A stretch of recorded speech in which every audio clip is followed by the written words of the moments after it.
The False Prince, Book 1 of the Ascendance Trilogy, by Jennifer A.Neilson, read by Charlie McWade. 1. If I had to do it all over again, I would not have chosen this life. Then again, I'm not sure I ever had a choice. These were my thoughts as I raced away from the market, with a stolen roast tucked under my arm. I'd never attempted roast thievery before, and I was already regretting it. It happens to be very difficult to hold the chunk of raw meat while running, more slippery than I'd anticipated. If the butcher didn't catch me with his cleaver first, and literally cut off my future plans, I vowed to remember to get the meat wrapped next time, then steal it. He was only a few paces behind now, chasing me at a better speed than I'd have expected for a man of his girth. He yelled very loudly in his native language, one I didn't recognize. He was originally from one of the far western countries, undoubtedly a country where killing a meat thief was allowed. It was this sort of thought that encouraged me to run faster. I rounded a corner just as the cleaver suddenly cut into a wood post behind me. Even though he was aiming for me, I couldn't help but admire his throwing accuracy. If I hadn't turned when I did, the cleaver would have found its target. But I was only a block from Mrs. Turbledy's orphanage for disadvantaged boys. I knew how to disappear there. And I might have made it, if not for the bald man sitting outside the tavern, who stretched out his foot in time to trip me. Luckily, I managed to keep hold of the roast, although it did no favors to my right shoulder as I fell onto the hard dirt road. The butcher leaned over me and laughed. "About time you get what's coming to you, filthy beggar." As a point of fact, I hadn't begged for anything. It was beneath me. His laughter was quickly followed up with a kick to my back that chased my breath away. I curled into a ball, prepared for a beating I wasn't sure I'd live to regret. The butcher landed a second kick and had reared back for a third when another man shouted, "Stop!" The butcher turned. "You stay out of this. He stole a roast." "An entire roast? Really? And what is the cost?" 30 garlands. My well-trained ears heard the sound of coins in a bag. Then the man said, "I'll pay you 50 garlands if you turn that boy over to me now." 50? One moment. The butcher gave me a final kick in the side, then leaned low toward me. "If you ever come into my shop again, I'll cut you up and sell you as meat at the market. Got it?" The message was straightforward. I nodded. The man paid the butcher, who stomped away. I wanted to look up at whoever had saved me further beating, but I was hunched in the only position that didn't send me gasping in pain, and I was in no hurry to change that. The pity I felt for myself wasn't shared by the man with the coins. He grabbed my shirt and yanked me to my feet. Our eyes locked as he lifted me. His were dark brown and more tightly focused than I'd ever seen before. He smiled slightly as he studied me, his thin mouth barely visible behind a neatly trimmed brown beard. He looked to be somewhere in his 40s and dressed in the fine clothes of the upper class, but based on the way he'd lifted me, he was much stronger than I expected of a nobleman. "I'll have a word with you, boy," he said. "You'll walk with me to the orphanage, or I'll have you carried there." The entire right side of my body throbbed, but the left side was okay, so I favored it as I started to walk. "Stand up straight," the man ordered. I ignored him. He was probably some rich country gentleman who wanted to purchase an indentured servant for his lands. Although I was eager to leave behind the tough streets of Karchar, servitude wasn't in my future plans, which meant I could walk as crookedly as I wanted. Besides, my right leg really hurt. Mrs. Turbledy's orphanage for disadvantaged boys was the only place for orphaned boys in the northern end of Carthia. 19 of us lived there, ranging in age from 3 to 15. I was almost 15, and any day now Mrs. Turbledy would send me away. But I didn't want to leave yet, and certainly not as this stranger's servant boy. Mrs. Turbledy was waiting in her office when I walked in, with the man close behind me. She was too fat to credibly claim she starved along with the rest of us. but strong enough to beat anyone who complained about that fact. In recent months, she and I had settled into a routine of barely tolerating each other. Mrs. Turbledy must have seen what happened outside, because she shook her head and said, "A roast? What were you thinking?" "We had a lot of hungry boys," I said. "You can't feed us bean bread every day and not have a revolt." "You'll give me that roast then," she said, holding out her plump hands. Business first. I clutched the roast more tightly to myself and nodded at the man. "Who's he?" The man stepped forward. "My name is Bevan Connor. Tell me yours." I stared at him without answering, which earned me a whack on the back of the head from Mrs. Turbledy's broom. "His name is Sage," she told Connor, "and as I told you before, you'd be better off with a rabid badger than this one." Connor raised an eyebrow and stared at me as if that amused him, which was annoying because I had no interest in providing him with any entertainment. So I tossed my hair out of my eyes and said, "She's right, so can I go now?" Connor frowned and shook his head. The moment of amusement had passed. "What can you do, boy? If you bother to ask my name, you might use it." He continued as if he hadn't heard me, also annoying. "What's your training?" "I don't have any," Mrs. Turbledy said. "None a gentleman like yourself would need anyhow." "What did your father do?" Connor asked me. "He was best as a musician, but still a terrible one," I said. "If he made a single coin from playing, my family never saw it." "He was probably a drunk." Mrs. Turbledy rapped my ear with her knuckles. "So this one's made his way through theft and lies." "What sort of lies?" I wasn't sure if the question was directed to me or Mrs. Turbledy, but he was looking at Mrs. Turbledy, so I let her speak. She took Connor by the arm and pulled him into a corner, which was an entirely useless gesture because not only was I standing right there and perfectly able to hear every word, but the story was also about me, so it was hardly a secret. Connor obliged her, though I noticed he faced himself toward me as she spoke. "First time the boy came in here, he had a shiny silver coin in his hand. Said he was a runaway, the son of a dead duke from somewhere in Avenia. Only he didn't want to be a duke. So if I took him in and gave him preferential care and a place to hide, he'd pay me a coin a week. Kept it up for 2 weeks, all the time laughing it up on extra servants at dinner and with extra blankets on his bed." Connor glanced at me and I rolled my eyes. He'd be less impressed when she finished the story. "Then one night, he took with a fever. Got all delirious late in the night, hitting at everyone and yelling and such. I was there when he confessed it all. He's no son of anyone important. The coins belonged to a duke all right, but he'd stolen them to trick me into caring for him. I dumped his body into the cellar to get better or not. I didn't care. Next time I checked on him, he got over the fever on his own and was a good deal more humble." Connor looked at me again. "He doesn't look so humble now." "I got over that, too," I said. "So why'd you let him stay?" Connor asked Mrs. Turbledy. Mrs. Turbledy hesitated. She didn't want to tell him it was because I picked up goodies for her now and then. Ribbon for her hats or chocolates from the cake shop. Because of that, Mrs. Turbledy didn't hate me nearly as much as she pretended to. Or maybe she did. I stole from her, too. Connor walked back to me. "A thief and a liar, eh? Can you manage a sword?" "Sure, if my opponent doesn't have one." He grinned. "Do you farm?" "No." I took that as an insult. "Hunt?" "No." "Can you read?" I stared up at him through the parts of my hair. "What are you wanting me for, Connor?" "You'll address me as Sir or Master Connor." "What are you wanting me for, Sir Master Connor?"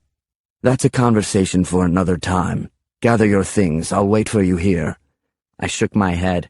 "Sorry, but when I leave the comfort of Mrs. Turbledy's fine establishment, I go on my own." "You're going with him," Mrs. Turbledy said. "You've been bought and paid for by Master Connor, and I can't wait to be rid of you." "You'll earn your freedom by doing whatever I ask of you and doing it well," Connor added. "Or serve me poorly and serve me for life." I wouldn't serve anyone for an hour until freedom, I said. Connor took a step toward me, hands out. I threw the roast I'd been holding at him and he flinched to avoid it. Using that moment, I pushed past Mrs. Turbledy and darted into the street. It would have been helpful to know that he'd left a couple of vigils at the door. One grabbed my arms while the other clubbed me over the head from behind. I barely had time to curse their mothers' graves before I crumpled to the ground. 2. I awoke with my hands tied behind my back and lying in the bed of a wagon. A throbbing headache pulsed inside me, worsened by the jostling of the wagon as we rode. The least Connor could have done was give me something soft to lie on. I resisted the temptation to open my eyes until my situation became clearer. My wrists were tied behind my back with a coarse rope, one that might be used to lead a horse. If it was, then I wondered if the rope was a last-minute idea. Maybe Connor hadn't expected to be taking me by force. Connor should have come more prepared. This thick rope worked to my advantage. It was easier to loosen the knots. Someone coughed near me. Didn't sound like Connor. Maybe it was one of his thug vigils. As slowly as possible, I inched one eye open. The cool spring day had become a bit overcast, but wasn't yet threatening rain. Too bad. I could have used a bath. One of Connor's vigils was at the far end of the wagon, looking at the view behind us. That probably meant Connor and the other vigils were on the seat at the front of the wagon. Another cough to my left. I let my head bounce with the next jolt of the wagon to see where it had come from. 2 boys sat there. The shorter one closest to me seemed to be doing the coughing. Both were near my age. The coughing boy looked sickly and pale, while the other was larger and tanned. They each had light brown hair, though the coughing boy's hair was nearer to blonde. He had rounder features as well. I suspected wherever he came from, he'd spent more time sick in bed than at work, and just the opposite for the other boy. I judged myself to be a blend of the two. Nothing about me was remarkable. I was only of medium height, one of many ways I disappointed my father, who had felt that it would hinder my success. I disagreed. Tall people fit in fewer hiding places.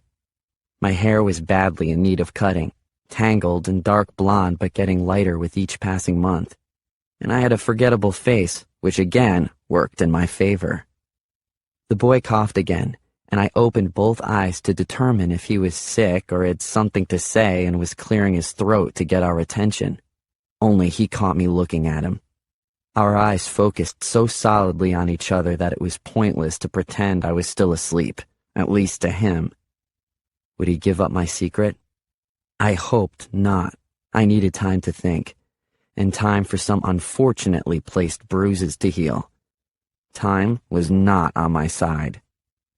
"He's awake!" That was the larger boy, who got the attention of Connor's backseat vigil. The vigil crawled across the wagon to slap my cheek, which wasn't necessary because my eyes were mostly open. I swore at him, then winced as he yanked me into a sitting position. "Not too rough," Connor called from his seat. "He's a guest, Cregan." The vigil, now known as Cregan, glared at me. I didn't say anything else. Figuring the phrase I just used to curse at him had satisfactorily explained my wishes for the cause of his death. "You've met Cregan," Connor said, then added, "Mott is our driver." Mott glanced back to nod a hello at me. He and Cregan couldn't have been designed to look more different from each other. Mott was tall, dark-skinned, and nearly bald. What little hair he did have was black and shaved to his scalp. He was the one by the tavern who'd tripped me when I was trying to escape the butcher. In contrast, Cregan was short, not much taller than I was, and shorter than the tanned boy near me. He was surprisingly pale for a man who likely spent much of his day outdoors, and he had a thick crop of blonde hair that he tied back at the nape of his neck. Mott was lean and muscular, while Cregan looked softer than I knew him to be, judging by the way he clubbed me at the orphanage. How strange that there could be 2 people so different from each other, and yet my dislike for them was equally fierce. Connor motioned to the boys in the wagon with me. "That's Latimer and Roden." Latimer was the cougher. Roden had ratted me out for being awake. They nodded at me. Then Latimer shrugged, as if to say he had no more of an idea why we were here than I did. "I'm hungry," I said. "I'd planned on having roast for dinner, so whatever you've got had better be good." Connor laughed and tossed an apple onto my lap, which sat there because my hands were still tied behind me. Roden reached over, snatched the apple, and took a big bite of it. "One of the rewards for not having fought coming along. I'm not tied up like a prisoner." "That was mine," I said. "The apple was for anyone willing to take it," Connor said. There was silence for another moment, except for the sound of Roden eating. I stared icily at him, though I knew it'd do no good. If he came from an orphanage as I did, he knew the rules of survival. Rule number 1 said you took food whenever it was available, as much as you could get. "Neither of you fought Connor?" I asked Latimer and Roden. Latimer shook his head and coughed. He probably didn't have the strength to fight. Roden leaned forward and wrapped his arms around his legs. "I saw the orphanage you came from. It was 10 times the place I lived in. Then Connor comes and says if I cooperate, I could get a big reward. So no, I didn't fight." "You might have given me that nice speech instead of having me hit over the head," I told Connor. "What's the reward?" Connor didn't turn around to answer. "Cooperate first, then we'll talk reward." Roden tossed his apple core from the cart. He didn't even have the decency to eat all of it. "You can untie me now," I said. It probably wasn't going to be that easy, but there was no harm in asking. Connor answered. "Mrs. Turbledy warned me that you have a history of running away. Where do you go?" "To church, of course, to confess my sins." Roden snorted a laugh, but Connor didn't seem to find the same humor. "I can starve that blasphemy out of you, boy." I leaned my head back and closed my eyes, hoping to end any conversation involving me. For the most part, it worked. Roden said something about his devotion to the church, but I let it go. None of it mattered. I didn't plan on being here much longer. About an hour later, the wagon stopped in a small town I'd been to once before. It was named Gelvins. Although as small as it was, I'm not sure it deserved any name. Gelvins was more like an outpost than a town. With only a few shops on the street and a dozen pathetic excuses for homes. Carthian homes were normally well-built and sturdy, but Gelvins was poor and its farms dry. A sturdy home was a luxury few here could dream of, much less afford to build. Most of these thin wooden structures looked like they would be finished in a stiff windstorm. Our wagon had stopped in front of a shack with a small sign over the doorway identifying it as the Gelvins Charity Orphanage. I knew this place. I'd stayed here several months ago after Mrs. Turbledy temporarily kicked me out. Connor took Mott with him and left Cregan to guard us. As soon as Connor left, Cregan jumped out of the wagon and said he was going to get a quick drink in the tavern and that he'd personally kill any boy who tried to escape. "Another orphan?" Roden asked. "Connor's probably been to every orphanage in the country. What could he possibly want with all of us?" "You don't know?" I asked. Latimer shrugged, but Roden said, "He's looking for one particular boy, but I don't know why. He won't want me." Latimer's voice was so quiet the snorting of our horses nearly drowned him out. "I'm sick." "Maybe he will," I said. "We don't know what he wants." "I plan on being whatever he wants," Roden said. "I'm not going back to any orphanage, and I've got no future on the streets." "Who is Bevan Connor?" I asked. "Do either of you know anything about him?" "I overheard him speaking to Master Grippings, who runs the orphanage where Roden and I lived," Latimer mumbled. "He said he was a friend of the king's court." "King Egbert?" I shook my head. "Connor's lying then. Everyone knows the king has no friends." Latimer shrugged. "Friend or enemy, he convinced Master Grippings that he was here as a service to the king." "But what does that have to do with us?" I asked. "A handful of orphaned boys." He just wants one boy, Rodin reminded us. The rest of us will be cast away as soon as we become useless to Connor. He said as much to Master Grippings.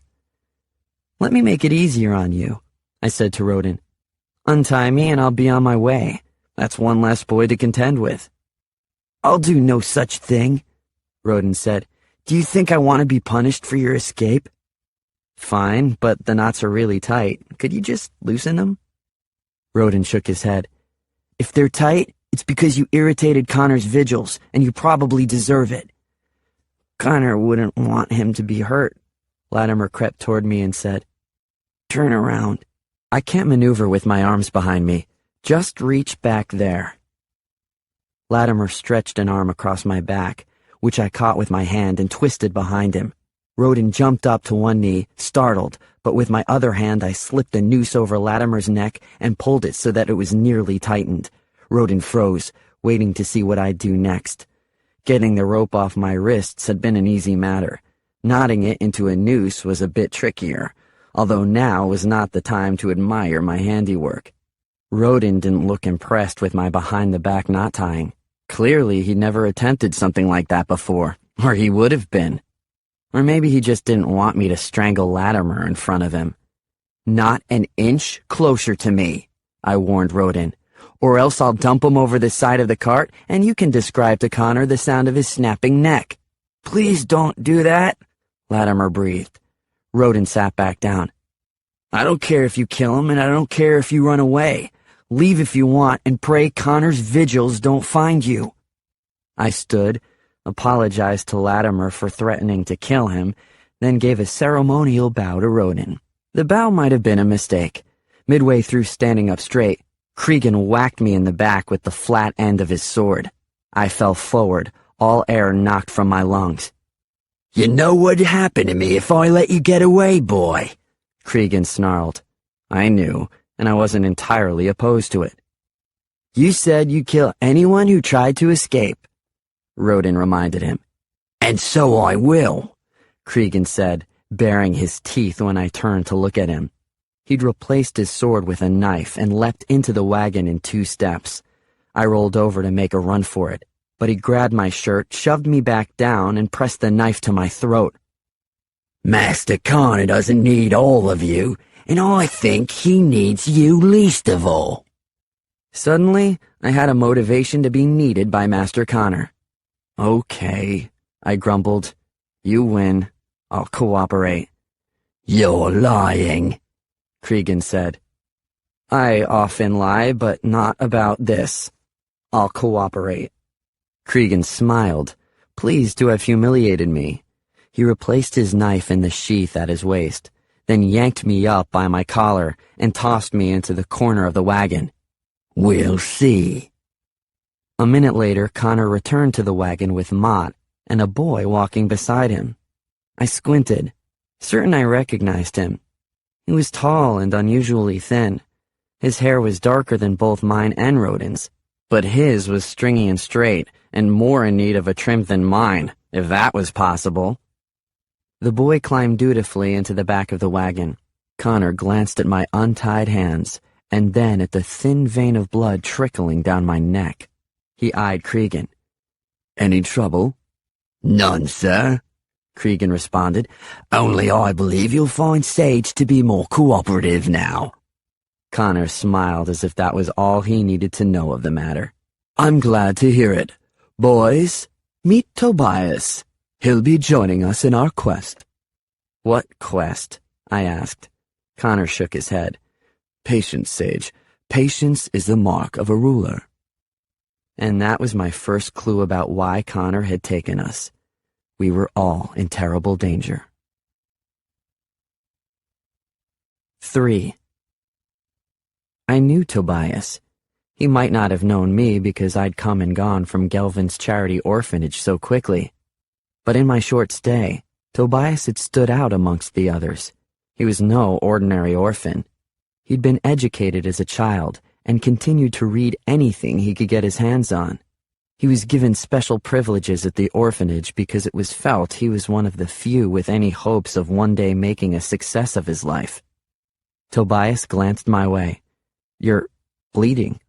I brushed at the cut mark on my neck. It's mostly stopped. That was as much concern as he wished to invest. Do I know you? I stayed here about 6 months ago. Yeah, I remember. Locked the headmaster out of the orphanage for an entire night, didn't you? The grin on my face became my confession. You have to admit, we ate well that night, for once. It's not funny, Tobias scolded. Maybe we don't eat well most of the time, but it's because there's not a lot of food to go around. You gave out a week's worth of food that night. It was a very long, very hungry week after you left. My grin faded. I hadn't known that. We rode for over an hour through a lonely plain covered in gorse and nettle. Tobias remarked that he found it beautiful in a desolate sort of way. I saw the desolation, but the beauty escaped me. Eventually it became dark enough that Mott suggested we find a place to stop for the night.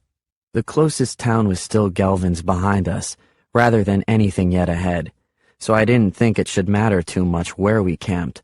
But Mott still took us a ways farther until the vegetation changed, and he found a small clearing surrounded by tall willow trees and thick bushes.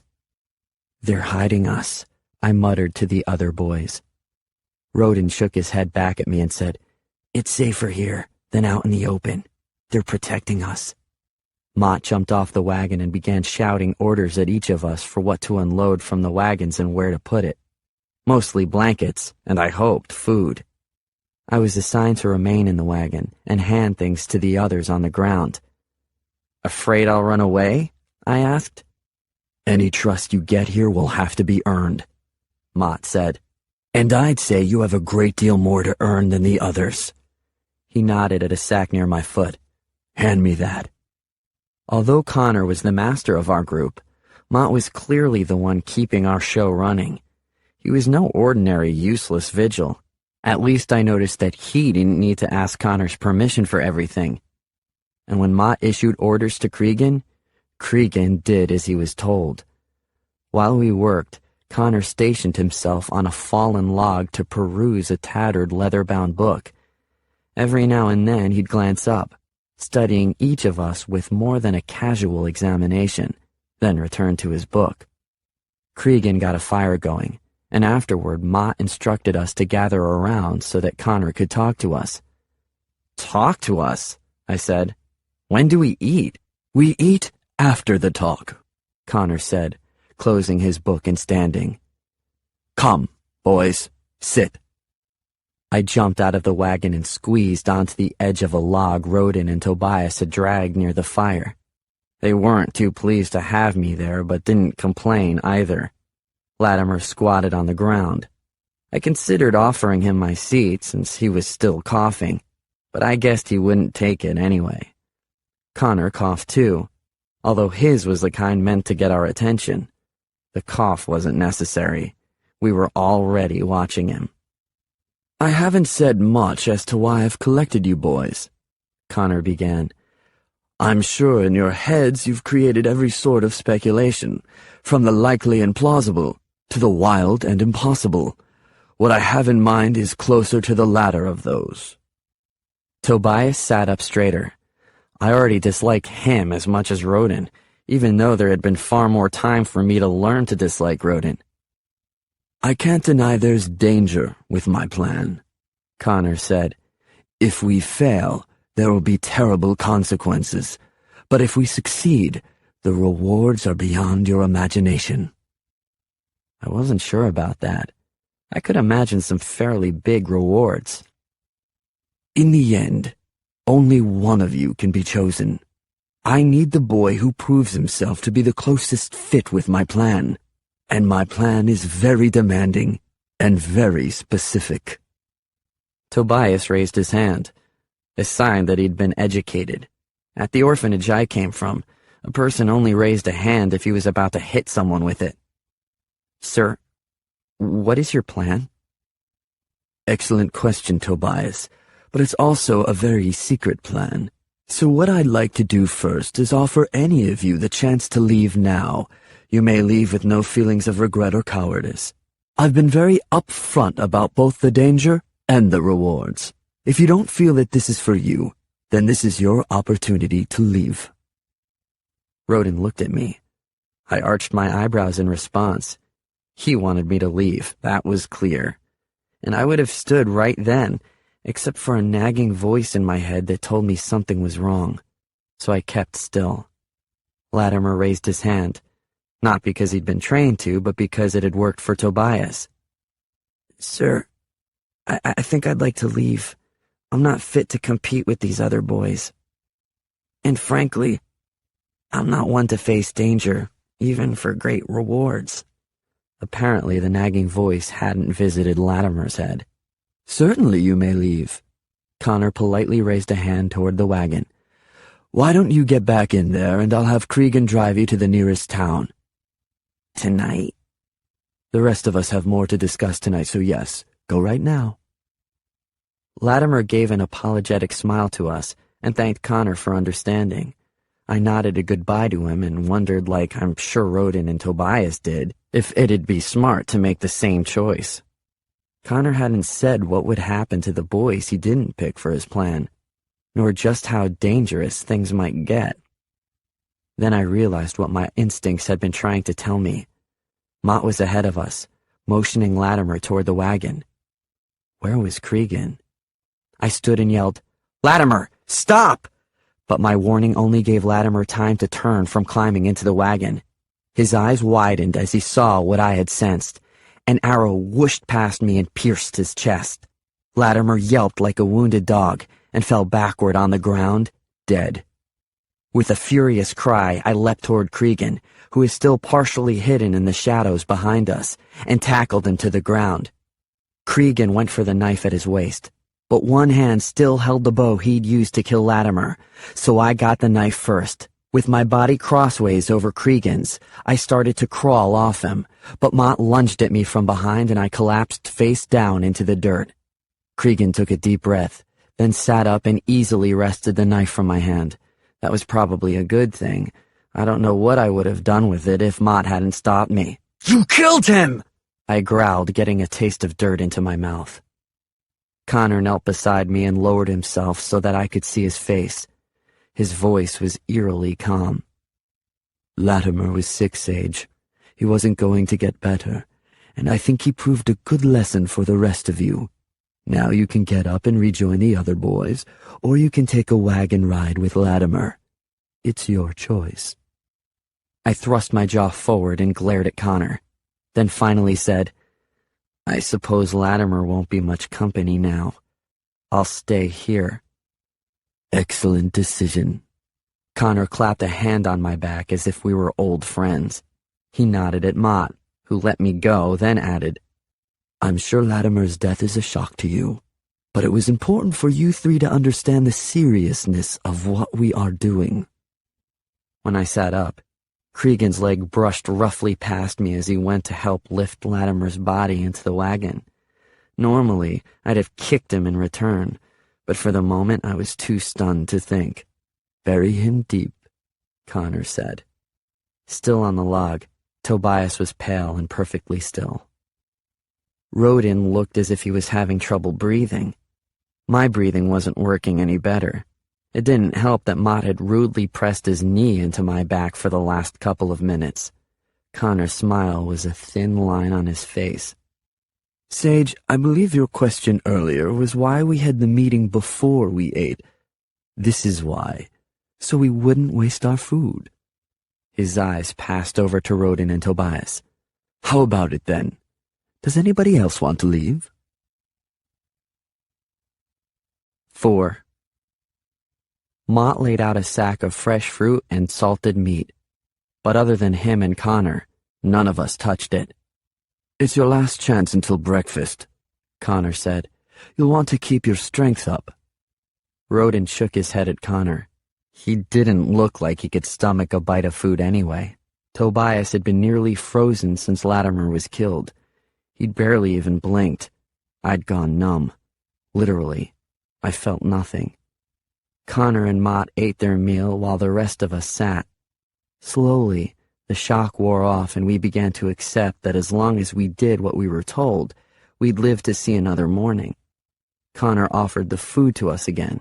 We have more traveling ahead of us, so you'll only hurt yourselves if you don't eat. Rodin reached for the food first. He handed it to me and then Tobias. The piece of meat I took was unbearably salty and forced me into taking an apple, even though I had no appetite for it. I don't think Tobias or Rodin enjoyed their food much either. A wave of nausea threatened me every time I looked in the direction where Latimer had fallen. At the orphanage, we'd all seen our share of violence and brutality. I once saw an older boy start kicking a younger one just for rolling over onto his mattress. It took 5 of us to stop him, but Connor had told Latimer it would be safe to leave. He baited Latimer to teach us a lesson about leaving. The knowledge that Latimer had been brought along only for that purpose consumed my thoughts. If I'd figured out what was happening even a few seconds earlier, could I have stopped it? Were any of the rest of us here as no more than a lesson to the others? Now that you've eaten, we can continue our conversation. Connor nodded at Tobias. Stand up. I wish to get a general understanding of who each of you is. Tobias stood stiffly. His knees were rigid and he looked like he was about to be sick. Tobias, you and an opponent are engaged in a sword battle. It's meant to be a battle to the death, but it's also clear that he's better than you are. Do you fight on, knowing you'll likely die, or stop the battle and beg for your opponent's mercy? I beg mercy, Tobias said. If it's clear I won't win, then nothing is accomplished through my death. I'd hope to live and make myself stronger for the next battle. Connor nodded at Rodin. What about you? Rodin stood. Fight to the death, even if it's my own. I'm a good fighter, sir, and I will not live as a coward. Tobias flinched at that, but he said nothing. A slight smile crossed Rodin's face. He knew he'd taken an edge with his answer. Have you been trained with a sword? Connor asked. Rodin shrugged. An old Carthian soldier lives near my orphanage. He used to have me do rounds with him, to keep up his skills. Did you ever win? No, but... Then you haven't been trained. Connor turned to me. Sage? Beg mercy? Rodin snorted. I continued. Then, when my opponent lowers his guard, certain of his victory, I'd finish the battle. Connor laughed. A violation of all sportsmanship and swordplay, Tobias said. What do I care about sportsmanship? I said. If I'm about to get killed, it's not play anymore. I won't check the rules to see if my survival fits with someone's code book of fair play. You'd never win that way, Rodin said. Any master swordsman won't lower his guard until you're disarmed. Connor didn't say he was a master swordsman, I said. Only that he was better than me. And yes, I would win. Connor walked closer to me. Stand when I address you. I obeyed. Connor was taller than me by several inches and stood closer than I liked, but I refused to step back. It occurred to me that he was testing to see whether I would. Are you standing straight? Connor asked. You slouch so much I might mistake you for a hunchback, and with all that hair in your face, you might be a criminal too. I straightened but made no attempt to push the hair out of my eyes. I could see him just fine, which was all I cared about. Connor asked, Who do you look like, your mother or father? It's hard to say, sir. It's been a long time since I've seen myself in a mirror. You have a clever tongue and an arrogant tilt to your head. I'm surprised Mrs. Turbledy hasn't beaten it out of you. You mustn't blame her. She beat me the best she could. You're a trick to figure out, Sage. Would you ever be on my side even if I chose you above the other boys? I'm only on my side. Your trick will be convincing me that helping you helps me. What if I did? Connor asked. How far would you go to win? The better question, sir, is how far you will go to win. I looked him steadily in the eyes as I spoke, although his back was to the fire and his eyes were set in shadow. You killed Latimer, so we know you're willing to murder to win. I am. Connor backed up, speaking to all of us again. And I'm willing to lie, to cheat, and to steal, I'm willing to commend my soul to the devils if necessary because I believe there is exoneration in my cause. I need one of you to conduct the greatest fraud ever perpetrated within the country of Carthia. This is a lifetime commitment. It will never be safe to back down from my plan and tell the truth. To do so would destroy not only you, but the entire country, and you will do it to save Carthia. To save Carthia? Tobias asked. How? Later, Connor said. Until then, boys, Mott has laid out a blanket for each of you by the fire. Tonight we sleep, and sleep well, because tomorrow our work will begin. I chose the blanket closest to me. Rodin lay near me and wrapped his blanket tightly around him. Remember when I said I never won rounds against that old soldier? He asked. Without waiting for an answer, Rodin added, It's because I knew he'd stop if I won. I'm good with a sword. Maybe you can use some of those skills to get us out of here, I mumbled. You saw what he did to Latimer? Rodin was silent for several minutes, then whispered, They just killed him. Told him he was safe to go, and they killed him. What is Connor planning that would make him willing to kill? He's planning a revolution, I whispered back. Connor is going to use one of us to overthrow the kingdom. 5. Sometime during the night, I tried to roll over in my blanket. A tug on my ankle awoke me, and I sat up to find myself chained to Mott, who was sleeping beside me. I grabbed a pebble and flung it at Mott's face. His eyes flew open and he sat up, glaring at me. What? He snarled. You chained me up? I said. Not the others, only me? The others won't run. You might. Mott lay back down. Go to sleep or I'll knock you out cold. I've got to go. Go where? To go. I'd have just taken care of it myself, but it looks like you want to come along. Mott cursed. Wait for morning. Wish I could. I've been cursed with my mother's pea-sized bladder. Mott sat up again, fumbled on the ground for the keys to the chain, then unlocked himself. He grabbed his sword and directed me to stand, then escorted me over the cold ground to some bushes a little ways from camp. Go here. I did my business, then we walked back to camp. Mott grabbed the collar of my shirt and shoved me back onto my blanket. You ever wake me in the night again and I'll hurt you. As long as you have me chained, prepare for waking up a lot in the night, I said. I'm not a quiet sleeper. He replaced the chain, tightening it, I noticed, from what it had been before. I stretched and yawned and rolled over, pulling my chained leg as far forward as I could. Mott yanked it back. Even though I knew I'd pay for it the next day, I couldn't help but grin as I pulled my leg forward again. Surprisingly, that morning Mott made no mention of the previous night. I got a kick awake, but so did Rodin. Tobias was up walking around, so he must have been awake already, and smirked a little to see Rodin and me groan in our blankets. Rodin seemed to have recovered from the shock of Latimer's murder last night, or at least, he was back to his old self, assuring Tobias and me as we cleaned up that he intended to be the boy Connor chose. Tobias and I glanced at each other. Tobias's expression was clear. He intended to win too, only he clearly planned on pursuing that goal more quietly than Rodin. I have bread for breakfast, Connor announced. A mouthful for any boy who correctly answers my questions. He broke off a piece of bread and asked, Who are the current king and queen of Carthia? Egbert and Corinne, I said quickly. Tobias laughed. King Egbert is correct, but the queen is Erin.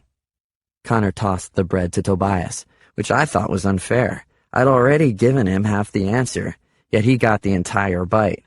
Connor broke off another piece, then asked, How many regions sit in King Egbert's court? Tobias guessed 10, but Connor said that was incorrect. Neither Rodin nor I answered. The correct answer is 20, Connor said. No matter how many nobles or wealth or stature exist in the land, there are always 20 regents given a seat in the court. They advise the king, although Egbert too often ignores his regents. He popped the bread in his mouth, then took another piece while he chewed. After swallowing, he asked, "How many sons does King Egbert have?" "2," I answered. "Wrong again," Tobias said. "There is one, the Crown Prince Darius. There were 2 until 4 years ago when the younger son, Prince Jaron, was lost during a sea voyage." Connor tossed the bread to Tobias, and then said to me, "Your accent is Avenian, so you're not originally from Carthia. What brought you from Avenia to Carthia?" "That orphanage was the farthest away I could get from my family," I said. "Are your parents still alive?" he asked. "I have not sought out any information on them for some time," I said. "As far as I know, I'm completely alone in this world." "Avenia is a violent country," Connor said. "If disease doesn't strike, bandits will. Few live to old age in Avenia." "Consider me an orphan," I said. "An orphan of family and of country. Is loyalty to Carthia a requirement for you?" Connor nodded. "It's a must. It will take you more effort to learn facts about this country, which Roden and Tobias have grown up knowing. Are you up to learning?" I shrugged. "Tell me about the regents."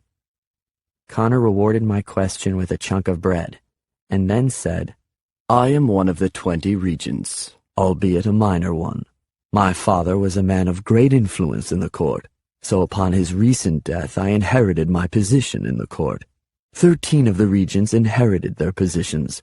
The other 7 earned them through great acts of service to the king. 3 of the regents are women. 2 are old men whose sons can't wait for them to die to take their places.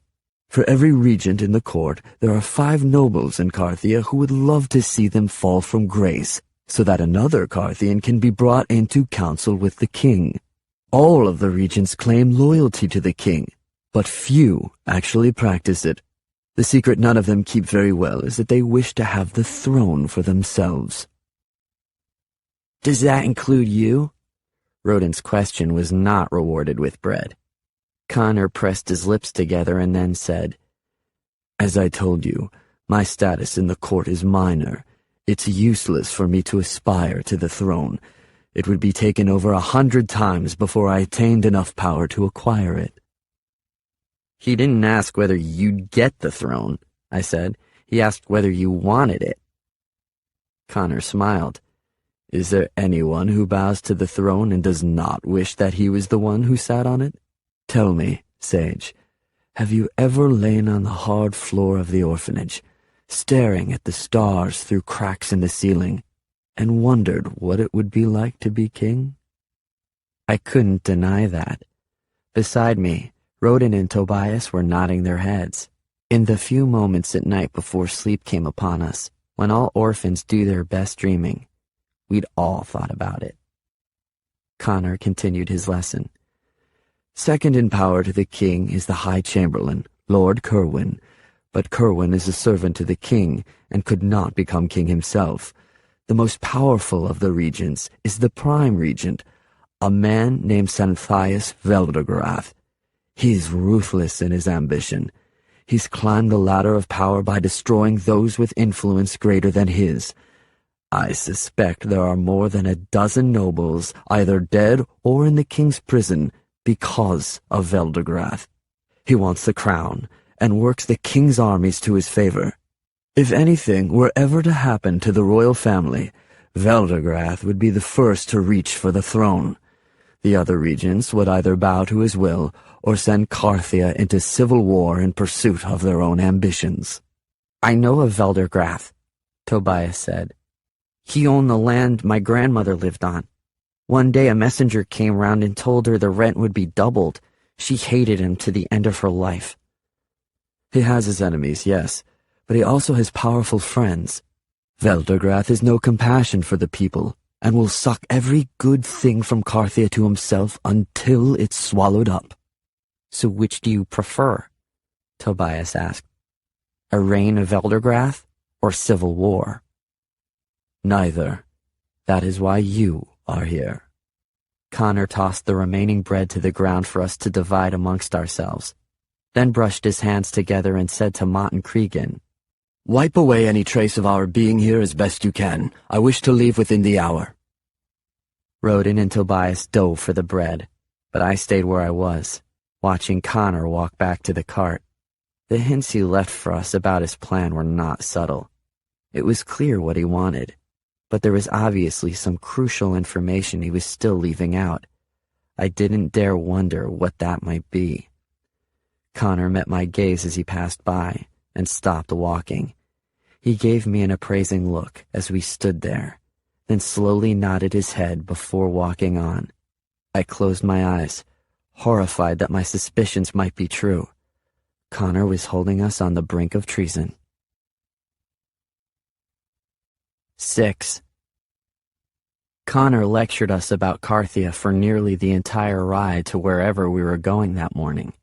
He faced backward in the wagon seat while Mott drove and Cregan did vigil duty from the rear. He pointed out the various towns all over Carthia, gesturing their direction from us and describing in detail the qualities of the different large cities. "Triliad is that way," he said, pointing to the south, "the capital of Carthia and home of the royal family. Have any of you ever been there?" Tobias spoke up. "My father brought me there when I was very young, but I don't remember it." "I've been there too, but it was some time ago," I added. "Tried to steal a pigeon from the king's dovecote. It didn't work out so well." They laughed, which was odd since I hadn't meant it as a joke. I'd been hungry at the time and barely escaped without being detected. Sprained my ankle in a fall as I ran that didn't heal for a week. I'd been to many of the towns he spoke of. It was clear that I was better traveled than either Roden or Tobias. Roden said he'd been born somewhere in southern Carthia and left on the steps of the orphanage in Benton. He had no idea who his parents were or anything about them. He'd never left Benton until Connor came for him. Tobias said that he had been born in a town near Gelvins, but his mother died at birth and his father died of disease a few years later. His grandmother had taken over his care afterward, but after she died 2 years ago, he'd been sent to the orphanage. "Who educated you?" Connor asked him. "My grandmother? She worked for a man who had a vast library and let her borrow a different book each week to read to me. I miss the books almost as much as I miss her." "Do you read?" Connor asked Roden, who shook his head.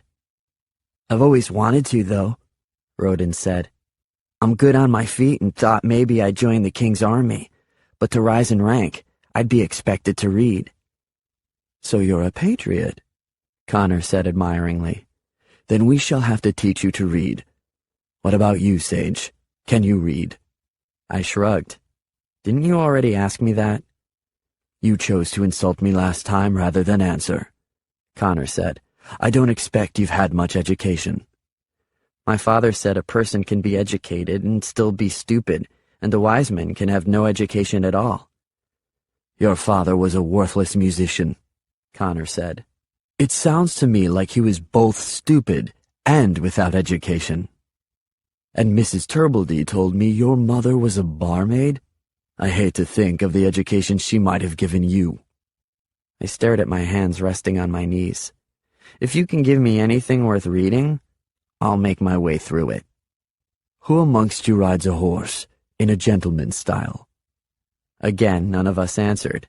I'd ridden a horse several times before, but in all my recent experience, it was usually stolen and always in an attempt to escape the horse's owner. That probably wasn't a gentleman's style. "I hardly dare ask whether any of you have been taught your manners and other social graces." "I have.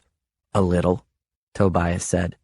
Roden actually laughed at Connor's question, though he quickly corrected himself. "Master Connor, make me into a gentleman. I'll learn." "You will all learn," Connor said. "And at the end of the next 2 weeks, I intend to make each of you into a gentleman, so flawless in your learning, you could pass as a noble before the king himself." "We're going to see the king?" I asked. Connor shook his head. I didn't say that. Only that you could stand in front of him and make him believe you are a noble. Roden looked over at me and smiled. I didn't share his enthusiasm. 2 weeks? I asked. What's the hurry? Connor locked eyes with me. Because that's when the boy I choose will be tested. Tobias cleared his throat, and then asked, What happened to the other 2 boys, sir? The 2 boys who you don't choose? Connor looked at each one of us before answering. When he spoke, he only said, 2 weeks, boys. Pray you are the one I choose. Then he turned his back to us, and we continued riding. Tobias, Roden, and I looked at one another. Cregan read the unspoken conversation and chuckled. Roden seemed a little more pale again. Tobias lost any expression on his face whatsoever, as if he'd turned to stone. Undoubtedly, we were all remembering how casually Connor had ordered Latimer's death, and then had quickly justified it based on the higher moral status of his plan. He would choose his winner in 2 weeks, and most likely the other 2 boys would follow Latimer's fate at the same time. 7. It was late afternoon when our wagon pulled up to a large estate several miles outside the town of Tithio. An engraved wooden sign at the entrance identified this as Connor's home. It rose 2 stories above the ground with a partial 3rd floor arching over the center of the house. The roof was nearly flat and bordered by a low parapet. I wondered if any stairways led up to the rooftop for what was certain to be an impressive view of Connor's extensive grounds. The building was made of thick tan bricks and cut stone. This alone was impressive, since it didn't look like there were any quarries in this region of Carthia, meaning the rocks would have had to come from some distance away. Veins of a thin ledge ran between the 1st and 2nd floor. I counted nearly 20 windows just in the front of the house. The orphanage in Carchar didn't have a single window. Connor stood and gestured toward the estate. Welcome to my home, boys. I call it Farthenwood. It was my father's home and the home of my childhood. I know its every secret, and dearly love to come here whenever I can get away from the king's business in Drilliad. This will be your home as well for the next 2 weeks. I have arranged everything in advance of our arrival. I'm sure you have many questions, but we have other business first. A line of servants had assembled in front of the wagon. A few quickly took control of the horses, and one helped Connor out of the wagon, bowing to him afterward as if he were a royal. Cregan gestured to us to leave the wagon, and when we did, Connor presented us each with a servant. Follow your man to a warm bath and a change of clean clothes. He cast an eye on me. Some of you require more scrubbing than usual, so stay in the bath as long as you must. Once you are presentable, you may join me for a hot supper that I suspect will be the finest meal any of you have ever eaten. Roden and Tobias followed their servants into the estate. I followed mine behind them as we entered Farthenwood. The entry was massive, and well lit by windows and a large chandelier directly above us. The plaster walls were decorated with beautiful murals of countryside scenes. A tapestry hanging near me depicted dozens of names and faces, probably Connor's family tree. "What's your name?" I asked the servant. He hesitated at first, as if he wasn't sure whether he should answer, and then said, "Errol, sir." Errol looked like the kind of young man who might never grow enough facial hair to actually require a shave. He had boyish features and a bit of curl in his light blonde hair. I suspected that if the fables about the existence of elves were true, Errol would turn out to be one of them. "I'm Sage. My companions on this trip will assure you I am no sir. Connor seems to think he owns me too, which makes me a servant much like you. So let's keep everything on a first-name basis." "Forgive me, but I've been instructed to call you sir," Errol said, "so you should get used to hearing it." I tugged on the rag that served as my shirt. My entire fist could easily have fit through a tear in the fabric near my hip. "With me dressed this way, How can you call me that without laughing? Errol glanced sideways at me and smiled crookedly. It isn't easy, sir. When I asked, Errol told me that the rooms off to the left were for a few of the choice servants, such as Mott and Cregan. They also housed a kitchen and other work areas. To the right were rooms for other servants, which several of them shared. I figured Errol's was one of those rooms. A grand staircase rose up from the center of the entry. It was lined with tall beeswax candles and was carpeted in a weave so fine I bent down and ran my fingers over it. Ahead of me, I heard Rodin's servant tell Rodin that with my dirty hands, he'd have to scrub that area of carpet now. Out of spite, I made sure I left a mark there. The second floor consisted of rooms on alternating sides of a long hallway. I think several of my orphanages could fit in here, Rodin said. Connor's a rich man, that's for sure, Tobias added. Why does he need so many rooms? I asked. Errol smiled. If he had fewer rooms, there wouldn't be enough cleaning for all of us to do. I laughed loudly, which earned a glare from the other two servants. In a quieter voice, Errol continued. Master Connor often has guests. He wishes to impress his wealth upon them, and usually does. He said he's a regent in the court. Has the king ever been here? The king has not, but the queen came once when traveling with her courtiers. I've heard she's not very pretty, I said. Errol looked at me like I'd slapped him. Whoever told you that was lying, he said, as if personally offended. Queen Erin is a strikingly beautiful woman. Master Connor himself has often commented on that. Is Connor married? No, sir. He loved a woman once, but that didn't work out. Do you know why we've been brought here? I asked. Connor said he has a plan. If I knew, it wouldn't be my place to say it. Errol's eyes darted around as he spoke. You don't have to tell me, I said quickly. The last thing I wanted was to make Errol afraid to talk to me. I was just curious.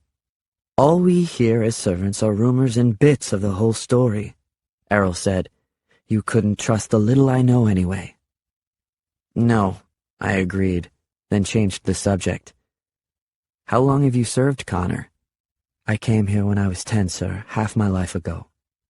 So he wasn't much older than me, and yet he addressed me as sir. Are you working off a debt to him? My family's debts. Perhaps another 10 years, then I'll be free to go. Do you like it here? Errol nodded. If you do what Connor wants, he's a good master. What if you don't do what he wants? Connor sent a messenger ahead. I heard about you. Errol smiled and added, I fear you may find out the answer to that question for yourself. That made me smile as well. You won't get any more trouble from me. It's becoming very clear what happens to those who cross him. Yes, sir. Errol stopped at a door. You'll share a bedroom with the other boys, but your bath will be in here. He opened the door to reveal a nice-sized room that looked as if it had been converted for use in bathing. The decorations here were soft and feminine, but it didn't appear to be anyone's current living quarters, so I assumed this was a guest room. I was tempted to throw myself down on the bed near a far wall for a nap, but given how dirty I was, they'd probably have to burn the bed afterward. Errol tugged at my shirt to prompt me to undress for the bath, but I jumped away from him and said, I bathe in private. Errol smiled again. If you will pardon the observation, sir, it doesn't appear that you bathe at all. I laughed. Well, I won't start by having my bath with company. My instructions are to bring you to supper as clean as a nobleman's son. I'll wait outside if you wish, but when you come out, if you are not that clean, we'll return to that bath again. I obey the master's wishes, not yours. This time Errol was not smiling as he closed the door. You can relax out there, I called to him. I'll be a while.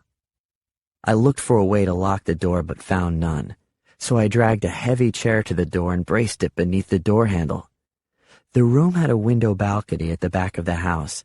I tiptoed out onto it and looked around. A gardener was working below me, but his head was bent down to the flowers. Probably not a great risk of him looking up. The exterior of Connor's home was built from rock, with a thin ledge marking each floor. It was a long fall to the ground, but there were a lot of ways to make sure I didn't fall. I swung my body onto the balustrade, balancing myself against the outside wall. Bracing my foot against the angled curve of a rock, I dug my fingers into the crevice of another rock and climbed. 8. Errol was calling my name when I returned to the room, sweaty and tired. I hadn't been gone long, just enough to have a look over Connor's grounds for myself. Still, I wondered how long he'd been calling for me. "Must have fallen asleep," I called back to him, splashing some water with my hand. "What do you need?" "Your water must be cold by now," he said. "May I come refill it?" The water was cold, but it was also perfectly clean, and I was filthier than when he'd left me. "The water is fine," I said, undressing as quickly and quietly as I could. "I won't be too much longer."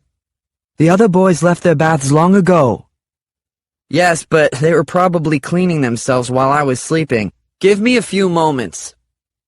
I dove into the water and scrubbed everything that would show outside my clothes. A thick stack of new clothes from Errol waited for me beside the tub.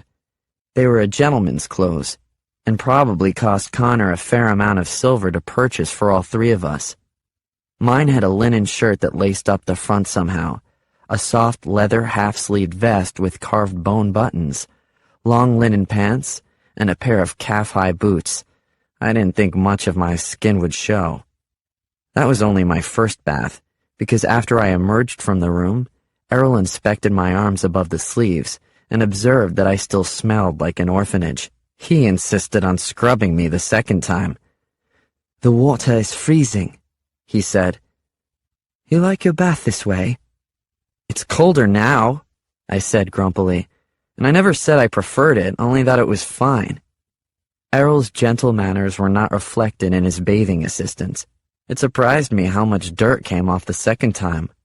While he busied himself with a brush on the bottom of my feet, I looked at my fingernails. "I don't remember them ever being this color," I said, then yanked my foot away. "That tickles. Are you finished yet? I don't like having a man help me with my bath." Errol grinned. "Shall I have a woman sent in?" I laughed and told Errol I wouldn't need anyone's help for my future baths. Obviously, Master Connor has a different standard of clean than the orphanage did. Now that I know you want the entire body washed, I'll make the necessary adjustments. After we finished, I sent Errol out while I redressed. I had to admit that he'd done a good job. It was possible I'd never been so clean. "Where are my old clothes?" I asked Errol after I'd finished dressing. "Off to be burnt, I'd guess. They're not fit for much else." "Get them," I said firmly, and then added, "Just as they were before, Errol. Exactly as they were." Errol considered that for a moment, then said, "I can get them back, I suppose." "If you do, I'll see that you get a silver coin for the service." Errol tilted his head. "Where would you get it?" "That's a small detail and my concern, not yours. But it would buy months off your debt to Connor." I widened my arms. "These clothes aren't mine and they're not me. I suspect I'll want those other clothes back in 2 weeks." Errol shrugged. "I'll see what I can do. Now come, the master is expecting you at supper." Connor had bathed and shaved as well. He cleaned up nicely, now looking more like a noble and less like a road-weary traveler. Roden and Tobias were already seated when I walked in. The small dining room appeared to be reserved for everyday meals and more intimate affairs. It was clearly designed to impress whoever ate here with an idea of Connor's wealth. I couldn't help but do the math on how much a clever thief might earn from stealing a polished silver fork or a gold-rimmed goblet, or a single crystal hanging in beads from the sconces on the wall. "Sit, please," Connor said, motioning to the plate at his left. Tobias was at his right, and Roden was beside Tobias. Roden was clearly distressed that I had been seated closer to Connor than him. As soon as I sat, servants began bringing in the food. They started with cheese as soft as butter and fruit in the prime of ripeness. At the orphanage, we got the leftovers from the kitchens of the wealthy after they were too wilted or brown to be served at their tables, usually within minutes of the scraps turning to mold. Connor was served first, but he waited for the rest of us to be served before he began. Although I was served second, I assumed I had to follow the same guideline. It was a horrible temptation to ignore Connor's example and begin eating. My senses were overwhelmed by glorious smells on my plate and others coming from the kitchen. "Do you eat like this all the time?" I asked enthusiastically. "All the time," Connor said. "Would you like a life of this luxury?" "This exceeds any expectation I might have had for my life," I answered. "It's a humble meal compared to a king's feast," Connor said. "But who'd need a king's feast if they had all this?" Rodin asked as his plate was served. Then he looked at Connor, knowing he'd made a mistake, but not sure exactly what it was. He searched for the words to correct himself, and failed. Tobias took his opening. "I'd need a king's feast." A girl reached over my shoulder and set a bowl of burnt orange-colored soup in front of me. She had dark brown hair pulled into a single braid down her back. She wasn't necessarily beautiful, but something about her was definitely interesting. Her eyes fascinated me the most, warm and brown, but haunted, maybe afraid. She frowned when she caught me looking at her, and returned to serving the others. "Thank you," I said, getting her attention again. "What kind of soup is it?" I waited for her to answer my question, but none came.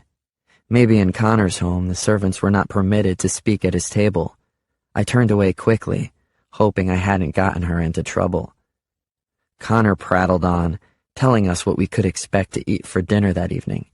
Crisp bread still steaming from the oven, glazed roasted duck with meat so tender it could be cut with a spoon, fruit pudding chilled from an underground cooler. I heard him, but continued to watch the girl as she refilled drinks for each of us.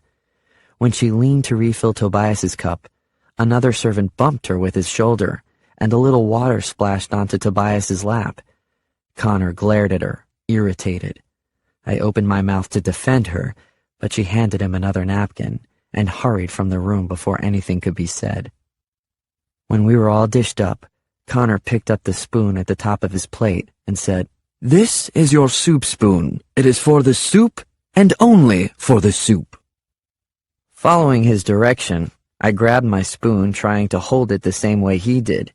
It was an awkward, uncomfortable position. Maybe gentlemen had to feed themselves this way. Poverty-stricken orphans didn't. I was used to holding my spoon the same way I might grip an axe. "You eat with your left hand?" Connor asked me. "That's unacceptable. Can you do it with your right?" "Can you do it with your left?" I countered. Connor sounded offended. "No." "Yet you asked me to switch to my right." "Just do it." I switched hands but made no attempt to imitate Connor's delicate grip with this hand. Instead, with my axe grip, I went straight for the soup. "No, Sage," Connor said. "Scoop the soup into your spoon by pushing the liquid away from you, like this." He demonstrated, and added, "That way, if you spill, it will go onto the table, not onto your lap." The last bowl of soup I'd eaten had been consumed by my holding both sides of the bowl and drinking it as from a cup. My right hand was sloppy, and as soon as Connor looked away, I switched back to my left. He noticed, but said nothing.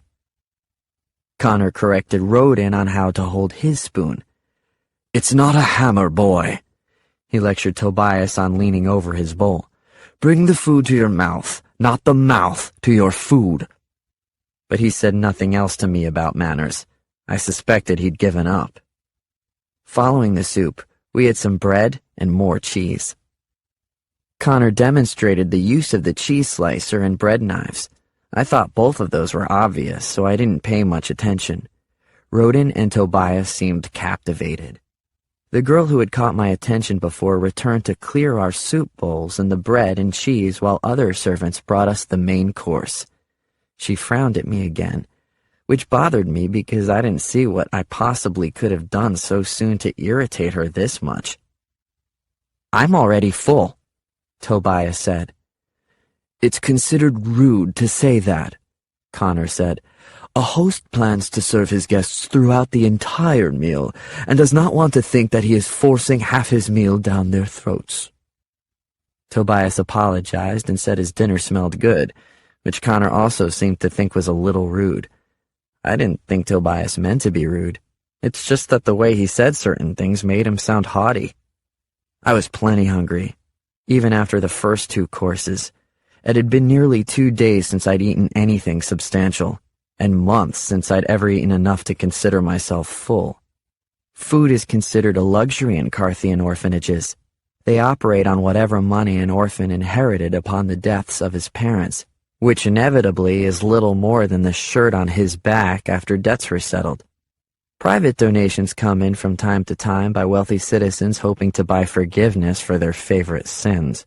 And like what had just happened to the 3 of us, an orphan was sometimes purchased from the orphanage by a wealthy family to be a servant until his debt was worked off. Since there was so little to eat, we learned to eat fast and to eat selfishly, which was why I hadn't understood Mrs. Turbledy's anger about my stealing that roast yesterday. It was meant for all of us. The final course was dessert, a cherry tart with cinnamon and sugar sprinkled on it. The same girl returned who had served me before, but this time I gave her no extra notice. Even if she had difficulties here, I had plenty of my own to worry about.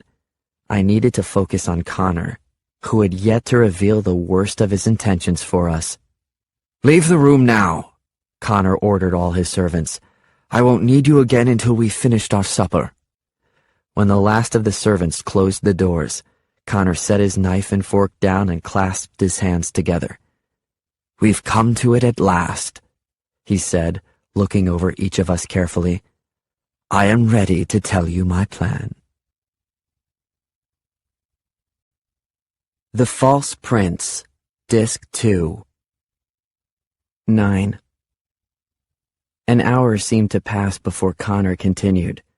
When he finally did, it was in hushed tones, as if he expected the servants' ears were pressed against the doors of our room. "Some of you may believe you've already guessed my plan," he began, "but I assure you it is not treason. Indeed, in a roundabout way, it may prevent treason in King Ecbert's court. Carthia is on the brink of civil war, and very few citizens are aware of it. A major change is coming to this country." "What is it?" Tobias asked.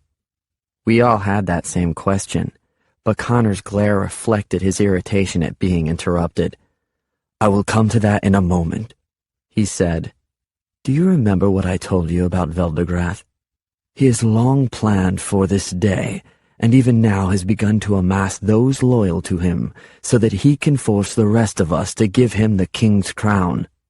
But other regions are also aspiring to the crown. They are quietly gathering their supporters. In 2 weeks, war will erupt in Carthia. It will split the country along lines of loyalty or alliances, and may pit families against each other, friends against friends, and town against town. Thousands will inevitably die in that war. Avenia, the country of your origin, Sage, is watching closely, waiting for an opportunity to strike. They are hungry for our rich farmlands, and the minerals our mountains provide. When Carthia is weakest and most divided, Avenia will strike, and swallow up Carthia with the force of a tidal wave. Avenia is a cesspool at best. In a generation, we'll be no better." Connor tilted his head at me. "Don't pretend to look horrified at my words, Sage. You know my description of Avenia is true." "It is," I quietly agreed. "Then you hope to prevent the civil war," Tobias said. "But you said yourself that you could never hope to become king." "Do you remember this morning when I asked how many heirs King Ecbert has?" Connor said. "What was your answer, Sage?" 2, but as Tobias pointed out, I was wrong. There is only the Crown Prince Darius still alive, Ecbert's younger son was lost at sea. The younger son was named Jaren. Since coming to court, I've been told many stories about him, some of which could not possibly be true with the castle still standing in one piece. I heard he set fire to the throne room as a child, Tobias said. And he challenged the king of Mendenwall to a duel of honor when he was 10 years old, Rodin added. He lost, of course, but not by much, so the story goes. We've all heard the stories, I snapped. What's the point? Let me finish, Connor said. 4 years ago, when he was nearly 11 years of age, Jaren was to be sent north to the country of Bymar, always a friend to Carthia. He was sent there not only to be educated abroad, but frankly, to stop embarrassing the king and queen. However, on the way, his ship was attacked by pirates. There were no survivors. Pieces of the boat washed ashore for months, but Jaren's body was never found. I did hear about this once, I said. Avenia was accused of hiring the pirates. If King Ecbert had any proof, he would have gone to war. At least you know about your own country, Connor said. It probably was Avenia. Piracy is certainly their style. Some say the pirates have more power than the Avenian king. But Ecbert couldn't rule out the possibility that as a border country to Avenia, Galin had hired them. Both countries have easy access to the waters where Jaren's ship went down. My father followed that news carefully, I said. He didn't want war, no matter what else was sacrificed. If he was still alive, my father would have been honored to fight on behalf of Carthia, Tobias said. I'm not the son of a coward. It would have felt good to defend my father's honor by punching Tobias in the face. But although my father was not a coward, he would have avoided being in a war at any cost. That fact was one of the last things he and I ever fought about. 3 regents have made the trip to Issel, the seaport town from which Prince Jaren's ship launched. They seek any proof of his death, or his life. His life? Rodin sat forward in his chair. Is it possible Jaren's alive? A body has never been found, Rodin, but if Prince Jaren were alive, then he would be next in line for the throne. Not Veldegrath or any other noble could claim it, and Carthia would be saved from civil war. Then Avenia would not attack. But it's irrelevant, Tobias said. Ecbert and Eren rule now. Eventually, Crown Prince Darius will take the throne. Connor leaned in closer to us. And this is the greatest secret of your lives thus far. They are dead. All 3 of the royal family. The few of us who know the truth have said the royal family is on a diplomatic mission to Galin. Meanwhile, their bodies secretly lie far beneath the castle. We sat there, beyond shock and too horrified to breathe. The news that not just one, but all 3 royals were dead was impossible to bear. My stomach grew queasy at the thought of it, but I pushed those feelings down. How did they die? I whispered. Murder.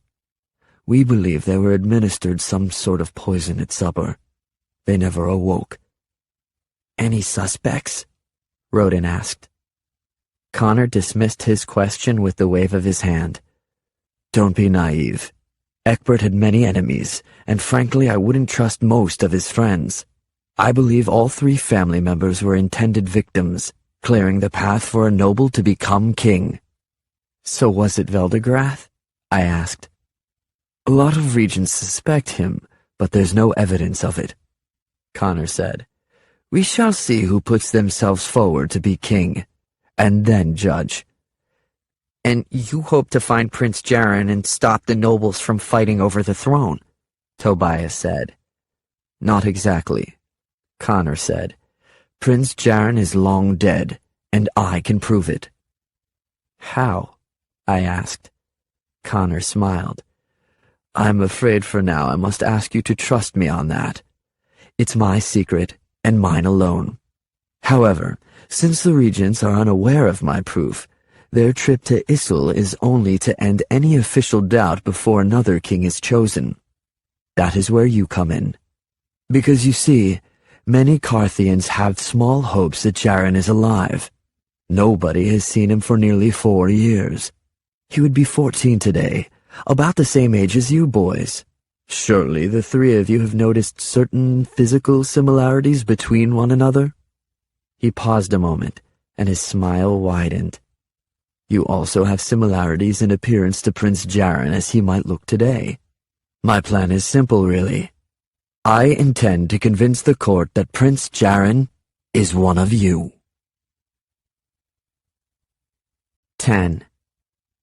A long silence followed Connor's announcement. This was worse than my darkest suspicions of why Connor might have taken us, and I was at a complete loss for what to do next. At best, the plan was lunacy, and at least, it was treason, no matter how forcibly Connor denied it. No sane person could hope to turn an orphan into a prince in 2 weeks. And a person would have to be even crazier to think that this orphan could then convince an entire court he was a long-lost prince. Tobias politely voiced these same concerns, but was waved off by Connor, who asked, Do you always think small, boy? Tobias swallowed. No, sir. Do you think this is too ambitious? Tobias found his courage. It seems like what you want would be impossible. Nothing's impossible. I haven't come to this plan lightly or without a great deal of thought. But to succeed, I must have a boy who believes this can happen. I believe it, Rodin said. I snorted. Connor turned to me. You don't believe it's possible? Just because it's possible doesn't mean it's wise. With arched eyebrows, Connor said, And you claim to have this wisdom. I claim to have nothing, sir. That is a good starting place. Now, Tobias, stand up. Tobias stood, looking as nervous as if he were about to be asked the one most important question in the world, and he had no answer. As it turned out, Connor planned on doing all the talking. Connor said, You have the right shade of hair. The face is a little narrower than I would have expected for the prince, but the resemblance has potential. Your height is acceptable and build is trim, like the queen's. I like that you have education, but you are not as quick a thinker as I would want. If someone were to question you with an answer you did not know, I fear you might hesitate and spoil the plan. Tobias reacted to Connor's assessment like he'd been punched. I couldn't understand why it bothered him so much. None of what Connor said were things Tobias had any control over, and it wasn't like Connor would find anyone he considered a perfect candidate. Next, Connor ordered Rodin to stand. Less of a resemblance to the prince when he was last seen, but a strong resemblance to the queen's family, so we may convince people of your identity. Your ambition and determination is admirable, though you often lack confidence when necessary. You are completely uneducated, which may also prove a problem. However, you're physically strong, which will give you an advantage with the sword and on horseback. Connor told him he could sit, but Rodin remained standing and said, Sir, now that I know what it is you're seeking, I can make myself into this prince. Sit, Connor repeated, unimpressed by Rodin's pleas. He nodded his head at me and I stood. You have the entirely wrong color of hair, though we might color it over with the proper dyes. You show a preference for the left hand when it absolutely must be the right. Nor are you as tall or strong as one might expect from the son of King Egbert. You look the youngest of the three boys, though any of you will have to lie about your exact age. How are you at learning accents? You ask if I can learn a Carthian accent in 2 weeks? I asked. You cannot claim the throne of Carthia while sounding like an Evenian. It doesn't matter, I said. I don't want the throne. Choose Rodin or Tobias, and I'll leave and go where you'll never see me again. Connor's face twisted in anger. Do you think I care a devil's inch what you want? You are here because despite a few physical setbacks, you have seeds of the personality I might expect for Prince Jaren. If we can weed out your bad manners and defiant nature, I suspect you could convince the nobles that you are him. If you weed those out, then there's nothing left of me, I said. you'd strip those away and find I'm as boring as Tobias or predictable as Rodin. Why don't you take their physical similarities to the prince and give them a personality? It was a rhetorical question. I didn't actually think either of them could adopt a personality. Prince Jaren was a fighter, Connor said. You've done nothing but fight since we met. And if you try to use me for this fraud, then I'll continue fighting, I said. You don't want a prince. You want a puppet. You've taken on this plan in secret. Why? Maybe you can't sit on the throne, but you plan to rule from behind it. Put Rodin on the throne. He'll happily let you guide his arms and feed him with the words he should say next. I won't. Lower your voice, Connor said. I have no intention of ruling. Of course, at the end of 2 weeks, none of you will know enough about ruling to take that on alone. I will be there, to guide you as an advisor, to protect you, and to guard our secret. When you are ready to rule alone, I will serve in any capacity you choose for me. Connor held out a hand to me. I'm offering to make you the sun of Carthia, brighter than the moon and stars combined, and you will take the throne, knowing that you have pulled your country back from the brink of war. How can you refuse this opportunity, Sage? Carthia is not my country, I said, reaching for the doors to leave. Frankly, I hope Avinia destroys it. 11. Mott was waiting alone on the other side of the doors. Obviously, he knew what would be discussed in there and had chased the other servants away. I stopped when I saw him, cringing a bit as I waited for him to clunk me over the head or commit some other act to force me back into Connor's dining room. There was no cowardice in my nervousness. His hits came without mercy, but he only nodded at me. You clean up well, for an orphan. I had help. Where were you going? I scratched an itch on my face. Didn't really think that through yet. Somewhere I can be alone. Mott apparently had no inclinations to leave me alone. He put an arm on my shoulder and steered me down the hallway. Come with me. We walked outside to a courtyard in the rear of Farthenwood, lined with torches that flickered in the breeze. On one wall were several swords. Each was different. One had a longer blade, another was thinner, another was jagged on one side. The tangs varied, from swords with a simple metal grip to ones wrapped in leather or crowned in jewels. One might appeal to a lifelong warrior, another to a mercenary. I suspected that one of these was supposed to appeal to a prince. Choose one, he said. How do I know the one that's right for me? It's the one that calls to you, Mott said. I reached for one with a medium-sized blade with a wide, fuller groove down the length. The hilt was wrapped in dark brown leather, and a circle of deep red rubies was set into the pommel. Almost as soon as I grabbed it, the sword fell from my grasp and landed on the ground. Mott darted forward and retrieved it, like I'd committed some sort of sin by dropping the sword. This is obviously too heavy for you, he said. Choose another one. It was heavier than it looked, but it's fine now, I said, lifting it with both hands. I chose it because it called to me. Why? I smiled. It has rubies on it. I could sell those for a lot of money. Try it, and I'll use this same sword to run you through as punishment. Have you ever held a sword before? Sure. I'd once held the sword of the Archduke of Montegrist after sneaking into a room where he was staying. I'd taken it, just to admire, of course, while he was asleep one night, but I hadn't held it for long before I was caught. My punishment was thorough, but it had been worth it just for a few minutes of holding a sword as fine as his. What's your training with a sword? Mott asked. I suspect not enough to make a fair match between you and me. Mott smiled. I heard what Connor said to you in the dining room.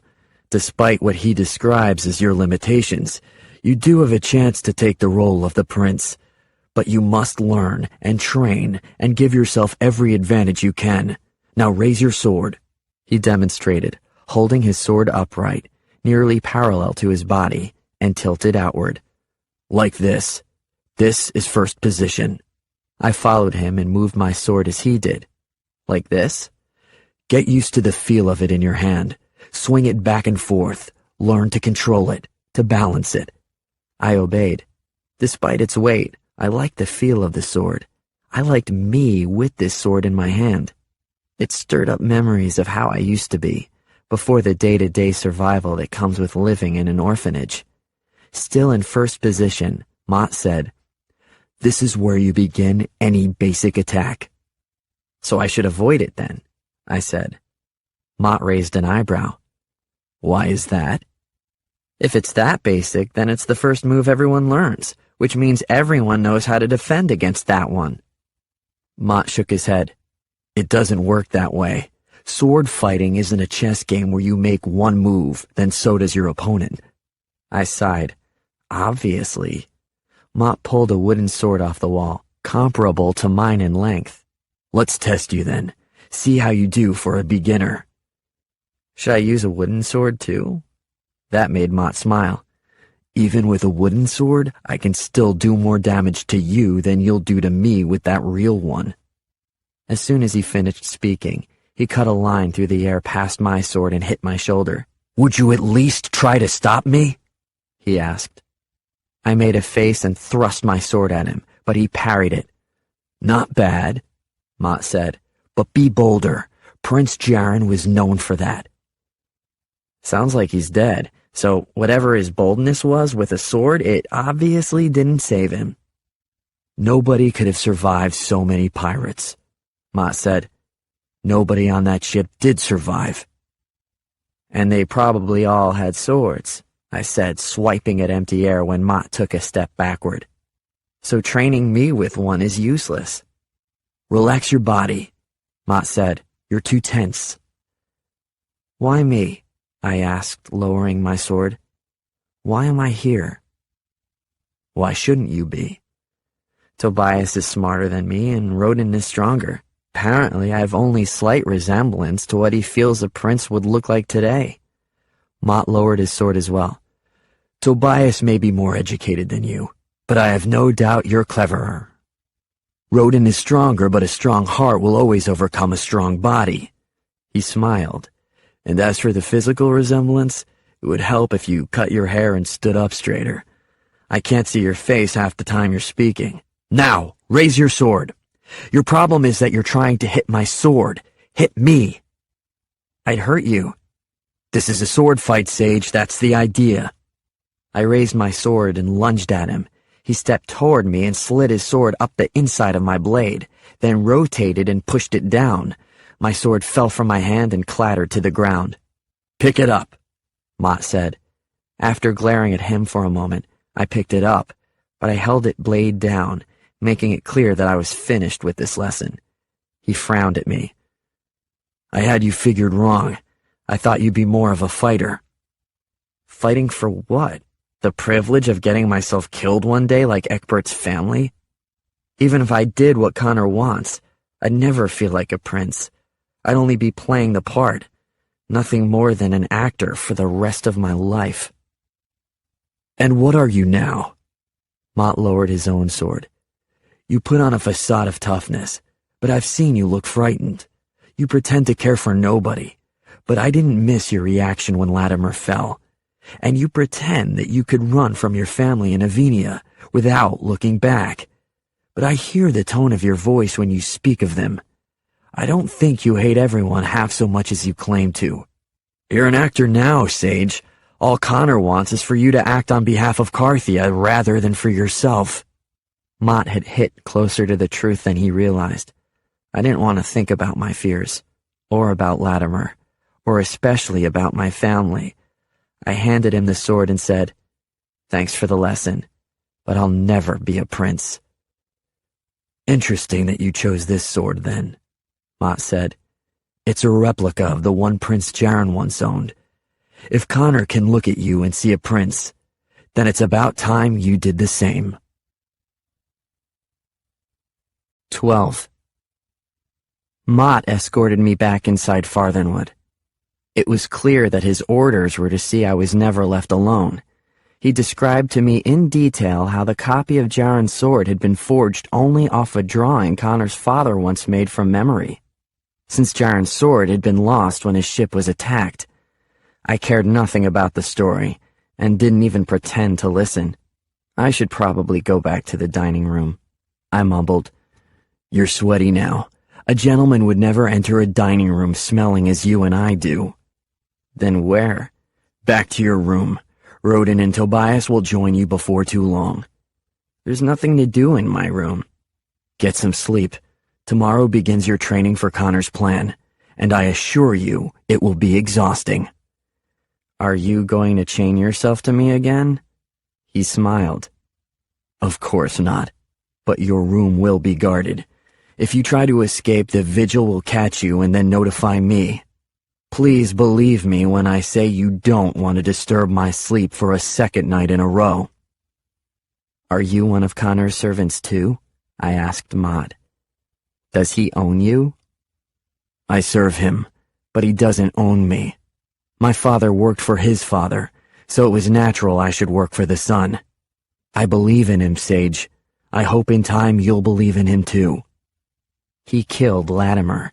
After telling him he was free to go, he killed him." "To be technical, Cregan killed Latimer, although it was on Connor's orders." Mott was silent for a moment, then said, "Master Connor is not aspiring to be a priest and asks for no hero worship, but he is a patriot, Sage, doing what he believes is best for Carthia. Latimer never should have been chosen to come with us. It was better that he die than fail in the challenges over these next 2 weeks." "I think Connor wanted us to see him kill Latimer.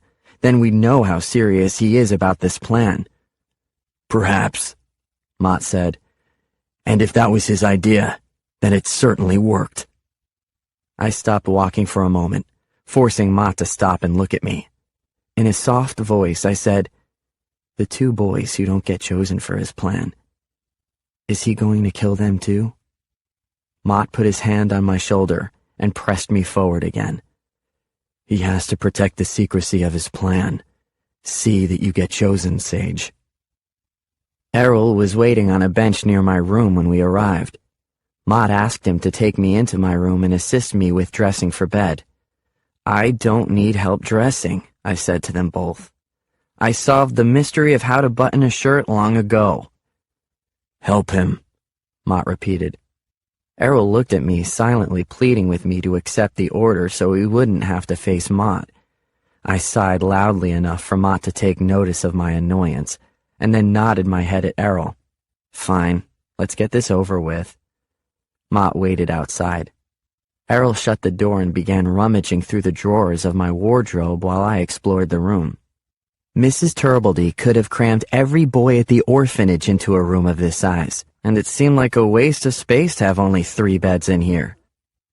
In sharp contrast to anything I ever experienced at the orphanage, the mattresses on these beds were deep and the blankets thick.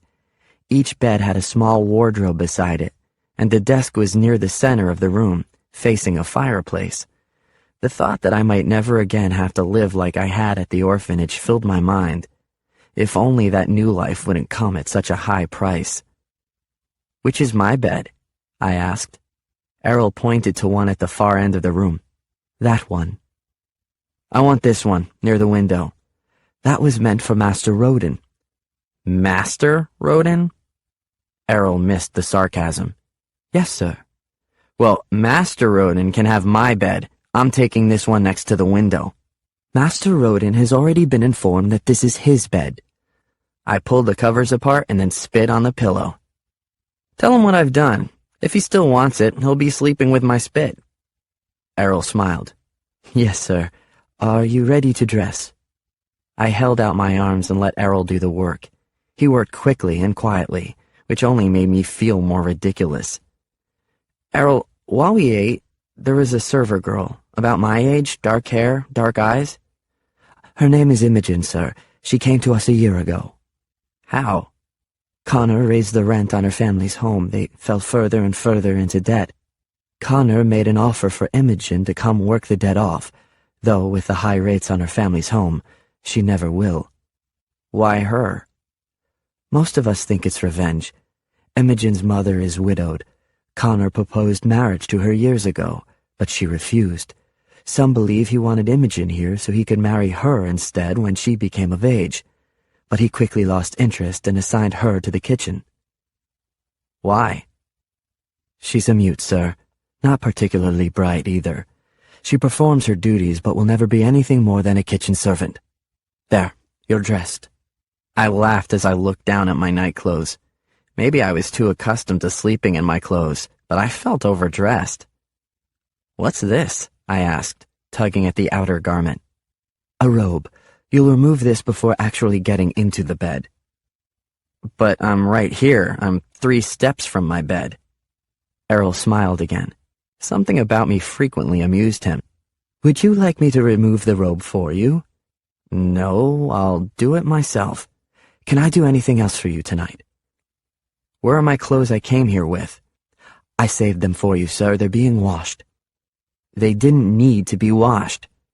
Errol coughed. I assure you they did, but I'll keep them just as they were otherwise. He busied himself with folding my clothes from the afternoon. When they're returned to your drawer, will I have anything in return?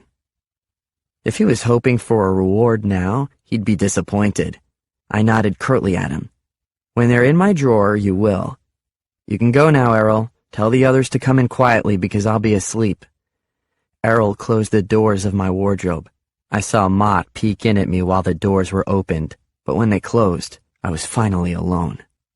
I opened the window, intending to climb out, but stopped as the cool evening breeze brushed against my face. Now the emotions washed over me like a tide. Connor's plan was worse than I'd anticipated, and no matter what Mott had said, I knew I wasn't up to the challenge.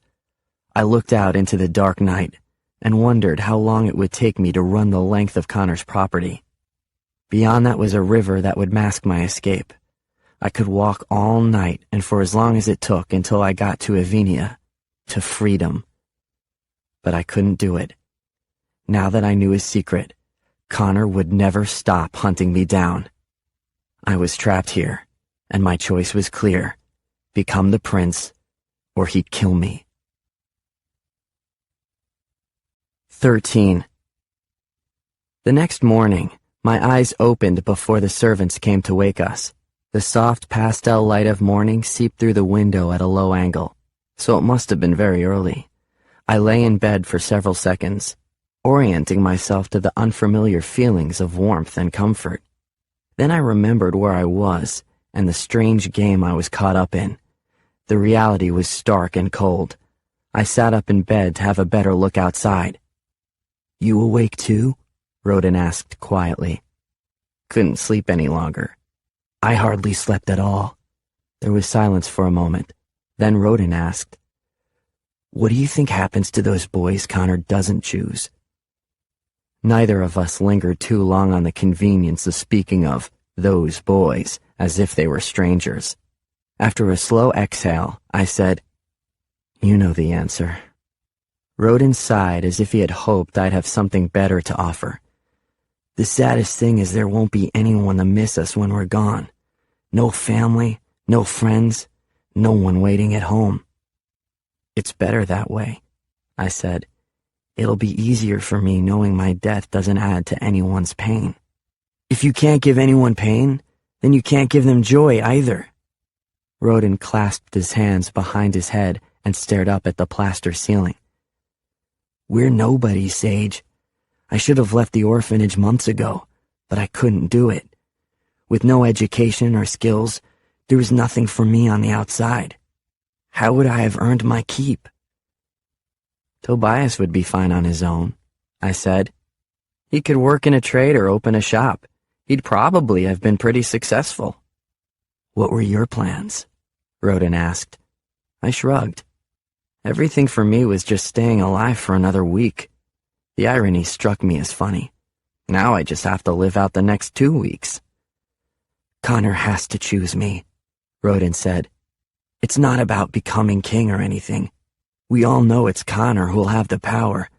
But for me, it might be my only chance in life. I know that sounds harsh because of what it means for you and Tobias, but that's just how I feel. You know the other day when you nearly got away from us in the wagon? Yeah? I wish you'd have made it. And if you have the chance to run sometime in the next 2 weeks, I think you should take it. Good to know, Rodin. He'd like things to be that easy. Why don't you two talk a little louder and maybe you can wake the entire estate? Tobias said with a groan. Hush, I said. Soon as they know we're awake, we'll get people in here.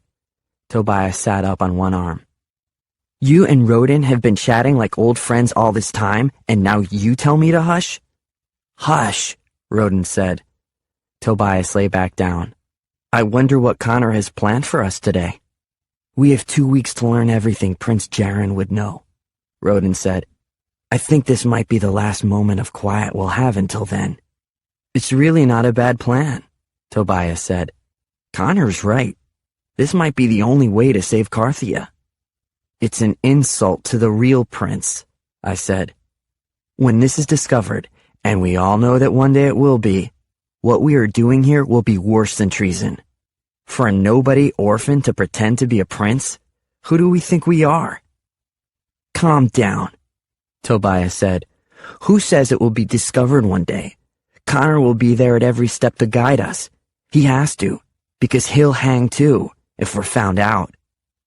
None of us is a perfect fit to what the prince should look like now, I continued. Not to mention that 2 weeks isn't nearly enough time to learn everything he would know, whether Connor's there or not. If we three stick together, he can't force us to do this. But I want to do it. Tobias sat up and swung his feet out of bed. You two can lie around if you want, but I intend to start learning what I need to as soon as possible. He surprised the servants in the hallway, who insisted they had been waiting for us, though their sleepy eyes said otherwise. Errol dug into the drawers of my wardrobe, stifling a yawn. You can go back to bed if you want, I told him. I'm fine here. You don't give the orders, Errol reminded me. Connor does. Your clothes will be more casual today to allow for the afternoon activities. Reluctantly, I rolled out of bed so I could get dressed and Errol could get lost. I made Errol stand there while I dressed myself, although he insisted on inspecting me when it was finished. Not to offend you, he said as I fumbled with a buckle, but it's obvious you've never dressed in clothes such as these. I smiled. If I have my way, I won't have to dress in them much longer. Mott was waiting for us as we left the bedroom. He informed Tobias that he'd be working with a tutor in the library, while Rodin and I were trained in the basics of reading and writing upstairs, in a room that had long ago been converted from a nursery. Tobias smirked at us as his servant escorted him away. He probably figured that being more educated gave him an advantage with Connor, and he was probably right. Rodin whispered to me that he wouldn't want to study with Tobias anyway. I agreed. Our tutor was a man who instructed us to call him Master Graves, an appropriate name since he looked more like a gravedigger than a teacher. He was tall and thin as a shovel, with pale skin and limp black hair that he combed in a way to make it appear as though he had more hair than he really did. I immediately decided to dislike him.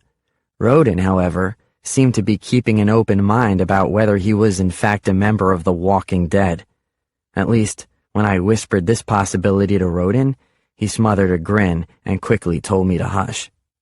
Master Graves directed Rodin and me to sit in chairs that were clearly intended for small children and faced a chalkboard. He began to write the alphabet, and then said to me, I told you to sit down and we'll get started. Rodin looked up. He was already seated with his knees halfway up his chest. I folded my arms resolutely. I'm not sitting in a chair meant for a 5-year-old. Get me a real chair. Master Graves arched his head so that he could better look down on me. You are sage. Obviously, I was warned about you. Young man, do not mistake me for one of Connor's servants. I am a gentleman and a scholar, and I will have your respect. You will sit in the chair I have available. Since he was clearly still around to keep me from running away, I called for Mott to come in. When he ducked his head in the room, I said, Master Graves thinks he's not one of Connor's servants, but you are. I need a chair." "You have one," he said, nodding to the one beside Rodin. "It's too small. I can't learn that way." "Too bad. Sit down." "Okay, but when Rodin and I don't learn our letters, you can explain to Connor why." Mott sighed and left the room. He returned several minutes later with a larger chair in each hand. Master Graves was incensed, and said as punishment for my disruption, I would have to write my letters an extra 10 times that day. 10 times the better I'll know them then, I said. How strange that you should punish me by ensuring I come out more educated than Rodin, who has tried to obey you. Graves' knuckles were nearly as white as the chalk when he began instructing us on the sounds of the letters. Rodin actually seemed interested and tried hard to keep up with Graves. I fell asleep around the letter M. Graves was gone when Mott shook me awake some time later. "He called you incorrigible," Mott said. "Honestly, Sage, are you trying to fail?" I already told you I could read a little. This morning was a waste of my time. I thought it was great. Rodin sounded happier than I'd ever heard him. I never expected to be able to read, and Master Graves said he'll have me in a children's reader by tomorrow. Great. Let me know what the children's reader has to say about impersonating a prince. Earlier that morning, servants had brought us a small breakfast of hard-boiled eggs and milk to eat while we studied. With such a paltry beginning, it was no surprise that both Rodin and I were already hungry again. "You'll lead after your next lessons," Mott said. "What lessons?" I asked. "History of Carthia, then a lunch. Then you'll do sword fighting, horseback riding, dinner and etiquette with the master, and tonight you will study in preparation for your lessons tomorrow." Rodin slapped me on the shoulder. "He'll make a gentleman of us yet." I nodded but stayed silent. The thought of what Connor was making us into deserved no celebration. 14. All three of us shared the afternoon history lessons, which was a waste of Tobias's time because he already knew the answer to every question. He spoke so quickly, there was no point in Rodin and I even attempting to speak, even if we had known the answers. Our history tutor was Mistress Havala, who Tobias said had taught him other lessons earlier that day. She was past the age of marriage, which was curious because she seemed like a pleasant enough person. She had a round face with curly black hair that bounced a lot, and made a great effort to avoid any discussion of the real reasons why Connor had brought us here, even though it was clear she knew. There was a nervousness about her, yet her easy smile and gentle nature were a welcome respite from the serious demeanor everyone else on this estate seemed to have. I wondered what would happen to her at the end of these 2 weeks. When she stepped out to ask for a drink of water, I told Tobias and Rodin of my concerns. Tobias shrugged it off. "She'll be fine. She told me that Connor asked her never to talk about teaching us." "Threatened her more likely," I muttered. Defensively, Tobias arched his head.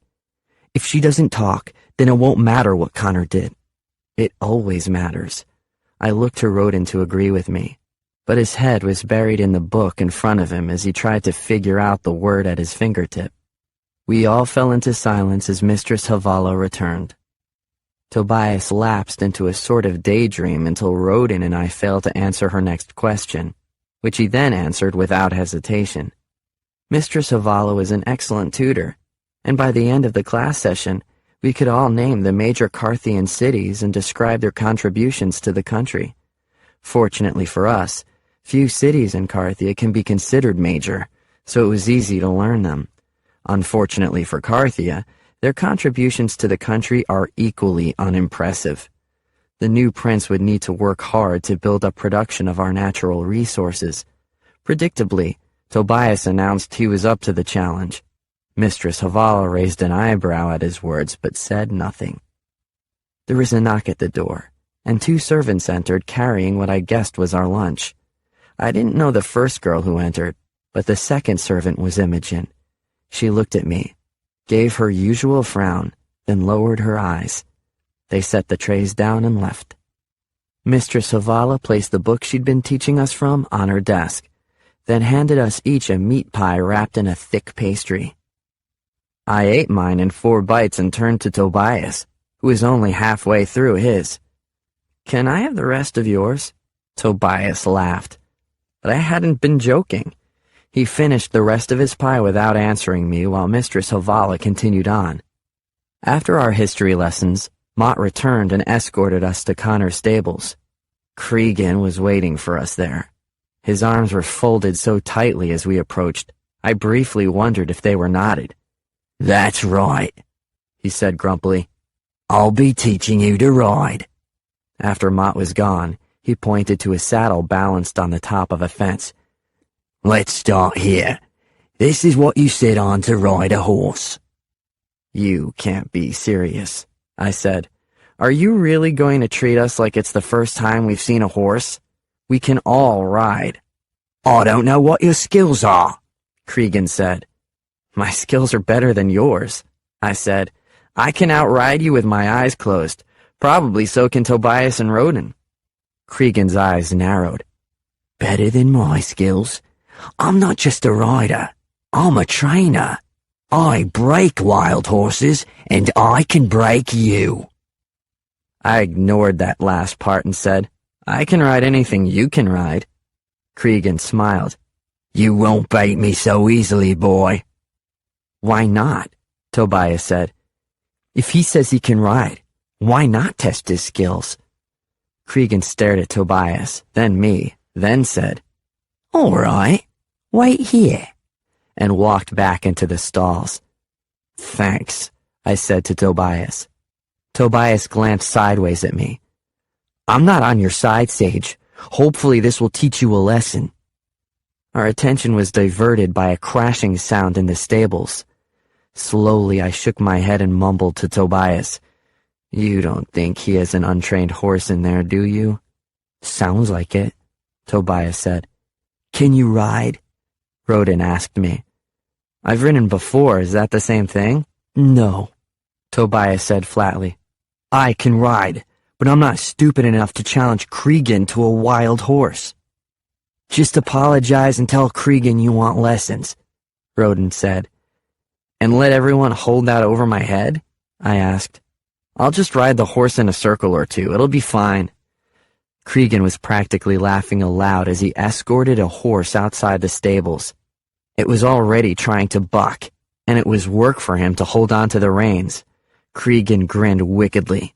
"So, you can outride me?" I backed up 2 steps. My father had warned me about my quick tongue countless times. Perhaps he should have warned me more often. It doesn't matter whether I could beat you or not. You're the tutor here. That seemed to offend Cregan. His voice rose in pitch as he said, "And as your tutor, I'm ordering you onto this horse." I shook my head. "I'm not riding that horse. Get me a tamer one and I'll do it. You just know you'll lose if you play fair." Cregan walked so close that I could feel his breath on me. "Scared?" "Yeah, I was. It was a fierce horse." "Then it's a good time to teach you some humility.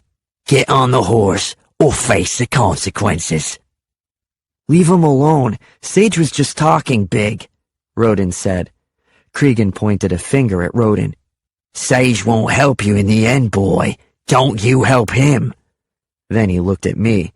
"If you don't ride this horse now, then you won't ride again during the next 2 weeks. I'll tell Connor you failed here." After a very long moment, I reached for the reins. "Fine, but I need help getting up." Cregan laughed. "Can't even mount a horse by yourself." "It's a riding contest, not a mounting one. Where's your horse?" Cregan's laugh widened. "You'll fall off so quickly I wouldn't even have time to get into a saddle." He steadied the horse while I climbed on. The horse bucked, and I had to grip tightly to stay in the saddle. "He doesn't like me," I said. "You should be used to that," Cregan said. "And Windstorm is a she." With a laugh, he slapped the horse on the backside. Windstorm took off with a fury at her feet, throwing me hard against the curve of the saddle. She bucked twice, and I managed to hold on only because it entertained the devils to help me do it. Behind me, Cregan was laughing boisterously. Maybe Rodin and Tobias were too. It was hard to tell with the world jostling around me. I yelped and held on as she pulled free of Cregan's control and we sprinted away. Windstorm headed directly for a tree, as if she knew the low-hanging limb could knock me off. I ducked in time to avoid the worst of it, though some of the smaller branches scraped my shoulders as we passed beneath them. Somewhere behind us, Cregan yelled for me to come back, but Windstorm was on a full gallop to freedom. Cregan was left with the reality that by the time he got a horse to follow me, I'd be long gone, and I was on a horse running so fast that if I fell off, I was facing more than a few broken bones. Or worse. 15. It was nearly dark before I heard them calling for me. I didn't answer the first few times. They weren't close enough to hear me, so there was no point in using up what little energy I had left. Finally, Mott passed close enough that I could see him through the trees. He was on horseback and carried a lantern. "The devils have you, Sage, answer me! Where are you?"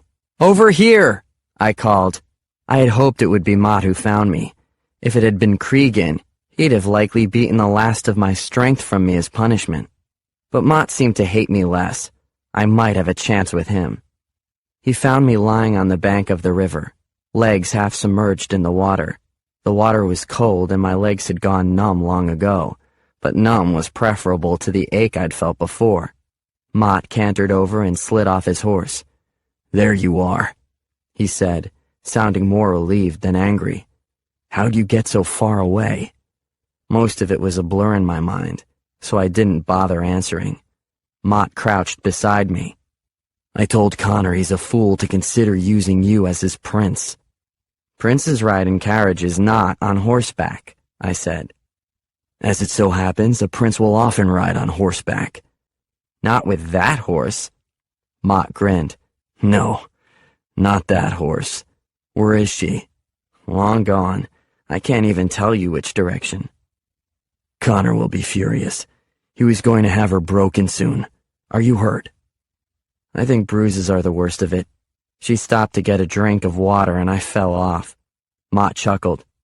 "You stayed on through the ride and fell off when she stopped? Cregan's going to laugh all night about that." I rolled the rest of the way out of the stream and pulled my legs up close to me. "Just tell him I stayed on through the ride, or he'll make lessons just as bad tomorrow." "Sorry, but at some point you will have to learn that you can't say whatever you want to whomever you want. There are consequences for your sharp tongue, and this is one of them. I hope it will prove to be your most valuable lesson today." Valuable lessons were code words for pain that no one apologized for. I'd had enough of them for a lifetime. "I'm cold. Can we go back?" "You've got a cut on your cheek." I brushed a finger over it, though in the darkness of the woods and with my dirty hand, it was hard to tell if there was any blood on it. It didn't feel wet. I think it stopped bleeding. "Connor won't like that. He doesn't want to present a prince at court who's got cuts and bruises all over him." "It'll heal by then." Mott extended an arm to help me onto the back of his horse. I stared at the ground for a moment and then looked up at him. "I need your help, Mott. Connor's never going to choose me just as I am." Mott took my hand and lifted me up. "Not as you are right now. Let's get you back and cleaned up." Did I miss sword fighting? "We canceled it to look for you." "What about dinner?" "They're eating right now." I can only imagine how Rodin and Tobias will talk about me to Connor. It'd be a miracle if they didn't talk him into hanging me at his earliest convenience.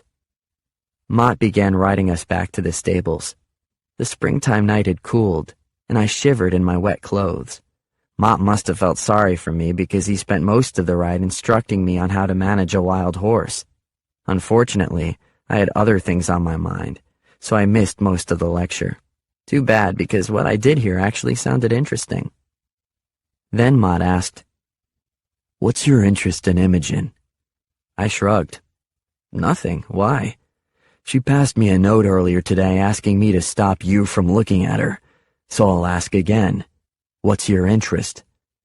"There's nothing," I insisted. "It's just that she seems so anxious all the time. Is she safe here? Mott hesitated a moment, then said, When the servants feel one of them has been singled out or favored, they tend to get jealous. That can become dangerous. I pondered that. So you're saying when I look at Imogen, it makes things worse for her? It could, yes. Which left a horrible feeling inside me. I'd only looked at her to understand the cause of her fear, when in fact the cause of her fear was me looking at her. As we neared the stables several minutes later, Mott said, We were in a debate over whether you really can ride. Oh? Connor said he thought you could. He figured you had goaded Cregan into letting you have a horse so you could ride to your freedom. We weren't sure we'd see you again after tonight. I chuckled lightly. Yeah, that would have been a good plan. So can you ride? Mott asked. Or are you really so stupid as to have gotten on a horse that was bucking like that? My soft laughter widened. Then I grabbed my chest. It hurts to laugh. I must have bruised a rib. If you want me to tell you I'm that stupid, I will. The evidence is there. Mott shook his head. You don't have to say it, Sage. But you do have to get yourself under control. These 2 weeks are going to pass fast, and you're far behind the others.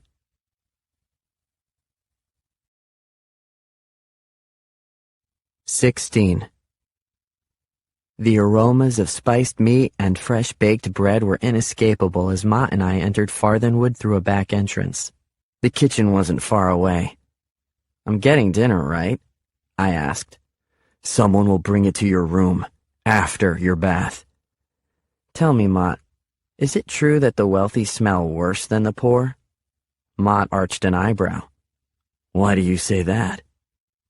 It seems since joining Connor's household that I've needed to bathe much more often. My fleas have all but abandoned me. Let's hope so, Mott said with a chuckle.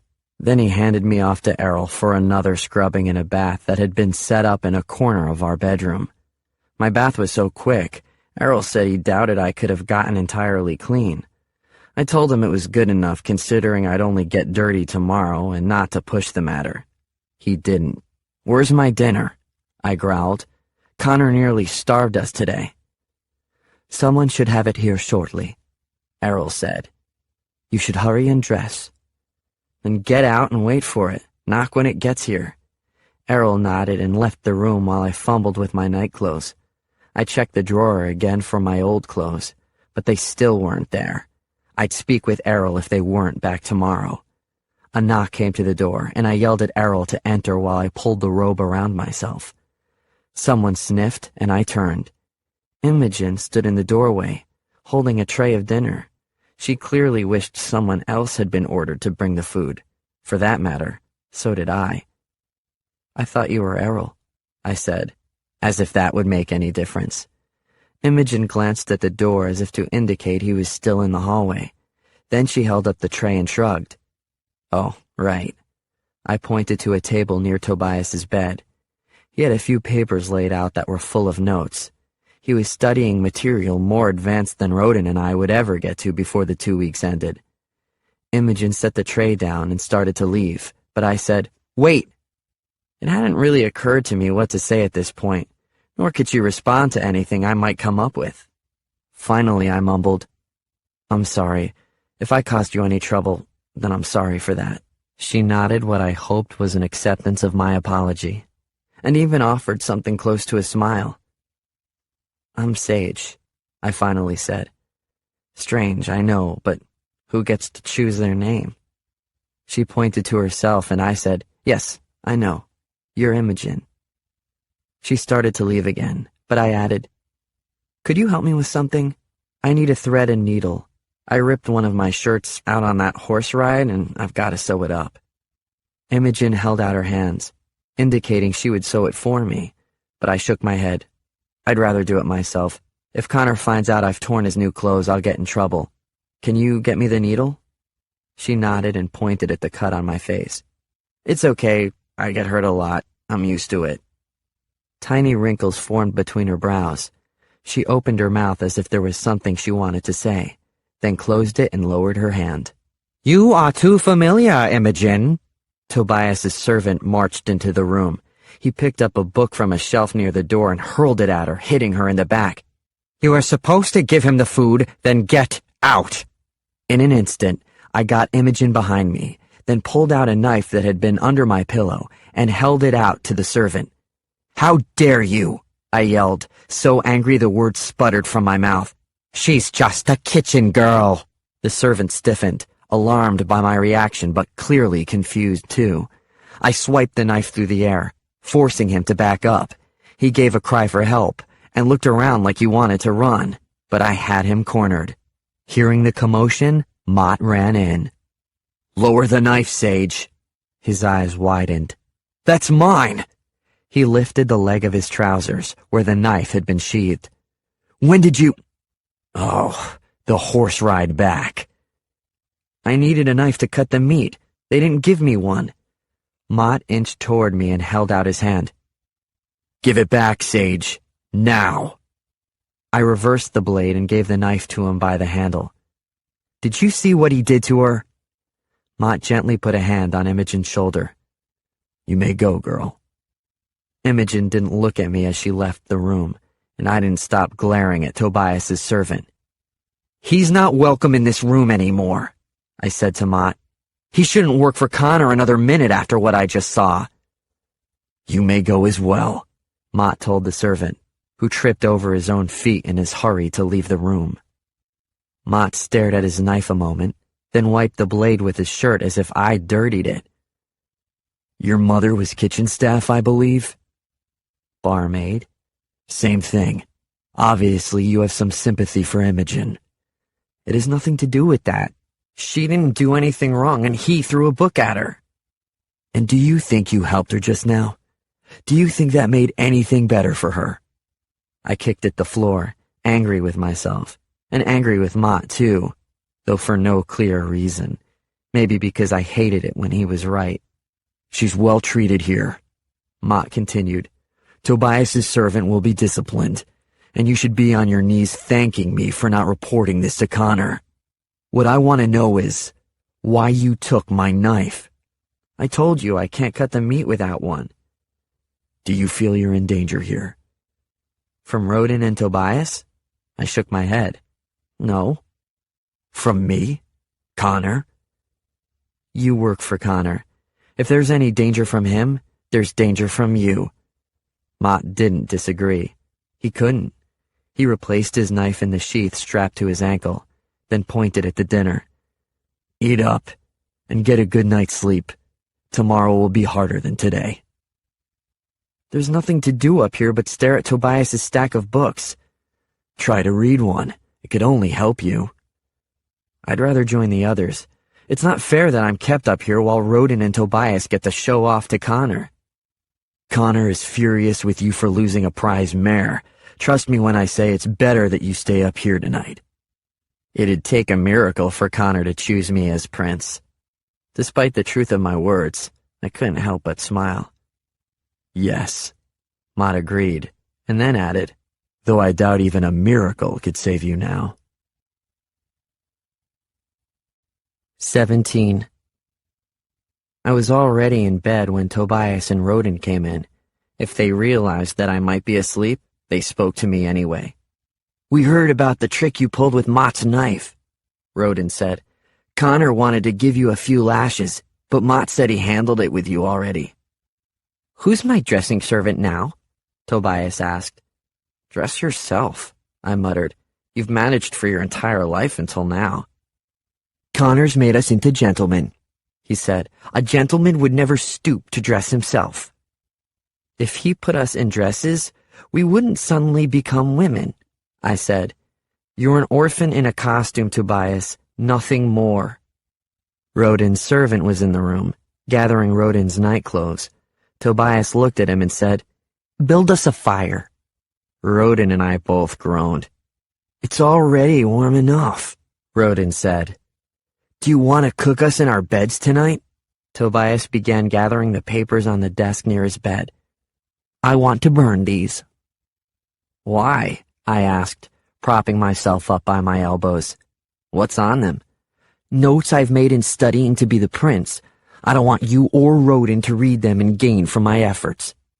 "Neither of us can read," Rodin said. "It's chicken scratch on those pages as far as I'm concerned." "Sage can read a little," Tobias said. I yawned. "True, but you're an imbecile. If I wanted to learn about something important, you're the last person I'd come to for information." Tobias slammed the book closed. "I hope you continue in your ways.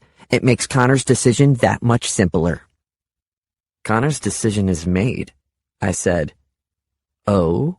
Tobias asked. "Who is it?" "You." Now I sat up entirely. "You're the most willing to do anything he wants, the most pliable. He knows I'd be difficult to manage, and he can't be sure about Rodin. But you're a puppet master's dream." Tobias's mouth opened wide, then closed. Finally, he said, "Connor may think what he likes. I'm also the smartest of the three of us, and if I become the prince, then I will rule, no one else." "If Connor puts you in, then he can take you out," Rodin said. "How do you know it won't be the way Sage says?" Tobias shook his head.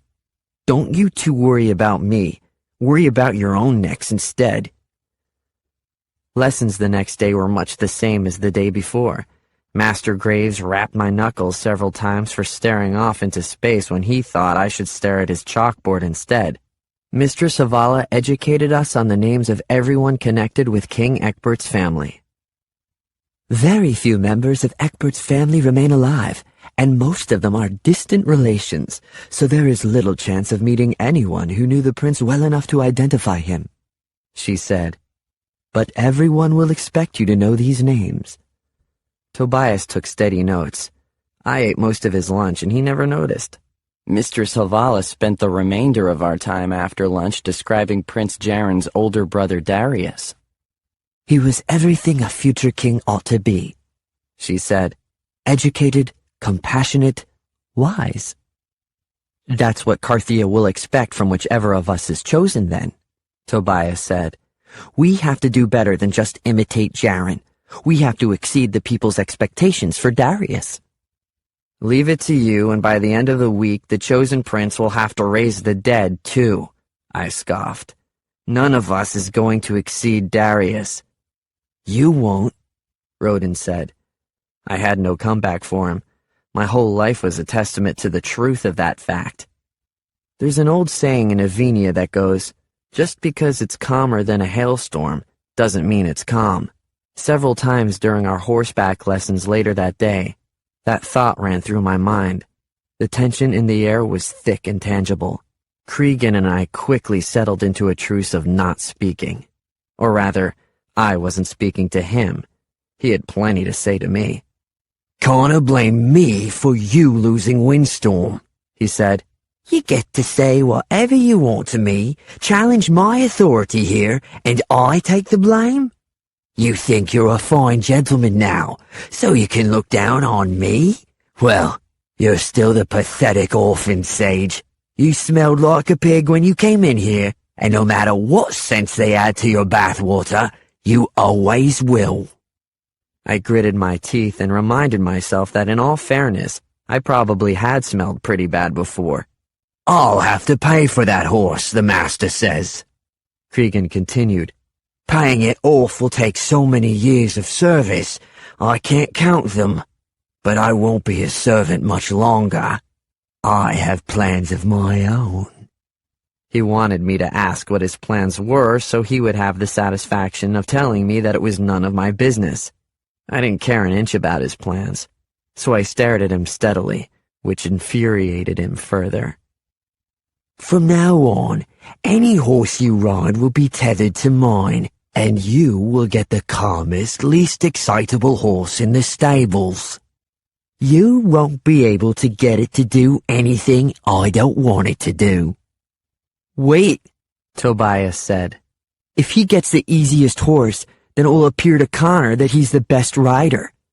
I smiled at Tobias, whose eyes narrowed. "That was your plan all along," Rodin whispered. "I don't have Tobias's brains or your strength," I said to them. "Give me this one area to compete with you two."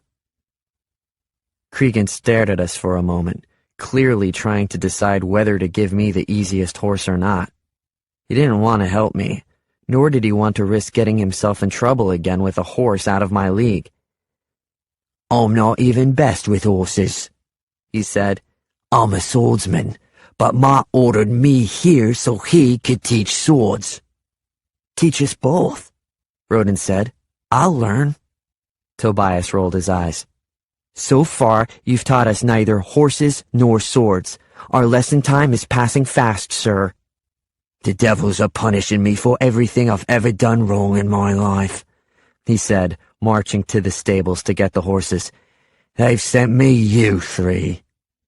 In the end, we all had easy horses, and our ride on Connor's grounds was so boring I thought I'd go insane. I wasn't the only one. "You have to teach us more than riding like schoolgirls on a Sabbath afternoon," Tobias said. "The prince will be expected to show off masterful riding skills." "Thank Sage for this lesson," Cregan said. "I can't risk any of you getting hurt like yesterday." On either side of me, Rodin and Tobias shot out glares again. "I think you planned this," Rodin said to me. "I think you deliberately spoiled it for all of us so that now Tobias and I won't have the chance to get any better." I chuckled softly. That idea had never occurred to me, although if it were true, it would have been clever. After a wasted hour on horseback, Mott collected us for a sword-fighting lesson. "Because Sage went missing yesterday, we'll have to make up that lesson now," he said, leading us toward the small courtyard where he and I had practiced 2 nights earlier. He gestured to the wall where the various swords were hung. "By the end of these 2 weeks, we'll have you dueling with these swords, but for now, you get wooden ones." I folded my arms. "Where's the prince's sword?" Mott turned to look. Sure enough, Jaren's sword was missing. "The prince's sword was here?" Tobias asked. "Just a copy of it," I said. Mott glared at me as if personally insulted by my words, but he shouldn't have. I had been perfectly accurate. "How did you know about the sword?" Rodin asked me. "Mott and I practiced here the other night." Rodin and Tobias reacted with open mouths and narrowed eyes, exactly as I knew they would, but they didn't have much time to protest. "Connor will want to know of this," Mott said, ignoring their whines. "Follow me." We found Connor in his office, poring over a thick and dusty book. Mott spoke to him privately for a moment, then had us all come into the room and stand in front of Connor's desk. Connor's office was lined with shelves full of books, and the occasional bust or trinket. Near the back of the room, he had a massive desk that faced the door and 2 comfortable chairs that faced the desk. It made me wonder if he had a business through which he earned his own money, or whether his was the kind of wealth passed from father to son through the generations. I suspected the latter was true. Connor sat with his hands folded together. "This was no ordinary sword, boys. It was nearly an exact replica of Prince Jaren's sword before he was lost. It was last seen around his waist at supper the night before he boarded the ship that ultimately carried him to his doom. Now, you may think by stealing it you have given yourself an advantage. Perhaps you believe you can use the sword to shore up your claims of being the prince when you are presented at court. But that is futile because, as I said, it's not an exact replica. Anyone with a practiced eye will easily know it's a copy. Perhaps you have stolen it to give yourself an advantage in sword fighting. Again, this is futile. Any of you may practice with Mott as often as you'd like to become as skilled as you'd like, and if you stole it so that the other 2 boys couldn't practice with it, then remember that there are several other swords still available for practice. Now I want a confession. Who took it?" All 3 of us remained silent. Connor couldn't possibly believe that the thief would confess. None of us was that stupid. "Sage must have taken it, sir," Tobias said. "Why is that?" Connor asked. "He's the only one who's already handled the sword." "Which is evidence of nothing," Connor said. "It was there while the boys were in horseback lessons yesterday," Mott said. "We know where Sage was at that time, and all of the boys have been supervised since then." Where were you and Rodin during that time? Connor asked Tobias. Tobias hesitated. After Sage ran off on Windstorm, Cregan was going to follow him. He told us to go to the sword arena and wait for Mott, but after a few minutes a servant came and told us that Mott had gone to look for Sage too, so we left. We left together, Rodin said quickly. If either of us had taken it, the other one would know. And what did you do after returning to the house? Connor asked. Tobias's eyes fluttered. I was in the library. Rodin frowned. I went back to our room. And can either of you provide proof that you were there? After a very long, very uncomfortable silence, I rocked on my heels and smiled. For the first time, I think I'm glad that horse ran off with me. The False Prince, Disc 3. 18. After being dismissed from Connor's office, Mott walked us back to the courtyard to continue with swordsmanship lessons. Tense feelings of vengeance and silent accusation hung in the air between Rodin, Tobias, and me. Mott rotated a pair of us for dueling practice while he worked on skills with the third.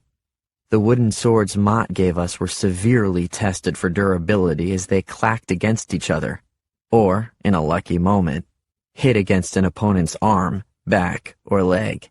Rodin was merciless against me and brutal with Tobias.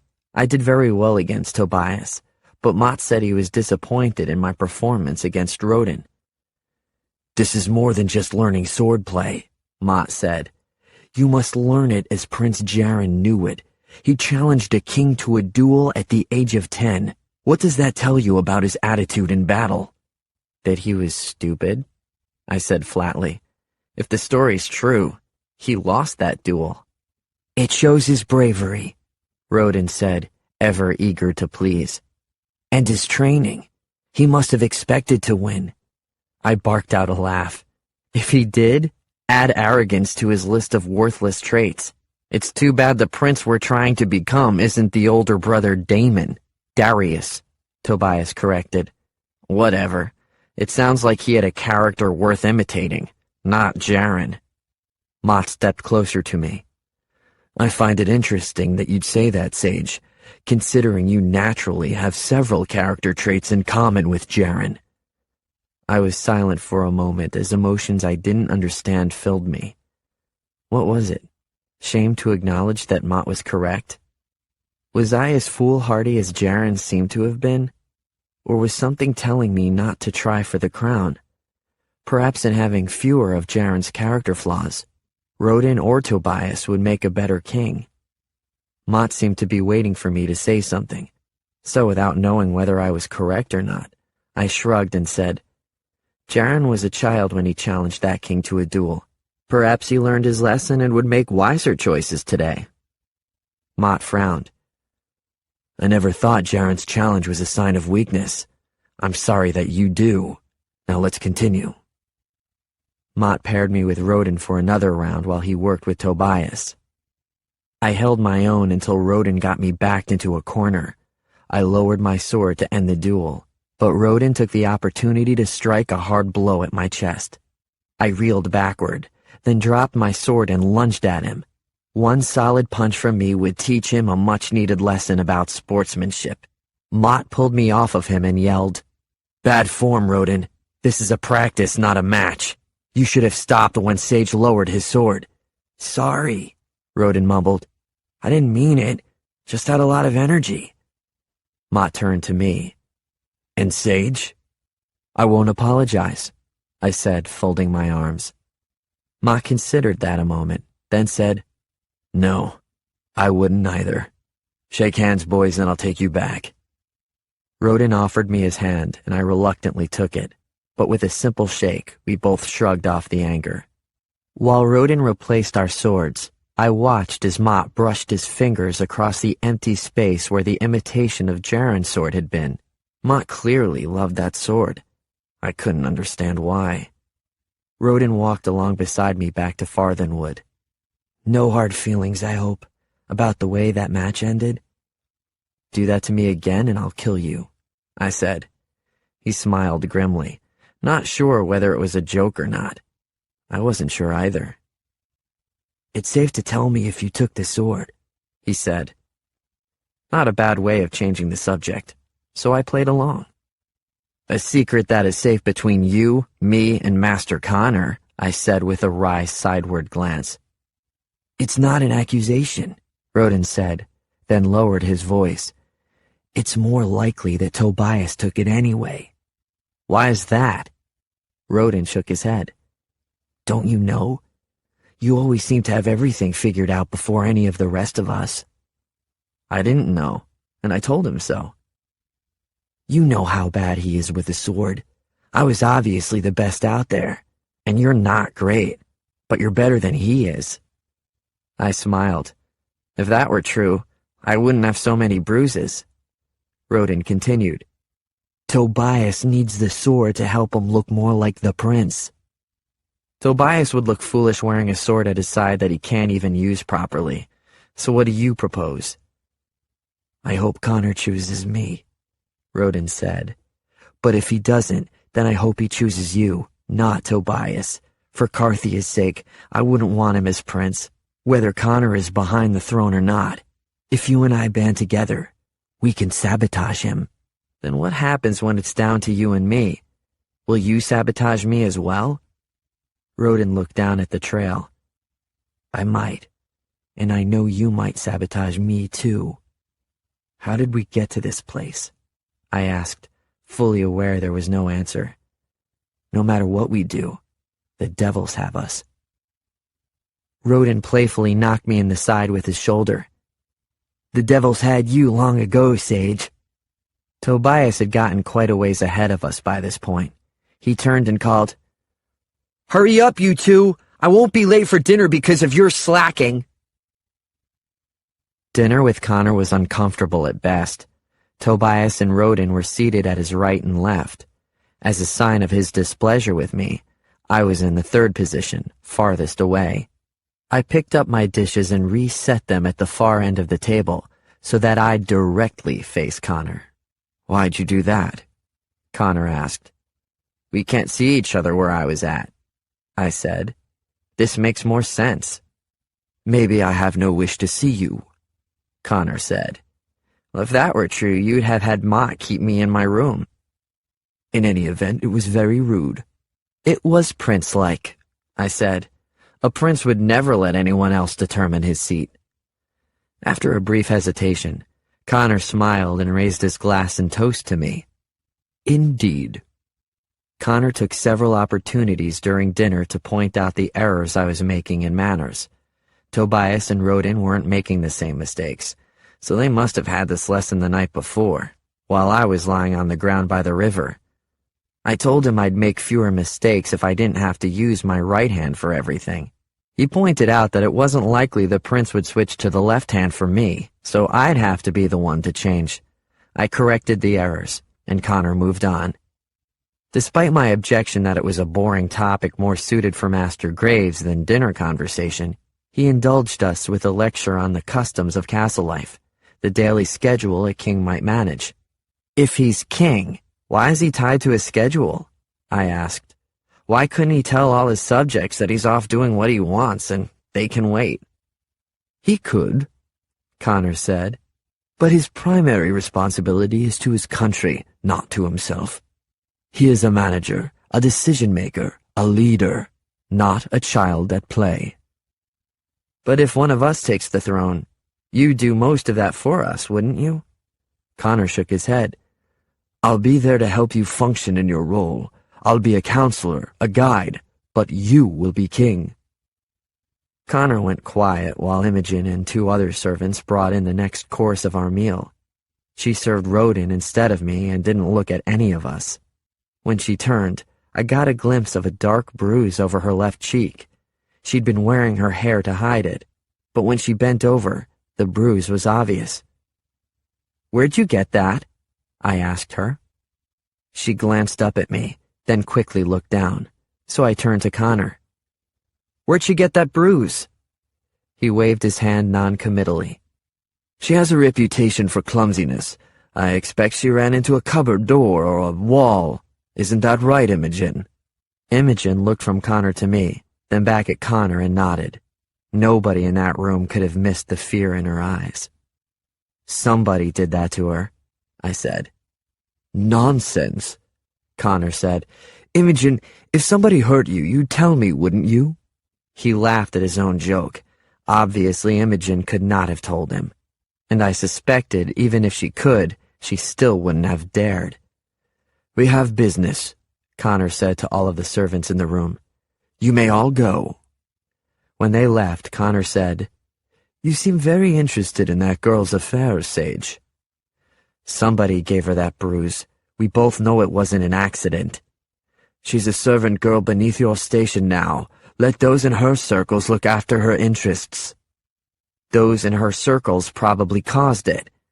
Connor brushed off my statement with an empty promise to look into the matter, then said, "Forget the servant girl and remember why you're here. Did you know the prince is already engaged to be married?" That had Rodin's attention. "Already? To who?" "To whom, Rodin?" "The betrothed Princess Amarinda of Bultane was chosen at her birth for the Crown Prince Darius. She is the niece of the King of Weimar, and an alliance between Ecbert's home and hers is necessary for continued peace in Carthia. The betrothal was King Ecbert's idea. His wife, Queen Erin, was from an inconsequential border town in southern Carthia, unknown in any social circles of the upper class. He was expected to choose from amongst the noblemen's daughters, so there was a great controversy when he married. Even today, little is known about her life before the marriage. For all his weakness in defending his borders, he was always a great defender of his wife." "Why was that necessary?" Tobias asked. "What was she before, some sort of criminal?" "Bite those words," Connor ordered. "She was your queen, Tobias, and a respectable woman always. My only point is that Ecbert wanted to avoid a similar uproar with his son. Now that Darius has been killed, the betrothal will pass to Prince Jarin, if he is found. If you take the crown, you will one day take Amarinda as your wife." "But if she was engaged to Darius?" Rodin asked. "She was betrothed to the throne, not the prince. Amarinda will marry the man who becomes king." "Marry?" Tobias chuckled loudly, echoed by Rodin and me. "Not until you're older, of course," Connor said. "But when the time comes, she will be yours." "What does she look like?" I asked. Connor raised an eyebrow, and I added, "Seems to me a girl whose marriage is guaranteed might not need to take care of her looks as much as one who has yet to catch a man's eye." "You shall see for yourself," Connor said. "I've invited her to dinner at the end of this week." "But if she sees us," Tobias said, "You three will be in disguise as servants amongst my staff. She is a betrothed princess and will hardly deign to look at any of you, but I want you to see her, to gain an understanding of her mannerisms and style. It will help you after you take the throne." "So, what is she like?" Rodin asked. "I'll have you judge that for yourselves, but I suspect she will appeal to you boys, and make our contest that much more interesting." Rodin and Tobias perked up at the prospect of seeing her, but I only slumped back in my chair. Connor had collected another victim in this hideous game, and the princess would never even know it. 19. Back in our rooms that night, Rodin went straight to bed. Tobias was at his desk reading another book. I lay on my bed, staring out the window. Tucked beneath my pillow was a spool of thread, a needle, and a small pair of sewing shears. I did have a tear in a shirt from the horse ride, but I wasn't going to repair it. When I had enough privacy, I planned to cut the shirt up and sew a few pockets into the linings of my clothes. The vest I wore in the daytime had only one useless pocket on the outside. I needed a way to hide items inside my clothes where nobody would think to look. After verifying the sewing items were well hidden, I sat up and stared out the window near my bed. I pulled a garland from my vest pocket, stolen from Connor's pocket after dinner, and absent-mindedly let it roll over my knuckles. When it reached my pinky finger, I carried it with my thumb back to my forefinger. "Nice trick," Tobias said. "It helps me think." "What are you thinking about?" "Ways to get you to stop talking to me?" Tobias wasn't fazed. "While I have candlelight in this room, you can't possibly see outside. What are you staring at?" "Nothing. This is what you do during lessons as well. Are you lost in your daydreams?" "Dreaming of what my life might have been like if I'd made other decisions." Tobias set his book down flat on the table. "Like what?" "If I'd stayed with my family." "Then you'd have become a drunken musician like your father was." "Probably, but I wouldn't be here." I turned back to him. "Are you content with the choices you've made?" "I never made any choices," Tobias said. "After my parents died, I was told to live with my grandmother, so I did. After she died, I was told to go to the orphanage, so I did. Then I was told to come here, so I did. And when Connor tells you what you'll do as king, you will." "No!" Tobias took a deep breath, picked up his book again, and then in a calmer voice added, "I have a plan. I know what I'll do after I'm crowned." I went back to looking out the window. "I hope it works for you." "It will. I've worked out every detail." "Stop staring out that window!" "Why does it matter to you?" "Because it's pointless when I know you can't see outside. Perhaps you're using it as a mirror to admire yourself." Then Tobias looked down at his papers and suddenly gathered them all together in a pile. "I can't see your papers," I said tiredly. "You're being foolish." "Nevertheless," Tobias took his papers and threw them in the fire. He blew out his candle and said, "I'm going to bed now." It was a long time until he fell asleep. I'd had a hard time outlasting him, but I was determined to get outside Farthenwood tonight. I inched the window open and crept onto the narrow ledge directly beneath it. There was little room for error, but it was a calm night, and there were plenty of places to grip onto the walls. I'd be fine. A neighing sound in the pasture caught my attention first. Connor's wild mare had returned home.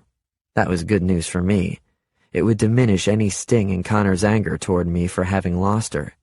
It was good news for Cregan as well. Time off from his sentence of service to Connor. It was amazing how much I could learn about Farthenwood from the exterior. With a fair amount of climbing and using the ledges, I could see into many of the windows. I only saw a few people still awake this late at night, and there were windows in nearly every room. The more favored servants' quarters were on the main floor in the corners of the house. A few of the windows were covered in curtains. The rooms with curtain windows likely belonged to Imogen and other female servants, but I never tried to see into them. The idea of being caught staring into a room of sleeping women was not a pleasant one. They'd mark me as a peeping Tom, with no idea that it was the farthest thought from my mind. The center of the main floor was living space such as Connor's office, the library, the music room, a dance hall, and the dining room. The kitchen and other servant areas were in the back. Bedrooms were on the upper floor. Connor's room was on the opposite side of the house from ours. There were other rooms between them, few of which interested me. I wasn't sure yet how to get onto the top floor of Farthenwood, which was only a third of the area of the other floors. The nursery schoolroom where Rodin and I took lessons was up there, but I wasn't sure of what else. Likely, there are apartments for a governess and possibly more bedrooms. I might eventually find my way up to that level, but I wasn't trying too hard. It didn't seem that anything interesting was up there. I shinnied down a drain pipe to reach solid ground, always a nice feeling, and set about exploring the grounds. I passed through the stables, the archery courtyard, a wide vegetable garden, and then another carefully tended flower garden. The thought nagged at me again to just run. But I knew I wouldn't dare. The assurance of that confirmed my worst suspicions about myself, that deep inside, I really was a coward. The crescent moon had shifted in the sky before I decided to return to my bedroom, where Connor so smugly believed he held us prisoner. It was dark enough that I had to feel for the edges of the window to find the small gap to open it again. But there was no gap. The window was shut tight. I pressed on it, but it was either locked or stuck beyond my ability to open it. I wondered what I should do. Tap on the window and get Rodin and Tobias to let me in? They'd certainly tell Mott or Connor, and I'd face a terrific punishment for that. As it turned out, I didn't have that decision to make. Tobias sat up in bed and looked directly at me. Then a wicked smile spread across his face. He arched his eyebrows, as if asking what I intended to do about this problem. I held out both hands, then pointed to the window. He shook his head slowly, then rolled over and lay back down again. I looked at Rodin, but if he was awake, I couldn't tell. He wasn't facing me and wasn't moving, except for a slow rise and fall of his body. I wondered if he was a part of Tobias's trick. Rodin and I had agreed to sabotage Tobias. Maybe Rodin also made an agreement with Tobias to sabotage me. If so, it would leave him free of both of us as threats. It would be a clever plan, and I almost regretted that I had not thought of it. I leaned my head against the stone wall of Farthenwood and balanced my feet on the narrow ledge. It wouldn't be long before the morning servants would awaken to begin preparing the house for a daytime routine. I was running out of time. 20. A few of the servants' windows were open, but it didn't seem like a good idea to go through any of them. Too many people, most of whom would be waking up soon. Besides, then I'd have to get all the way upstairs and past Mott or whoever stood guard outside our room at night, all without being seen. Connor's window was slightly open. That would at least get me on the right floor. Then I could keep watch and hope for a sleeping servant guarding my door, or an easily distracted one. As risky as it was to use his room, it was my best choice. Maybe my only choice. Connor had a small balcony outside his room. The door was bolted shut to keep it from blowing open during a wind gust, but the window beside the balcony was open enough to let a slight breeze through. The window gave easily when I pressed on it. It was much larger than the window by my bed, so there was no difficulty in sliding my body into his room. I stood still for a very long time to be sure of the rhythm of his sleep, the depth of his breaths and their cycle. He snored softly, which I appreciated because it gave me some cover for any sound I might make. His wide canopy bed was draped in so much fabric, it was difficult to see his body. The sounds of his snoring would have to be enough to assure me I was safe. Back in Mrs. Turbledy's orphanage, I'd spent more nights than days roaming through the rooms. I knew how to test for a floor squeak before placing my weight on it. I knew how to open a door, a closet, or a drawer so that it didn't create a sense of movement in the room. And I knew how to stay invisible. At least, I knew how to do it there. Here, it was a little more complicated. I wasn't familiar with the layout of Connor's room, and there wasn't much light to work with. Connor's room was larger than our bedroom, ridiculously large for only one man, but he was the master here, so if this was the room he wanted, it was his. On one end of the room, to my left, was his bed and several large wardrobes along the far wall for his many fine clothes. Near me was a cushioned chair where he could look out over the balcony onto the back lawn while he sipped a morning tea. To my right were rows of shelves filled with books. He had so many more in his office below that I couldn't help but wonder if he'd actually read all these books, or were they merely for show? Probably he'd read them. Connor was a thorough man. I was briefly curious about the titles, about what books he studied. Then Connor mumbled something unintelligible in his sleep and rolled over. It was time to go. The door into the hallway was shut tight. One of the problems that concerned me was not knowing what I'd find on the other side. Was his room guarded or waited on by a night servant? A nobleman's often is, but I wouldn't know until I opened the door, and there was a stiff penalty for guessing wrong. Then in the moonlight, something caught my eye, hinting at a possibility I'd suspected, but not yet proved. The fringe on a hanging tapestry was pinched between walls. Connor had told us earlier that he knew all the secrets to Farthenwood. I hoped this was what he had meant. Either the interior walls were uncommonly thick, or Farthenwood had secret passageways. I took my time crossing the floor of Connor's bedroom. Wood floors are notorious for their creaks, and I didn't want to cause the creak that woke him. Once I reached the wall, finding the way to open the door into the passageway was remarkably easy. 3 finger holes were carved into the wall, but hidden by the border of the tapestry. I opened the door to the passage as slowly as possible, and no wider than necessary. In a bind, I can get through small spaces. This was a very big bind, and I allowed myself only a very small space to enter. Once inside, I saw that the passage was barely lit with oil lamps set in sconces and spaced far enough apart that a person could make his way through. It was narrow and poorly marked for any exit points, except for a small handle on the wall that released the hidden door to open. I took a few wrong turns, entering other guest rooms that were fortunately empty. When I came to our room, I immediately saw why Connor had chosen to put us here. There was a small hole at the base of the wall that I'd previously mistaken for a mouse hole. It was no such thing. Connor had given us a room where, if he wanted to, he could listen to our conversations. Connor still used the tunnels, or one of his surrogates did. That's why oil lamps were kept burning all the time. I would have to use great caution if I chose to return here. I silently pressed open the secret door, letting myself back into our room. Tobias and Roden were both asleep in their beds. I watched each of them for a while, wondering if in different circumstances any of us might have become friends. Then I shook it off. It had been a long time since I dared call anyone a friend. The concept was only theoretical to me now. Tobias woke up early that morning to find me sound asleep in my bed, and nobody the wiser. He stared at me open-mouthed when I finally woke up, until I rolled over to fall asleep again. Tobias never asked me the story of how I got back into our room, and I never offered it. 21. Errol entered my room that morning with the clothes I'd worn when Connor first brought me here. "Finally," I said. "Why the delay?"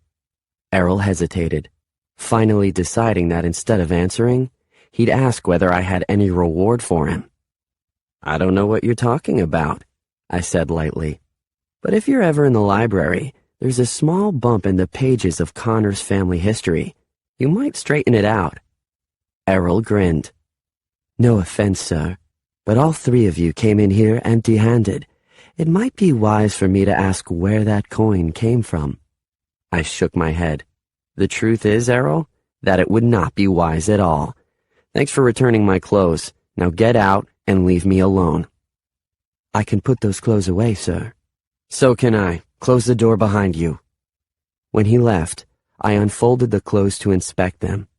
They'd been washed, and a rip in the side of my shirt was mended, but otherwise they seemed the same as before. These were so much more like me. I didn't belong in the silks and fine weaves Connor costumed us in. They weren't comfortable. I didn't feel like a gentleman while wearing them, and certainly not like a prince. I felt like a fraud, which in the truest definition of the word, I was. Before folding the trousers, I checked the pockets. My eyes widened and I yelled for Errol to come back into the room. "I had something in this pocket," I said. "Where is it?" Errol shook his head, but he clearly knew the answer. "You had nothing of value in there, sir." I moved closer to him, and his face paled. "Did you throw it out then?" In almost a whisper, Errol said, "Connor heard you wanted these back. He insisted on inspecting them before they were returned to you. If anything is missing, sir, you should ask him." Minutes later, I stormed into Connor's small dining room, slamming the door against the wall. "Where's my gold?" "Where's Mott?" Connor asked. "He should have escorted you." "He doesn't know I left. Where is it?" "I can't imagine what you're talking about. Now come, sit, and have some breakfast." He gestured to a seat near Roden and Tobias, who were both staring at me as if I'd gone completely insane. I had no intention of sitting. "The gold, in the pockets of the clothes I wore before coming here. You took it." "That's what this is about." Connor laughed. Stupid boy. That rock you carried wasn't gold. Yes, it is, and it's mine. Connor shook his head. It's imitator's gold, Sage. You probably bought it from a swindler in the marketplace. It was a gift, and it's real. I want it back.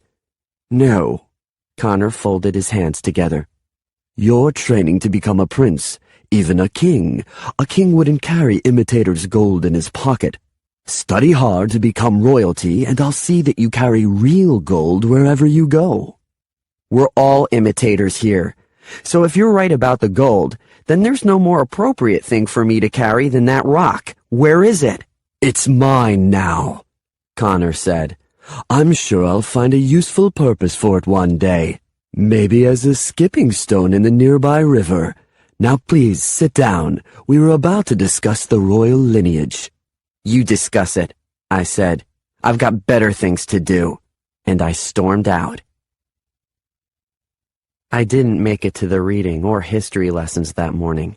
Tobias, Rodin, and I were on our way out to the stables that afternoon when Mott and Cregan strode toward us.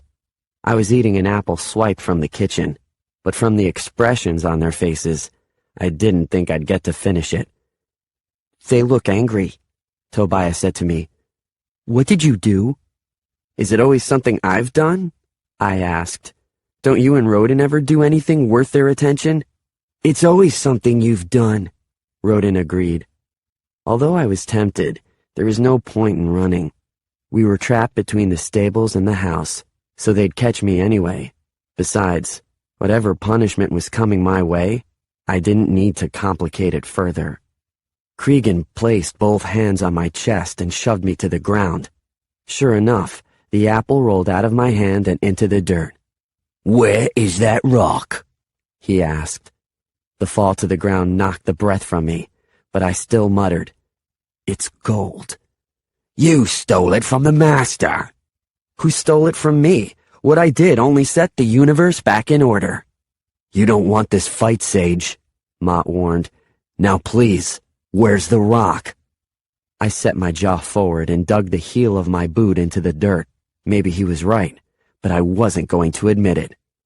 Take him, Mott said to Cregan, who pulled out his knife and ordered me to stand. When I did, he pressed the knife to my neck and grabbed my arm. With Cregan by my side and Mott on my heels, we walked back to Farthenwood. Connor was waiting for me in his office, standing behind his wide oak desk. Cregan threw me into the chair in front of the desk, and he and Mott stood on opposite sides of me. Where is the rock? Connor asked coldly. Isn't it in your desk where you left it? I countered with an equal coolness to my voice. That set Connor off. He nodded at Cregan, who slapped me hard across my cheek. I tasted blood in my mouth and closed my eyes a moment before the sting eased enough that I could open them. I bought you from the orphanage, Connor yelled. That means I own you, which means I own everything that belonged to you. That rock is mine. If it's not real gold, then why do you want it? I asked. Because I don't want you to have it. I will not present someone to the court who carries imitator's gold in his pocket. Where is it? Maybe you lost it, I said. Cregan slapped me again, harder this time. Take him to the dungeon, Connor whispered. Do what you must, but leave no scars. No, wait! My eyes widened as fear gripped me. I knew what would happen there. Don't do this, Connor. It's just a rock. Is that what you want to hear? Connor pressed both hands flat on his desk as he leaned toward me. What I want, Sage, is for you to bend to my will. If I tell you to jump from a cliff, I want you to jump. If I tell you to swim to the far side of the ocean, I want you to swim. I don't care about the rock, but if I tell you that it's no longer yours, then I will have your loyalty, respect, and obedience. I'll give you one last chance. Where is it? My heart pounded so loudly in my ears that I barely heard him. All I knew was that he would not get that rock, even if my life depended on it, and I suspected that it did.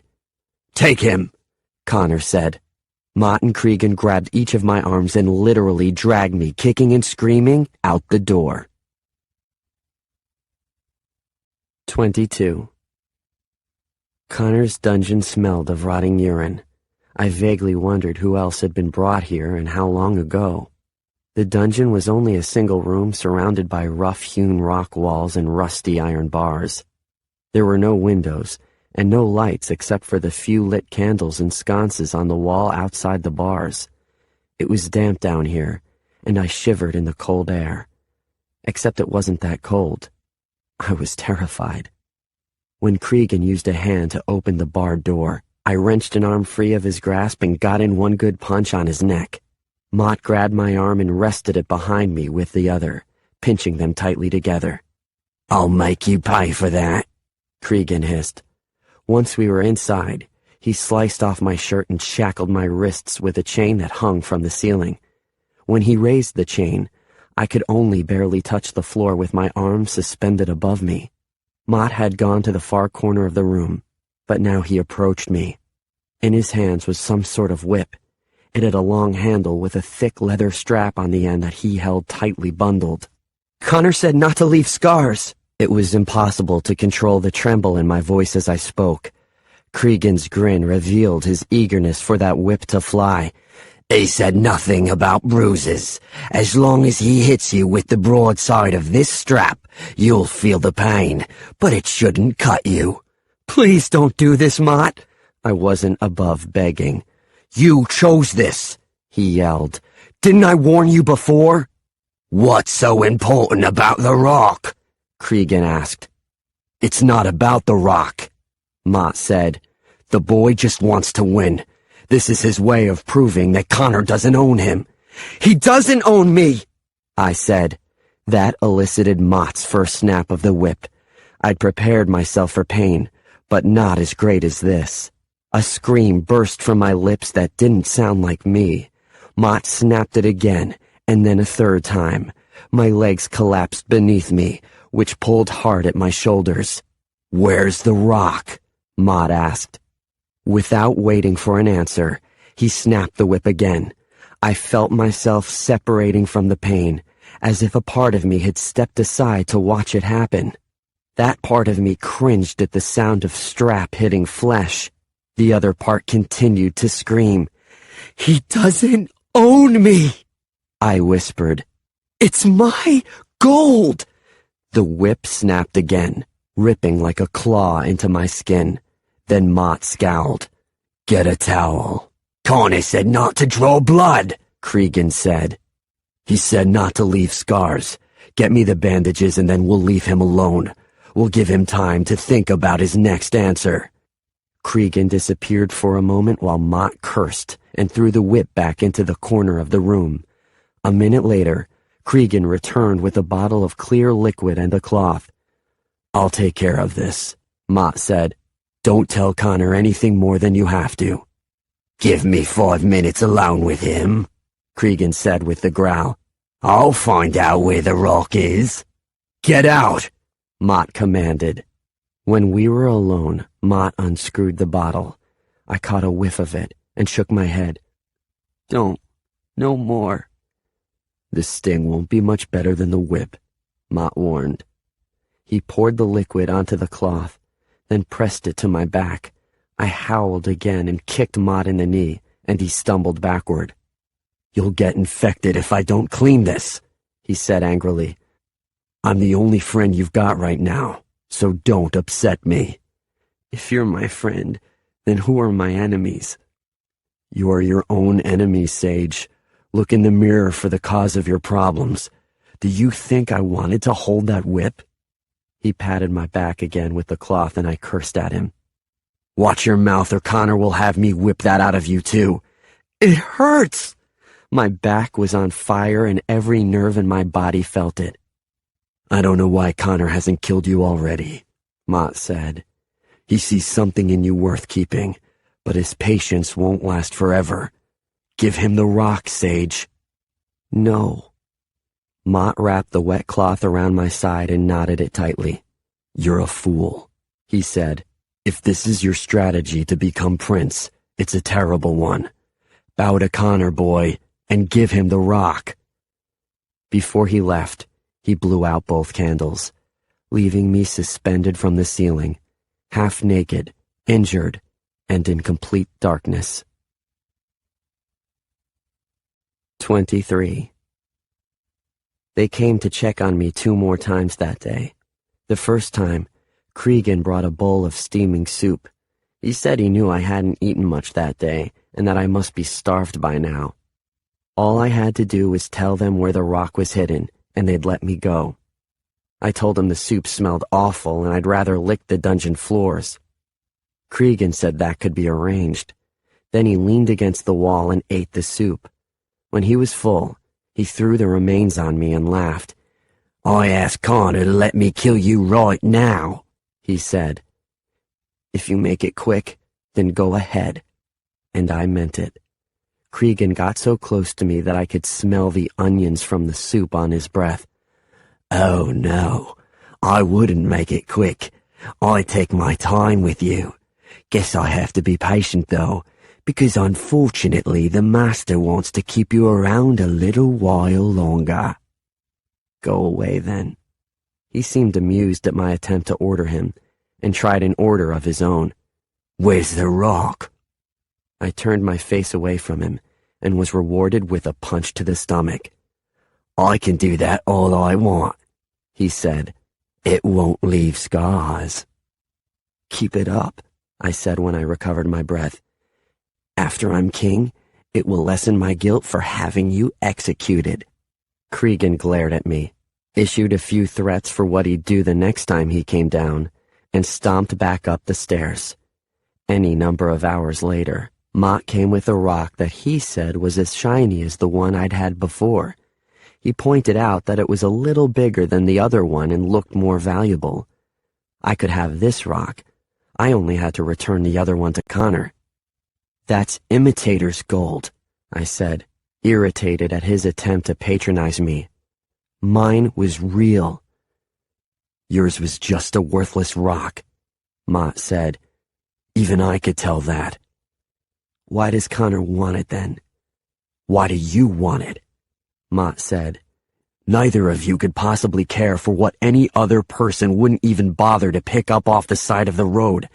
Connor wants it because you want it, and you want it to defy Connor. If you think this fight proves anything, you're wrong."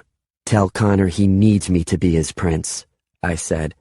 "Neither Rodin nor Tobias will be able to convince the regents, but I can, and he knows it."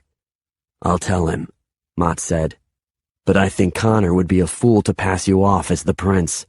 First chance after that crown landed on your head, you'd take a royal revenge on him." "Just tell him.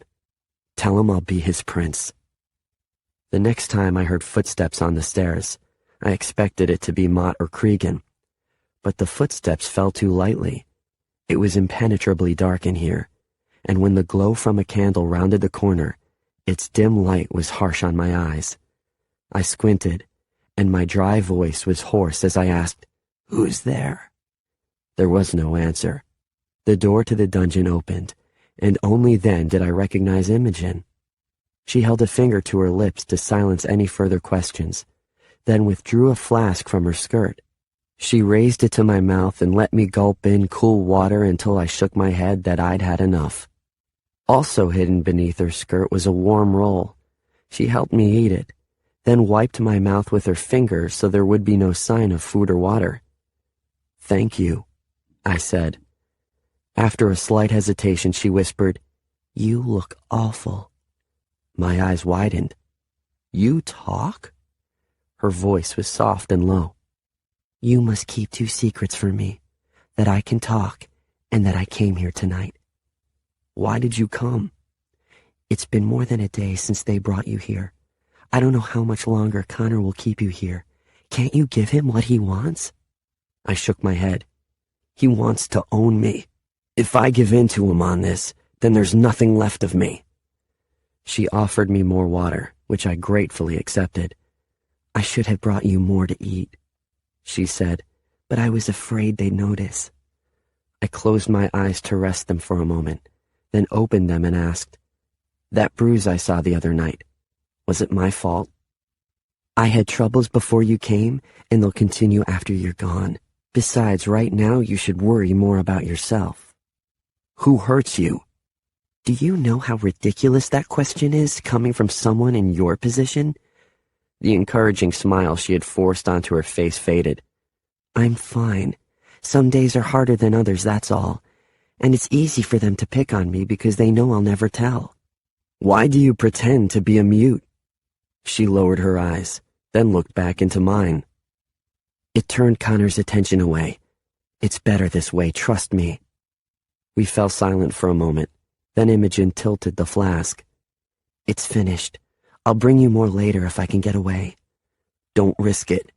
He'll let me go soon. He has to.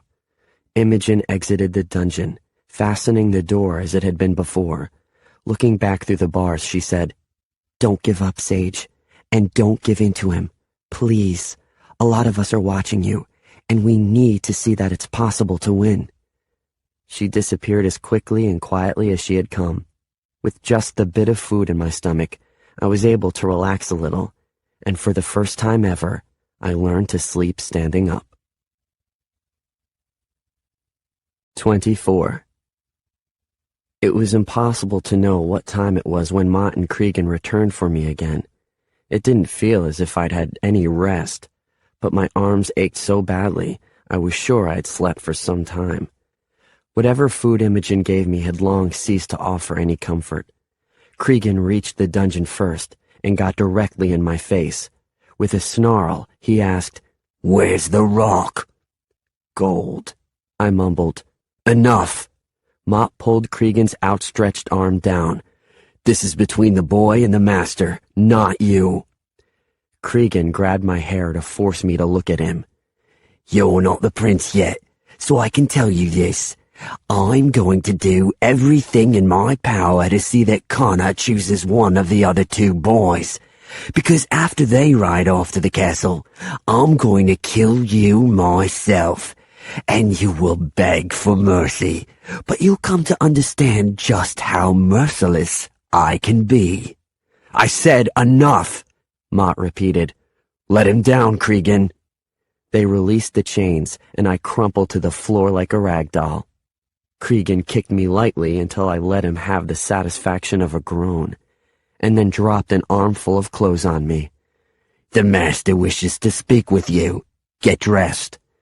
I didn't move until Mott finally crouched to the floor and began dressing me. Then he cursed and said to Cregan, He's bled through on his bandages. Get me some more. I'll have to get them from upstairs, Cregan said. We didn't have much down here before. Then get them. Cregan's footsteps pounded up the stairs. While I lay face down on the filthy floor, Mott worked silently to remove my bandages. One of them pulled where dried sweat and blood had bonded it to my skin. I cringed, and Mott breathed an apology. With tears in my eyes, I said, You have to help me. Please, Mott, I can't do this. I work for Connor, not you. Then after a moment, he sighed tiredly and added, After all this, the master is still considering you. That says a lot. It's time to stop thinking of yourself as an orphan and look at yourself as a prince. I will always be an orphan now. And for the first time and as long as I could remember, I cried. I cried for my lost family and for every circumstance in my life that had led me here. Mott held my forehead until calm slowly returned to me. Forgive me, I mumbled. You're half-starved and exhausted, he said. Forgive me that it was my job to bring this upon you. Moments later, Cregan returned. He handed the new bandage to Mott and then stood back as Mott carefully peeled away the rest of the old one. Give me a light, he directed Cregan. Cregan handed him a candle, which they held close to me. It's going to scar, Mott said. It cut deeper than I had thought, but I think so far we saved it from any infection. They poured more of the liquid onto the cut. I clawed at the floor for relief from the pain but made little sound. There was no energy for that. The sting passed, and they wrapped me in a new bandage. It took both Mott's and Cregan's help to get me dressed. Then they walked me up the stairs. The early morning light was fierce on my eyes, and I stumbled backward, anything to get away from so much sun. Get him some water, Mott said to someone nearby while still holding me firmly. A cup appeared and Mott pressed it to my lips. I took a few sips, then turned my head away. The light didn't hurt so badly now. I faintly realized how much I'd missed seeing it. We can't delay any longer, Mott said. Let's take him to Connor. They sat me in a chair facing Connor's desk. Connor stared at me for what seemed like an eternity, and then said, "You look terrible." I said nothing. "If you learn nothing else during your time here, Sage, perhaps you will learn not to defy me. You were 2 nights down there. Did you know it's been so long? I hope you had time to reflect that disobedience to me will bring you nothing but misery." Again, I had no response. It occurred to me that obedience to him offered its own form of misery, but I wasn't going to tell him that. Besides, it hurt to talk. Connor nodded at Mott, who brought out a tray and set it on Connor's desk. It was filled with items I recognized as having come from various hiding places around my bed and my drawers. Connor picked up a few things that I'd pickpocketed over the last few days: a butter knife, a gold cufflink, several coins. "No need to ask about these," he said. "You've obviously managed to find time amongst your other studies to steal from me and those in this household." Yes, that was obvious, so I remained silent. Then Connor picked up some papers. "But I must ask about these. Do you know what's on them?" "I don't know what you're looking at," I mumbled. "They're notes someone made. Whoever wrote them seems to have detailed some strange plans. They may be interpreted as ways to get rid of me should he become king. Everything from the rather non-offensive appointing me as a foreign ambassador to poisoning my wine. Who wrote this, Sage?" I shook my head. "Is your name on it?" "Of course not. As I said, this is only my interpretation of the notes. Tell me who wrote them so I can ask about it." "I wanted to practice writing with my right hand. I found these in a bin set for fire kindling." "I must ask you directly. Did you write these notes?" I started to laugh, then choked on it as pain thumped in my side. "You can't think I'm that foolish." "Roden couldn't have made these notes either," Connor said. "It must be Tobias." "Ask him then." "I think not," Connor said. "I believe I'll let Tobias rest secure in the belief that he's in the lead for my decision. The more confident he is, if he authored these pages, that overconfidence will guide him to expose himself." Connor chuckled and then added, "I'm sure this secret is safe between you and me, correct?" He didn't wait for a response and I offered none. Connor stood and walked over to me. He lifted my face and inspected it for cuts or bruises. "You're none the worse after a stay in my dungeons. I hope the experience humbled you." He took the blank expression on my face as an answer and continued. "You're a difficult young man, Sage, but I suspect that comes from your lack of discipline and supervision, which means I can train it out of you. I've heard that down in the dungeons you told Mott you would be my prince. Is that so?" "You need me." "Why is that?" It took a few seconds to collect my breath to answer. "Tobias and Roden can't convince the regents. I can." "So you'll be their prince," Connor said. "But will you be my prince?" Slowly, I nodded.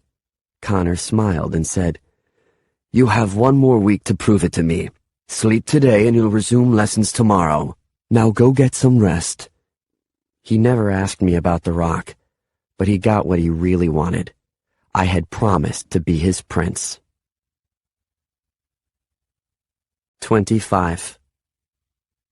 Once they got me into bed, Errol attempted to take care of my back, but I fought him so much that at one point after I awoke, it was Imogen who sat beside me. I mumbled a hello to her. She shifted her eyes to identify Errol in the room, standing against a wall and looking irritated. So I closed my eyes and went back to sleep.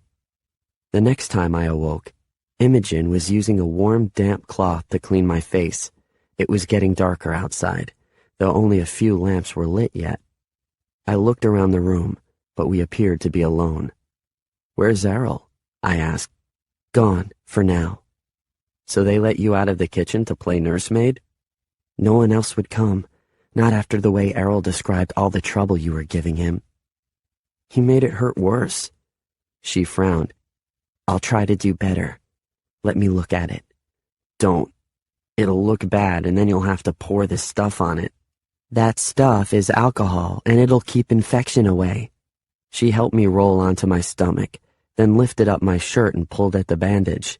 There was silence as she looked at my back. It didn't even sound as if she was still breathing. "Oh, Sage. It's just the one cut, which looks awful, but you're covered with bruises too." She lightly traced a finger across my back. "Your hand is cold," I mumbled. "Your skin is hot." She unknotted and loosened the bandage, then said, "The wound has sealed, which is good, but I've still got to use the alcohol." I groaned and buried my face in my pillow. She applied alcohol to a towel and pressed it against my back, apologizing the entire time. When she finished, I focused on steadying my breathing while she re-knotted the bandage. "The servants say you did this for some little rock," she said. "They had us search everywhere, but nobody can find it. Where'd you put it?" "What's your reward if I answer that?" Imogen drew back offended. I apologized, but the damage was done. "I'm no spy. It was just a question. If you knew, maybe they'd try to get the answer from you too."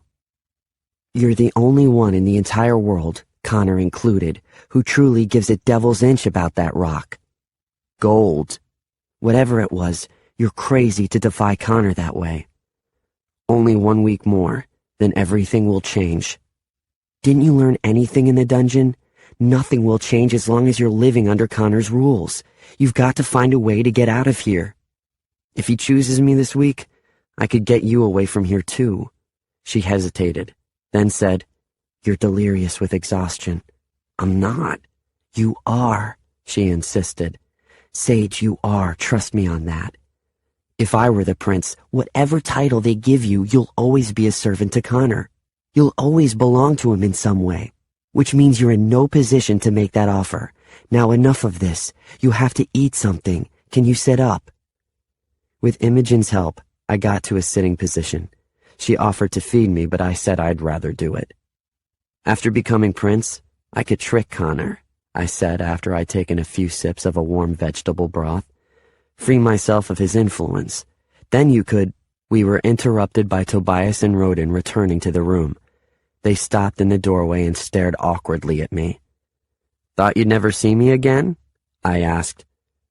"It's like looking at the dead," Roden said. "We didn't think Connor would bring you back here," Tobias said. "Not after what you did. It's okay for him to steal from me, but not for me to take it back?" They didn't answer and stared at Imogen as if they wanted her to leave before anything more was said. I finished the rest of my soup and handed it to Imogen. She shook her head stiffly at me, then gathered up any items not needed and quickly left the room. "It's irrelevant for you now anyway," Tobias said, sitting at the desk. "You've missed so much of the lessons, there's no way you can catch up, not even to Roden. Connor will choose me." "How do you know that?" I asked. "No, it's true," Roden said, obviously dismayed. "Connor made it very clear at supper tonight that I've been a disappointment to him, and you're too unstable. He didn't say anything at all about Tobias. If he had any problem with him, he'd certainly have said so." "Tobias isn't strong enough to be king," I said. "You and I have proven ourselves. Has he?" "I will." Tobias's face was already red, and I suspected it was going to get redder before he was finished. "Don't challenge me on that, and don't get in my way." Pretending I couldn't detect the threatening tone in his voice, I casually leaned my head against the wall. "This is your chance with Connor, then.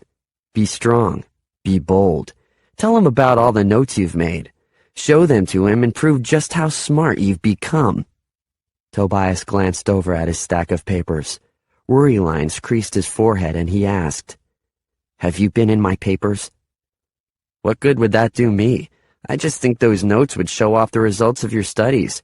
Prove to him that you have plans of your own." Tobias grabbed his papers and threw them into the fire.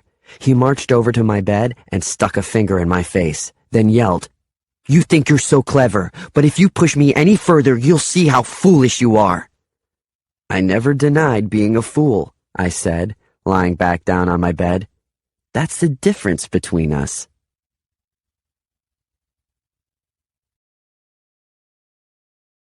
"26. I slept the rest of that evening and through the night, waking up only when Imogen came to check on my bandages.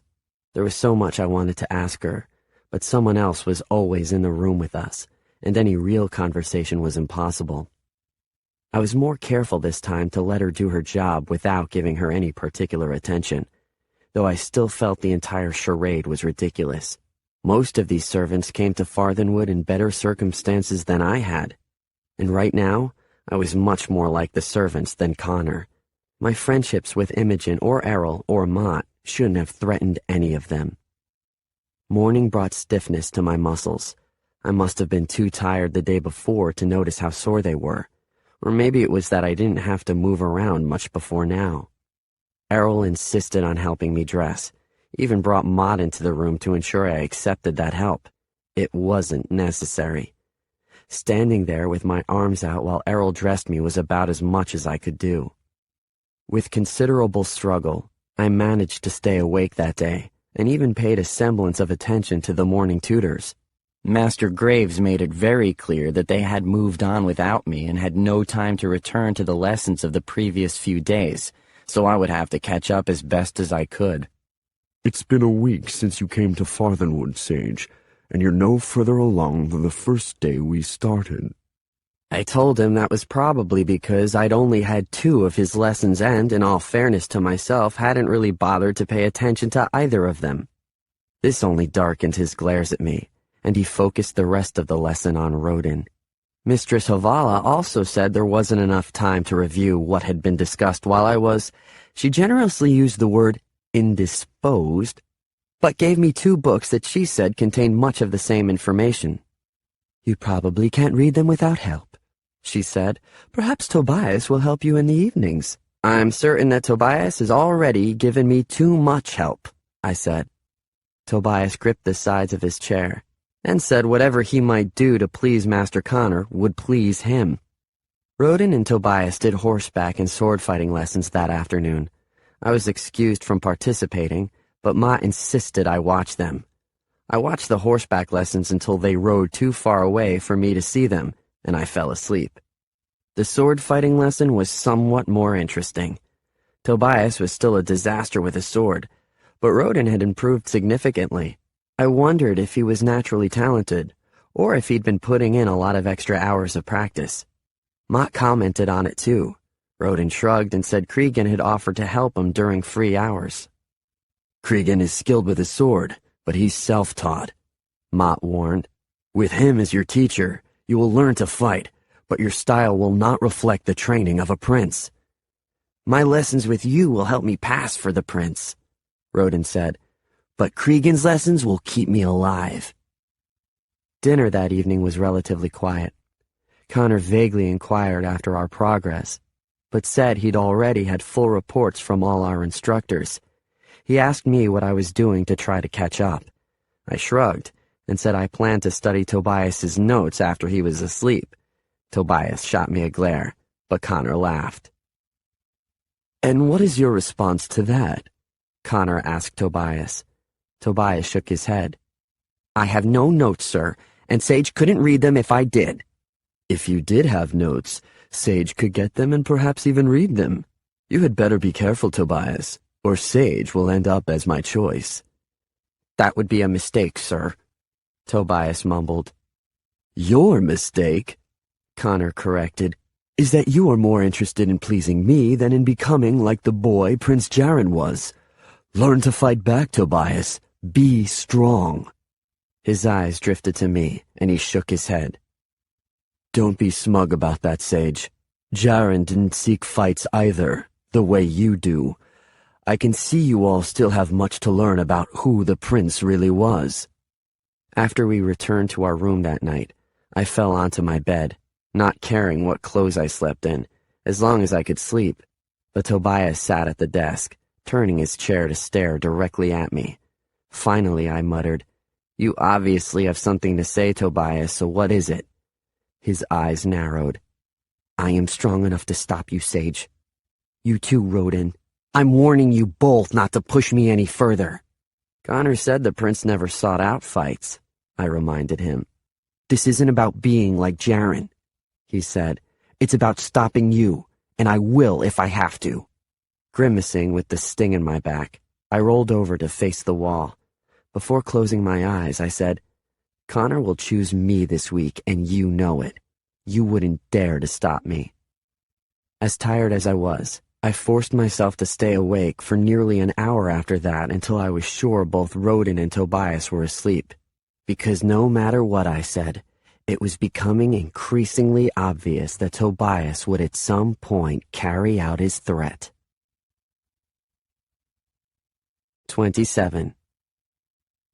Mott was waiting for us after lessons the next day to tell us there would be no horseback riding that afternoon, nor sword fighting. "Cregan says you're all good enough on horseback to pass initial scrutiny, and Connor has other plans for you this afternoon." Those other plans were dancing lessons in Connor's great hall, so Connor apparently had other ways to torture us beyond his dungeon walls. I grabbed my side and sat in a chair near the door. "I'm not dancing. It'll hurt." "Today is the only time we can spare for these lessons," Connor said, walking in ahead of a small group of women. "Surely a handsome young prince would never be so tired that he couldn't enjoy a dance with a lovely young lady." Reluctantly I stood, though swallowing a laugh when I saw our 3 dancing partners. None of them were young, and lovely was a kind exaggeration. They were dressed in clothes similar to his other servants, and had the rougher skin of women accustomed to physical labor. Rodin shared a grin with me. Tobias straightened his spine, but looked a little nervous. "Don't be shy, boys," Connor said. "You don't have to romance them. It's just some dancing, and all of them are fine dancers." We walked forward and made the decision of who our partner would be based on which lady happened to be standing closest to us. My partner was a woman in her 40s, who whispered to me that her name was Jean. She had curly hair that was probably once a pretty brown before it had grayed and faded. Her eyes were wide, contrasting with her thin lips and nose. Not a pretty face, but it was an interesting one.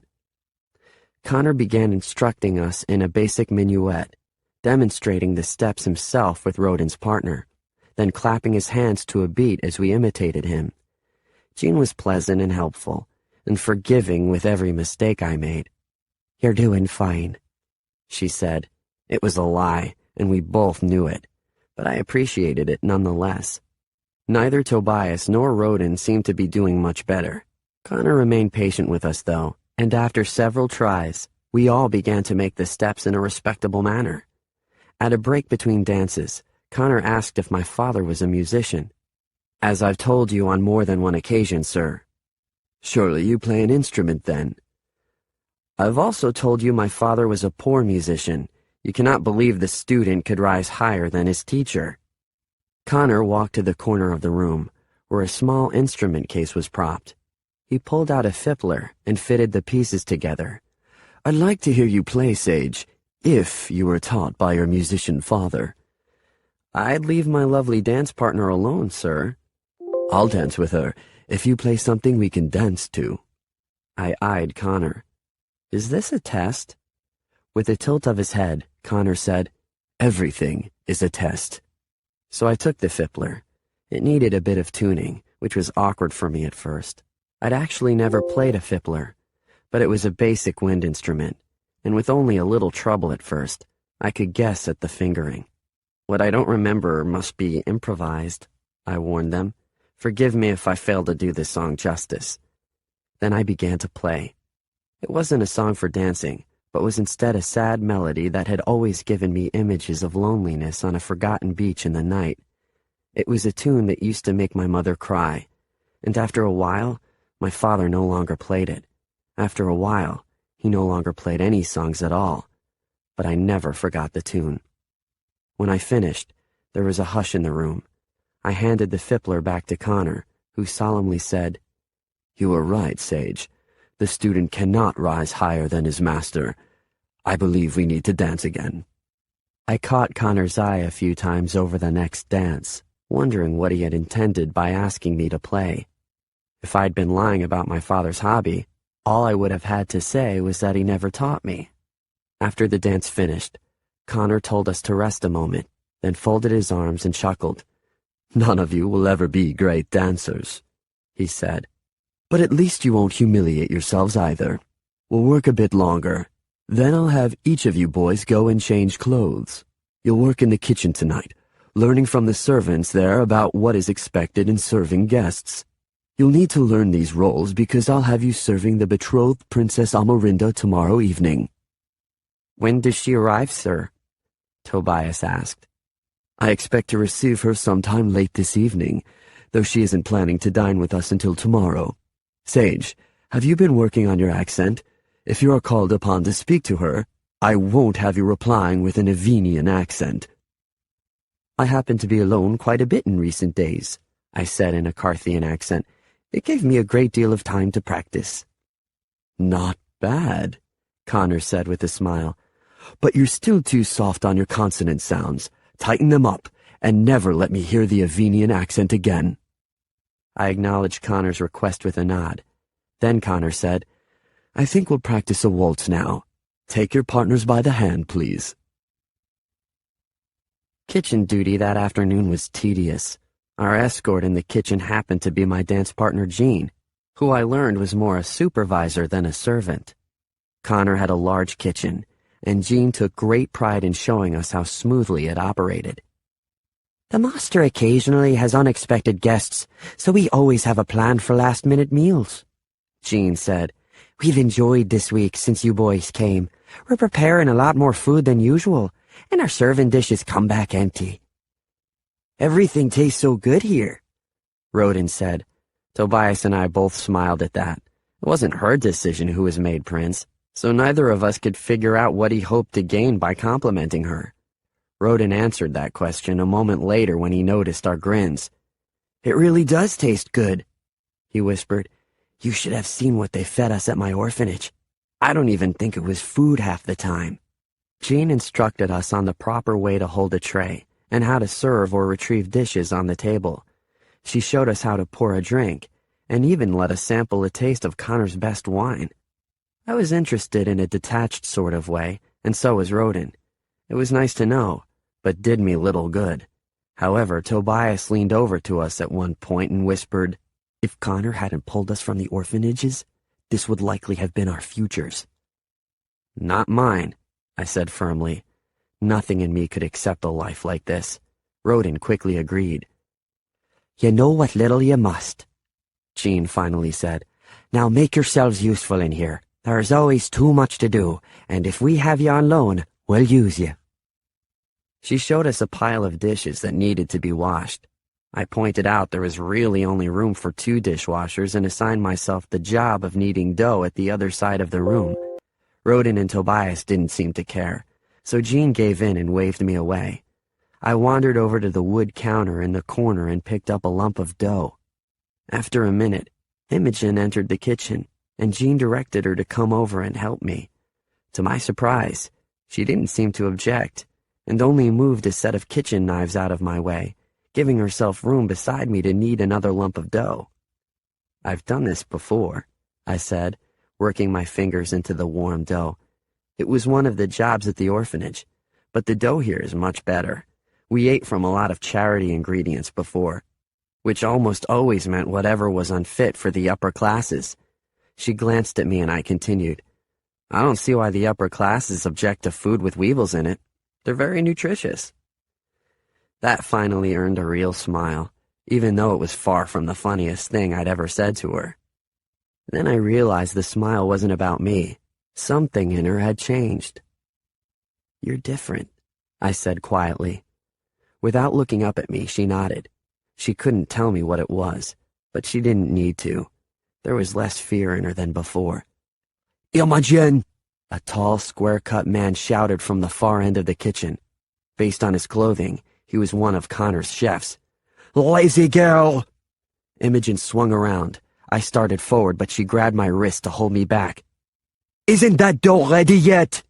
He said. I've got to have it baked by this evening. How could she have finished? I scowled. Every time she walked in here, you sent her out with another job.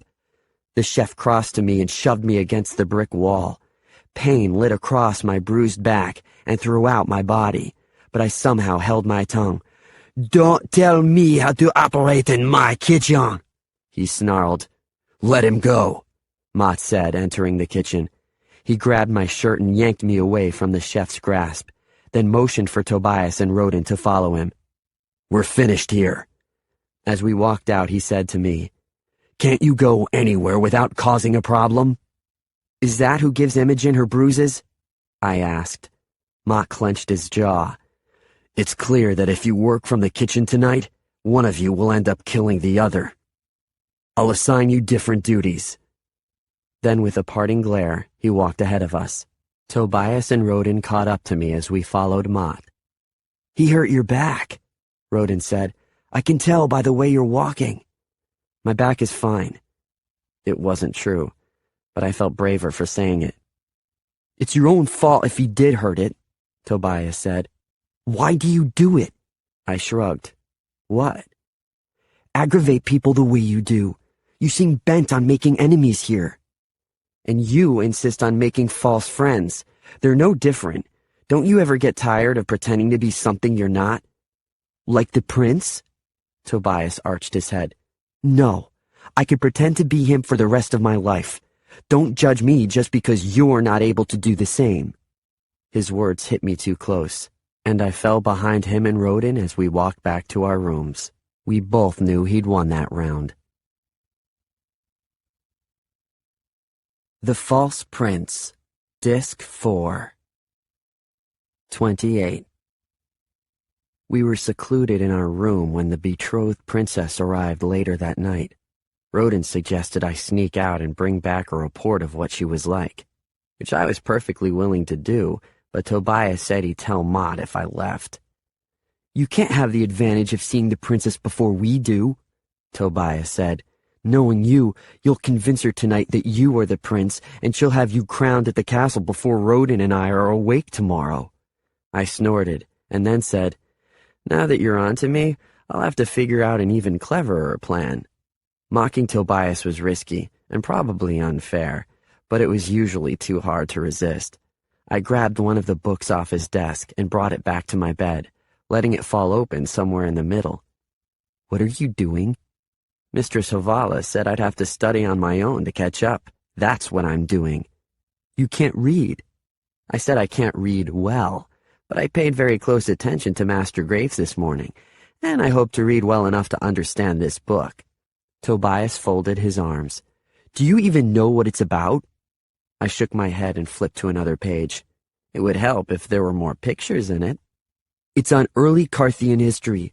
If you were going to study, you might choose a topic more relevant for convincing anyone you're a prince. Great. Give me one of those kinds of books. They're in the library, and we're not allowed to leave this room. I turned several more pages of the book. Then I'll have to content myself with reading this one. Rodin chuckled and grabbed another book off Tobias's table. Me too. Now you're a reader also? Rising anger tinged Tobias's voice. It'll be good practice. Rodin settled onto his bed with a book. Tobias's face reddened. You think this will convince Connor of anything? I'm twice as smart as either of you. And half as strong as me or Rodin, even if we're asleep, I said. You have to do better, Tobias. Is that a challenge? He asked. I'd never challenge an inferior. Now go to sleep. You'll need rest before whatever humiliation comes your way tomorrow. You sleep, Tobias said. You'll need some strength for sneaking out later tonight. I laughed and tossed the book on the floor before lying down, but I didn't go to sleep. That was a luxury I couldn't afford. It was much later in the night before I finally decided to sneak out, this time through the secret passages. Climbing across the exterior walls of Farthenwood was a bad idea, since I still felt so weak. But as long as nobody else was in the passages, it would be a fine way to explore. I was gradually learning the exit points of the passages. They ran throughout Farthenwood, or at least to areas where Farthenwood's architect felt a person might want to secretly travel. One of my favorite exits took me into the hallway around the corner from my room. It helped to see what was happening on the outside when everyone thought we were safely inside. I left the passages and entered the hallway using that door. As always at this time of night, there were only a few servants wandering the halls, so as long as I was careful to find the shadows in Connor's home, I had access to most of the places I wanted to go. This time, I even got a glance down the hallway at who was guarding our room each night. I practically choked with laughter when I saw him. He might have been younger than the three of us, and he'd fallen asleep. He wore a sword, but the smallest buckle of the belt still hung loose around his waist. Clearly, Connor no longer considered any of us at risk for running. The one well-guarded room wasn't far from Connor's. The vigils in front of the door were unfamiliar to me, and they stood very alert. It had to be the guest bedroom for the betrothed Princess Almerinda. It was impossible to continue any farther through the hallway without risking the attention of her vigils, so I slipped back into the passages. Somewhere in there was a door leading directly into Amerinda's room, but using it for any reason was a terrible idea. It did occur to me that there might at least be some way to peek into the room without entering it. The curiosity of what Amerinda looked like was very strong. While feeling around for any place to view into the room, I felt a hand on my arm and the point of a knife at my back. It had been only a matter of time before the others discovered the passages too. "Is this how I have to prove my strength?" Tobias's voice was thick, and he sniffed loudly. I wondered if he was crying. "Where'd you get the knife?" I asked calmly. Calm was important here. "I stole it from the kitchen." He pressed the long end of the blade into my back, and I stiffened as I felt it cut. It was a razor-sharp knife. "If the whipping before wasn't enough, maybe I can stop you." "From what?" I said, gasping. Blood trickled down my back, though I couldn't tell if he'd opened the old wound or created a new one. "Stop you from being considered. I saw Connor's admiration for you while we practiced our dancing. But how can he? You're the least worthy of the title, the lowest of us three." "And you're the biggest coward," I hissed, then caught my breath in my throat as his blade cut deeper. "Don't call me a coward," Tobias said. "I'm not." "Have you come here to kill me?" I asked. "Because I'll scream when you do, and it'll wake up the princess and probably a whole lot of other people, and you'll get into trouble." "You'll be dead." "Yes, but you'll be in trouble." Tobias lightened the pressure on the blade. "This is just a warning for you to back down. I will be king." "If you don't want to kill me, then lower the knife." Tobias released my arm, then said, "Don't try anything with me. I'll keep this knife ready if you do." I stumbled away from him, my head spinning. "What am I going to try in here? You know that if you're this paranoid as king, it'll eat you alive." "Maybe King Egbert should have been more paranoid. Then he wouldn't be dead right now." I stopped and grabbed onto the wall for support. It took every bit of my concentration not to be sick all over him. "You okay?" Tobias asked. Not that he cared. When I began walking again, he followed, adding, "What's the point of wandering around here every night?" The sting gradually eased. It was still fierce, but the whipping had hurt worse. Maybe he hadn't cut me as badly as I first thought.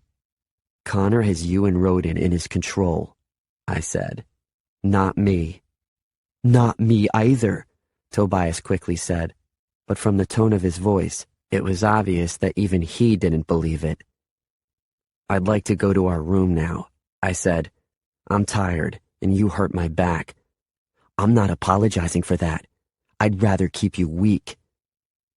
"What a person of honor you are," Tobias snorted. "A statement like that coming from you?" That brought a faint smile to my face. Then let's hope Connor chooses Rodin, so that Carthia has some hope of an honorable king. Tobias didn't like that, and he strutted ahead of me. Rodin would have this kingdom destroyed in a generation, with or without Connor's lead. He has no thought that someone else hasn't put there. I shudder to think either of you has any chance of being chosen. If Connor's choice was that obvious, my back wouldn't hurt so much right now. My warning is real, Tobias said, and if you try to tell anyone about this, I'll see that Rodin takes the blame. I know how to persuade Connor. You have no control over Connor. You may wear the crown one day, but he'll be king. I'll let him think he has control, then get rid of him. Where are we? Despite the pain I still felt, I couldn't help but smile wickedly. Connor's room is on the other side of this wall. Pray he is a deep sleeper, or else he heard every word you just said. Tobias made a sound in his throat and put his ear to the wall to see if he could hear Connor on the other side. I used the moment to grab his arm and twist it behind his back, and then withdrew my own knife from inside my clothes. Where'd that come from? You're not the only one who stole from the kitchen. I withdrew his knife from his belt and whispered in his ear. You're in a lot of trouble, Tobias. Connor knows about the notes you made, your plans to get rid of him. You've already lost. In a few days, he's going to kill you. Then I hit him over the back of the head with the butt of my knife, and he fell unconscious. 29. Tobias was asleep in bed when I woke up, so he must have found his way back to our room sometime in the night. The idea that I'd slept through his walking freely around the room made me uncomfortable. Usually, I was a light sleeper, and I didn't like the idea of wondering what he might have been tempted to do to me in my sleep. Rodin was already awake, and still working on the book he'd taken off Tobias's desk the night before. I can figure out a lot of these words, he said. You should have paid more attention to Master Graves. I think he could have helped you. I can't pretend to be interested in someone who's so boring, I muttered. Rodin rolled his eyes and went back to his book while I got out of bed and began to get dressed. It would irritate Errol, I knew, but lately that fact was more motivation than deterrent. There's blood all over your shirt, Rodin said. Noticed that, did you? Rodin closed the book and came closer to me. It looks like your shirt was cut too. What happened? Do I need a bandage? How should I know? Let me call Errol. I pulled off my shirt and threw it into the fireplace, which still bore a few smoldering ashes. The alcohol that Imogen had used for me was in the corner of our room. I poured just enough of it onto the shirt to stir up the fire again. What did you do that for? Rodin asked.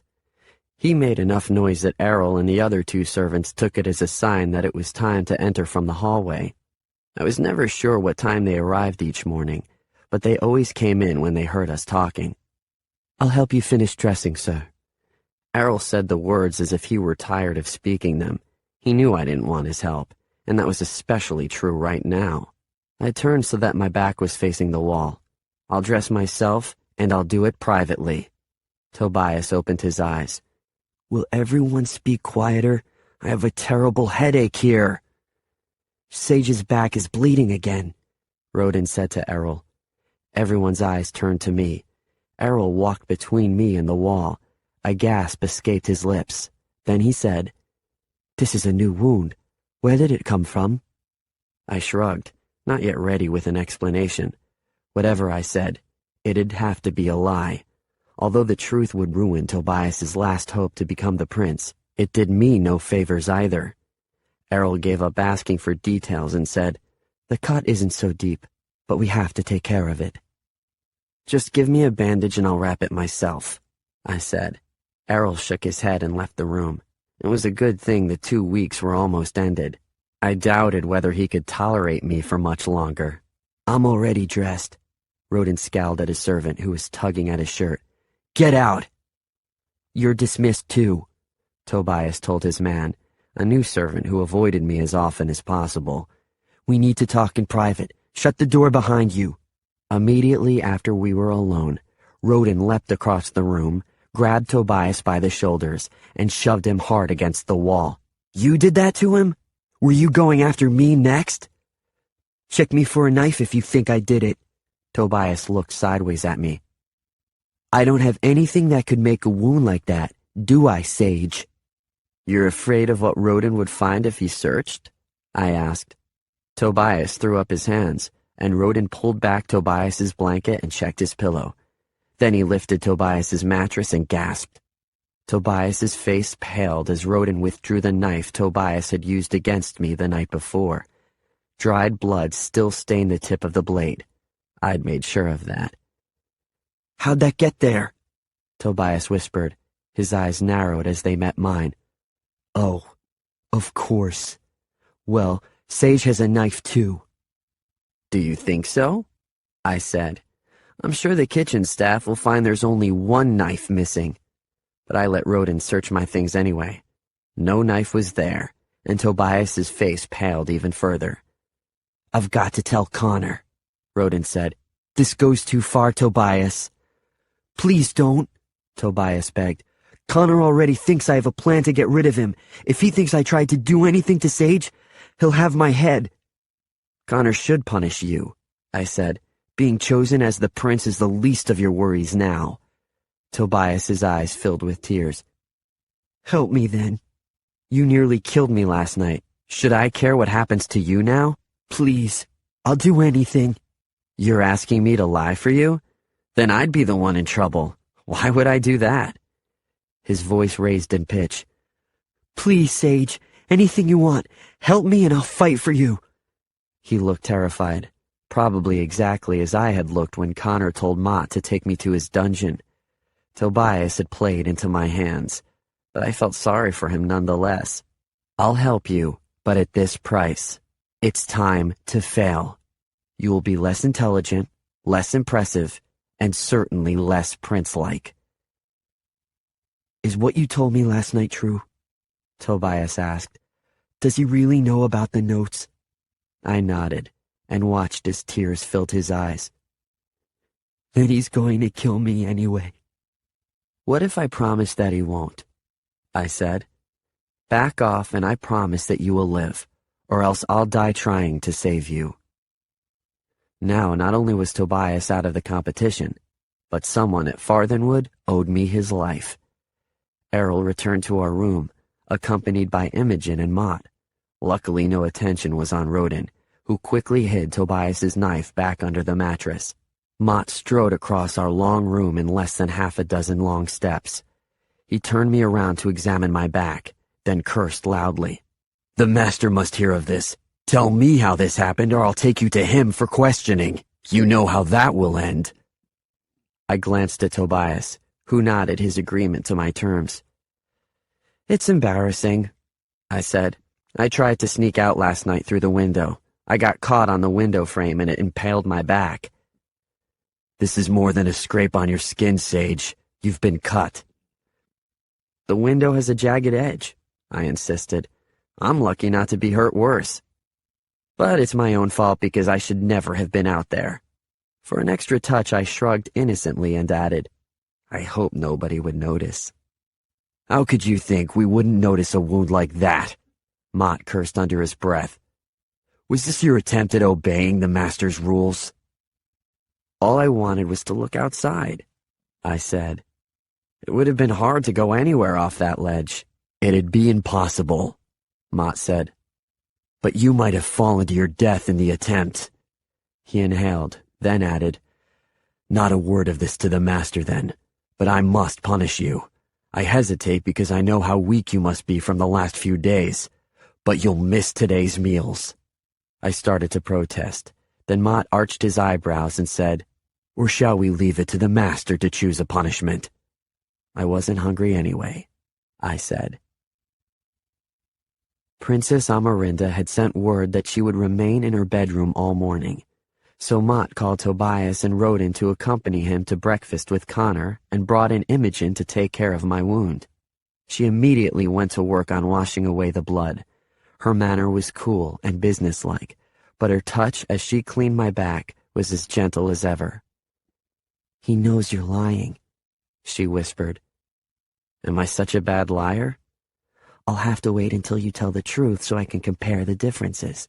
She paused when I drew in a sharp gasp, and when she continued, the cloth was pressed so lightly on my back I could barely feel it. How did it really happen? A knife. Who held that knife? I hesitated, and she added, One of the other two boys, obviously. It isn't a stab wound, though. This was done with the long edge of the blade. You know your knife wounds. I heard the chef say this morning that one of his knives has gone missing. He keeps them sharp. That's why you were kneading bread, to get close to the knife block. Actually, it was to keep Tobias away from the knives. He'd already stolen one, and that was as much damage as I wanted him able to cause me. I thought that would at least get a smile or a chuckle, but she continued as if she hadn't heard me. I checked first thing this morning. The knife you took is back in its place, and I found a few drops of blood on the floor. I thought I had them all cleaned up. Frustrated, Imogen slapped at my bed. Sage, please! Someone tried to kill you last night! Not really, he just wanted me to think he could. Why must you play these games? Because now there are only two people competing to become the prince. Even without seeing her, I knew Imogen was frowning in disapproval, but she only said, You know what I have to do now. It's going to sting. I'm getting used to... I started to say before she pressed the wet towel to my back and made me howl. Apparently, I'd reached the end of her sympathies. Maybe you want Errol back, she said. Maybe I do, I moaned. At least he wouldn't scold me the whole time. Someone should be scolding you, she said. If you're not strong enough to handle all these injuries, you should stop getting them. You'll never convince anyone you're a prince this way. Imogen began to wrap a new bandage around me. This one had to go diagonally over my shoulder and down below the older bandage. After she knotted it, she noticed the change in my mood and said more softly, I'm sorry. I didn't mean that. You'll do fine in convincing them. I remained facing the wall. What if I don't? What if after Connor chooses me, they look at me and only see Sage? Would that be so bad? Just to be who you are? This time I looked back at her, grinning. You mean other than being executed for stealing the crown? She laughed. Yes, other than that. Then I grew serious again. What about you? If you were in the court when I'm presented, would you bow to me? After a moment, she slowly shook her head. I hope Connor chooses you, and I think if he does that you'll be able to convince them. You'll be a fine king one day, but I know too much, and I won't bow to a fraud. I turned away as she left the room. Unfortunately, I understood exactly how she felt. Nobody should have to bow to a false prince. 30. As the day progressed, it became evident that I would eat better on this period of punishment from Mott than I'd eaten yet since coming to Farthenwood. Tobias snuck me back better than half of his breakfast, and Errol left some food in my room while cleaning up, expressing false dismay after I ate that it was food intended for somebody else. We were to remain in our room in private study because of Princess Amarinda being in the house, but after lunch was brought to us, Tobias gave me all of his lunch, and Rodin shared half. You owe me nothing, I said to Rodin. Not now, but if Connor does choose you, then I hope you'll make the same promise to me that you did with Tobias, to save my life. And will you make that promise to me as well? I asked him. Rodin shrugged. I can't make Connor do what I want, not even if I were king. I clapped Rodin on the shoulder. Then for the sake of my life, I'll have to continue hoping to be named the prince. Near us, Tobias's feet dropped to the floor, and he banged on the door for his servant. When he arrived, Tobias said he had to use the toilet, the only reason we could be allowed out of the room. Even our lessons would be held in this room for the day. Do you think Tobias is so angry that he'll try to kill you again? Rodin asked after Tobias had gone. He wasn't trying to kill me last night. He just wanted me to think he could. Same thing as far as I'm concerned, though I guess in the end, it worked out better for you. Oh. Rodin's eyes widened. Did you plan for that to happen? Tobias was getting desperate. Once he took the knife when we were in the kitchen, I knew something was bound to happen soon. Why didn't you just report that he had a knife? There's forgiveness for that. But Connor wouldn't forgive what he did last night, and Tobias knows it, so he had to agree to my terms. Rodin slowly shook his head. You let him cut you. A smile spread across my mouth. Well, I let him make the first cut. I thought that'd scare him into stopping. I wish it had, because it really did hurt. Rodin laughed and shook his head incredulously. You're the craziest person I've ever met. Tobias may be more educated than you, but he's not the smartest of us. I chuckled, but Rodin turned serious and added, It really is down to you and me, Sage. I've still got to try to win. You know that. It's cruel, this game of ours, I said. Between us, you're Connor's favorite now. Rodin nodded. You can bait me all you want. I won't try to kill you. You could, though, I said. I've seen you out practicing swords with Cregan. Cregan hopes Connor chooses me, and he wants me to be ready for when he does. Rodin's voice raised in pitch. What's wrong with that? Nothing. I'm just glad to hear you're practicing for Connor's benefit and not mine. I'm running out of places to get hurt. I don't see why that's funny. I think you must like the pain, because you're constantly pushing people until they hurt you. I definitely don't like the pain, I said firmly. So if you do decide to kill me, make it quick. Rodin's laugh came without humor, and we finished lunch with little more conversation.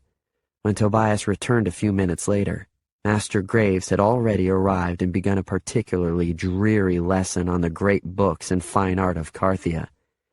Tobias lay on his bed for the entire lesson, causing Master Graves to remark that he never thought he'd see a lazier student than me.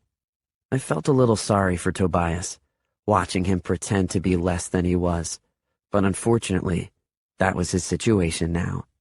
Errol and the other two servants came in mid-afternoon to get us ready for the charade of being servants to Princess Amarinda that evening. Why so early? Rodin asked. You may have been clean orphans this week, his servant told him, but you're still orphans. It'll take a bit more cleaning up to make you worthy of the betrothed princess. Have you seen her? I asked. If he had, the servant wouldn't acknowledge it. But while he gathered my clothes, Errol whispered to me, I've seen her. She looks as beautiful as any princess could. You should feel lucky to be able to serve her tonight. I was too tired to feel lucky, or to care what the princess looked like. I told Errol he could take my place tonight, which he said was fine if I'd do the laundry in his place. That was the end of our bargaining. Making us worthy servants included trimming the uneven ends of our hair so that it would tie back neatly, filing our nails, and lecturing us on the importance of always standing up straight around anyone we served. Unfortunately for Errol's best efforts on my behalf, the shorter side of my hair refused to stay out of my face. Finally, he gave up and told me to keep it pushed back whenever I was around the princess. We both knew I probably wouldn't. When we were finished, they placed us in front of mirrors. Our white undershirts were cut closer to the arms, to avoid the sleeves touching any of the food as it was served. The vests we wore over them were simple, earth-colored, and laced up the front, and the boots were low and second-hand. I snorted a laugh. Everything here is about costumes. We don't know the first thing about being servants, but they've certainly dressed us for the part. This is my part, Tobias mumbled beside me. Now, I like them. Rodin twisted in an attempt to see how he looked from the back. It's easier to move in these than the clothes Connor has had us in all week. Mott entered the room and surveyed each of us. I wondered if he'd polished his bald head. It looked shinier than usual, and he wore clothes nearly as fancy as Connor's. He was to be distinguished tonight as something more than a servant, though still not worthy to sit at the table. With a very stern voice, he said, As long as none of you does anything stupid, I believe tonight will be successful. Here are some things each of you must remember. Never address a master first, and never look them in the eye unless they are speaking specifically to you. You follow my directions and never take any initiative with the princess unless I order it." Looking straight at me, Mott added, "You three must remember that you are in disguise. The worst thing that could happen would be for the princess to remember meeting you here tonight after you are presented at court. That cut is still evident on your face, Sage." "It'll be healed by the time I'm presented at court," I said. "Besides, Imogen once served us with a bruise on her cheek, so this should only help me fit in better with the other servants." Mott didn't rise to my remark. "And how are the wounds on your back, specifically the one caused by the window?" "If I'd had more to eat today, they'd probably be healing faster." Mott smirked and glanced at Errol for an answer. "No signs of infection, sir," Errol reported. "That's good," Mott said, "because I'd expect a dirty window to have caused infection. I did hear that a knife was missing from the kitchen last night, one of the chef's sharpest blades. Those are kept very clean." "Only one knife was missing?" Tobias glanced at me and then quickly looked away when I tilted my head in response to his silent question. He whispered something under his breath. I'm sure some sort of curse aimed at me. That wasn't a problem. The devils were used to receiving curses with my name on them. "One knife," Mott said, walking over to stand directly in front of Tobias. "With a blade about as long as Sage's wound. Do you know anything about it?" Tobias took a step backward, and his eyes darted around as he searched for a response, but I spoke up. "None of us would know where the chef misplaced the knife. And fortunately, I have no intention of going out that particular window again, so there should be no injuries in the future." Mott scoffed, making it clear he didn't believe me, but all he said was, "Line up behind your servants, boys. The dinner will be ready soon." 31. Connor's dinner that night was served in the Great Hall, not the dining room where we'd eaten all week. Several guests were already there, but the princess and her parents, who apparently had accompanied her to Farthenwood, had not yet entered. I was assigned as a door servant, with no apparent function other than to stand beside the doors of the Great Hall and observe as other servants came and went. Tobias's and Rodin's assignment was no better. They stood at the far end of the room, tasked with the job of closing the curtains if the setting sun got in anyone's eyes. Mott announced Princess Amarinda's arrival, along with the entrance of her parents and some of their courtiers. Amarinda was as beautiful as Connor had described her, with chestnut brown hair swept away from her face and falling in thick curls down her back, and piercing brown eyes that absorbed her surroundings. As she recognized Connor, her entire face lit up with a smile that was warm and inviting. Here, in Connor's home, the guest had made the owner feel welcome. Connor stood, along with the others at his table, and bowed to Princess Amarinda and to her parents. Master Graves had told us about them, and how Amarinda came to be the betrothed princess. The alliance between Amarinda and the house of King Egbert was made at her birth. She was 3 years younger than Darius, and the product of a lengthy search by Egbert.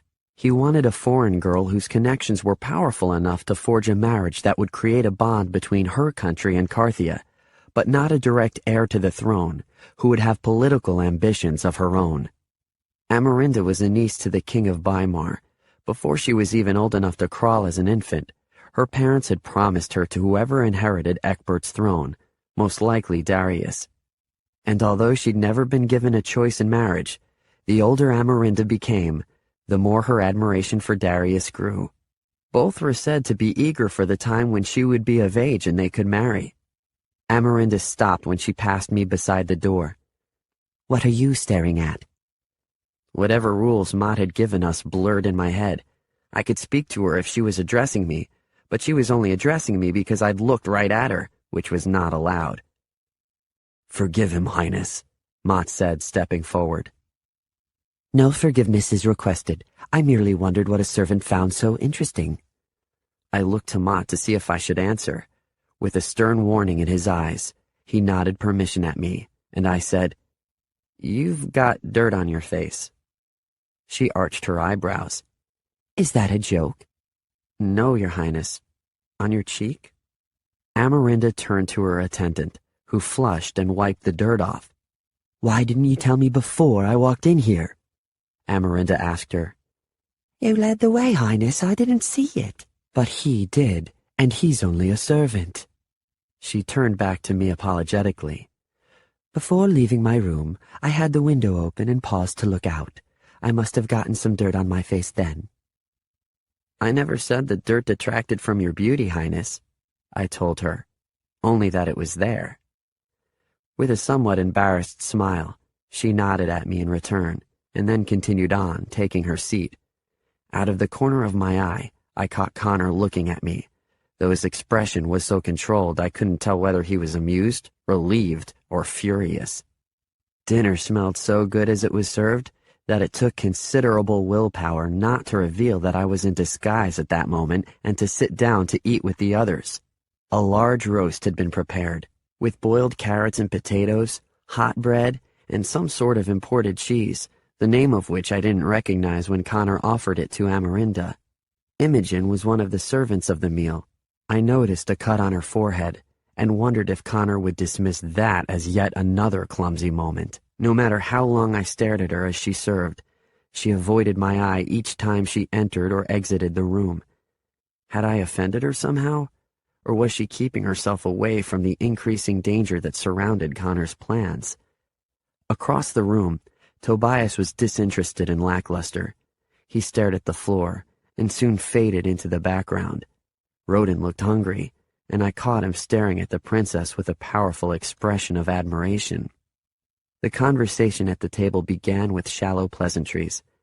Connor described his life in the country, away from the politics of Drilliad. Amarinda discussed her travels as she toured Carthia in the recent weeks. Her parents understood that as an heir to the throne, she was far more important than they were, and deferred to her in leading the conversation. After the main course was served, Connor steered the conversation directly to the topic I was sure he had intended for us to hear: the plans for her eventual wedding and ascension to the throne. Amarinda pressed her lips together, then said, "Perhaps there will never be a wedding." She glanced over at Connor, who feigned appropriate concern. After a moment, she added, "There is a rumor that came to me only a few days ago regarding the king and queen, and their son." "Oh?" Connor's wide eyes actually looked curious. He knew exactly what that rumor was, and I couldn't help but respect his acting skills. "You haven't heard it?" "I was told the king and queen and their son are touring the northern country, which they often do at this time of year." "And may I ask when you last saw them?" "It's been a few weeks," Connor said, "before their trip to Galen." "And they were well?" "Certainly." Amarinda's father spoke up.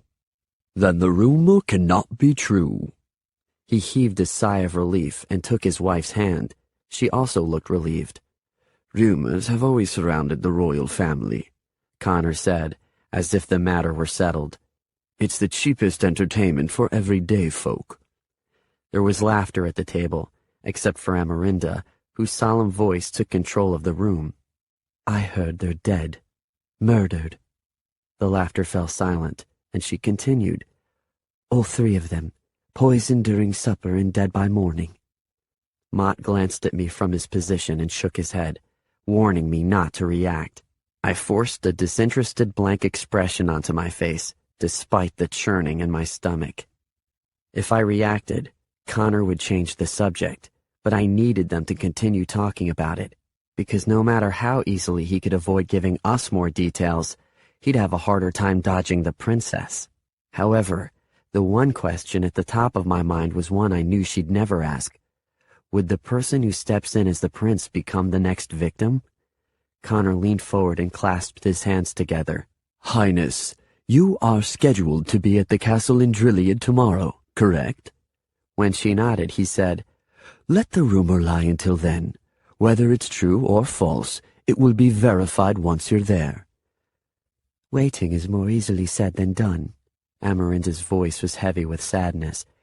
"If there's no heir, there's no betrothed princess. I'll be a widow without having married." Even if the rumor is true, there may be another way, Connor said. Perhaps all is not lost for you, or for Carthia. Amarinda arched an eyebrow, curious. Connor waited several seconds to continue, which I knew was to increase her anticipation. It was heartless, even cruel. Finally, he said, What if Prince Jaren were alive? Amarinda froze. Everyone at the table did, except Connor, who was enjoying this moment far too well. He manipulated those around him as though we were all pawns in his twisted game. I hated that my life had become entwined with his. Finally, Amarinda's mother said, Everyone knows Prince Jaren was killed by pirates 4 years ago. Are you telling us this is not so? I'm only saying that there is always hope. Connor then addressed himself to Amarinda. Highness, perhaps you may soon claim the throne after all. Am I that shallow? Amarinda stood, angry. Do you think I cared about the throne and not the prince? You talk about Jaren's return as if it would solve all our problems, but it's Darius who concerns me. I need to know if he is alive. She closed her eyes a moment, regaining calm, then said more softly, You must forgive me, but I'd like to return to my room. I have a headache. Her father rose to escort her out, but she raised a hand to stop him. No, father. You should stay and continue the evening. My ladies will accompany me. My man will see you to your room, Connor said, gesturing at Mott. Amarinda eyed me, and I lowered my head, willing her to look anywhere else. That boy can see me there. Connor hesitated, then smiled and nodded his permission at her. I wondered if perhaps he wasn't allowed to refuse her, or maybe he liked her suggestion. I didn't. I don't know the way, Highness, I said. It was a stupid lie, and poorly told. Hers was the room where I had bathed on my first day at Farthenwood. I do. All I ask is for an escort. Connor waved me away, so I bowed to her and we walked out into Connor's great hallway. I led the way up the master staircase, which seemed endless on this trip. All I wanted was to take her to her room, then get away. Behind me, Amarinda said, You've obviously never escorted royalty before. Do you expect me to keep up with you at this speed? I set the pace, boy. I stopped, but did not turn around. My apologies, I mumbled. You do not have my forgiveness yet. Let's see how you do from here. When she was close behind me, I continued walking, slower this time. What is your name? She asked. Sage? That's it. I'm a servant, Highness. Do I require more of a name? I am known to most only as Amarinda. Am I a servant as well? She supplied her own answer. Of course I am. I exist only to ensure there is a reputable queen for Carthia when the time comes. Have you heard of Prince Darius? Of course. Have you heard the rumors of his death? I've heard them. And they weren't rumors. She touched my arm to get my attention. I stopped, but kept my gaze low. Is he really dead, Sage? If you know, you must tell me. Perhaps you know someone who works in the castle at Drillied. Surely you servants talk with one another. For the first time, I turned to face her, though I didn't dare look her in the eyes. The servants wonder what Amarinda will do if she has to marry Prince Jaren to gain the throne. If he is alive, of course. Amarinda didn't answer for a very long time. Finally, she said, You speak too boldly for a servant. I continued walking again. Amarinda caught up to me and said, Is Jaren really alive? Whether the king's family is living or dead, if Jaren is alive, he must be presented at court. I stopped in front of Amarinda's door, still keeping my eyes on the floor. Here's your room, milady. You told me you didn't know where it was. And quickly realized what a stupid lie it had been. Rather than respond to her, I asked, Is there anything else you need? Do you wonder why I asked you to escort me, Sage? I shook my head and might have sighed a little too loudly. My back hurt from so much standing. I hadn't eaten yet, and I was tired of pretending. Beyond that, I didn't want to hear that a girl who'd have to marry me one day, if I was declared Prince Jaren, really loved the prince's older brother.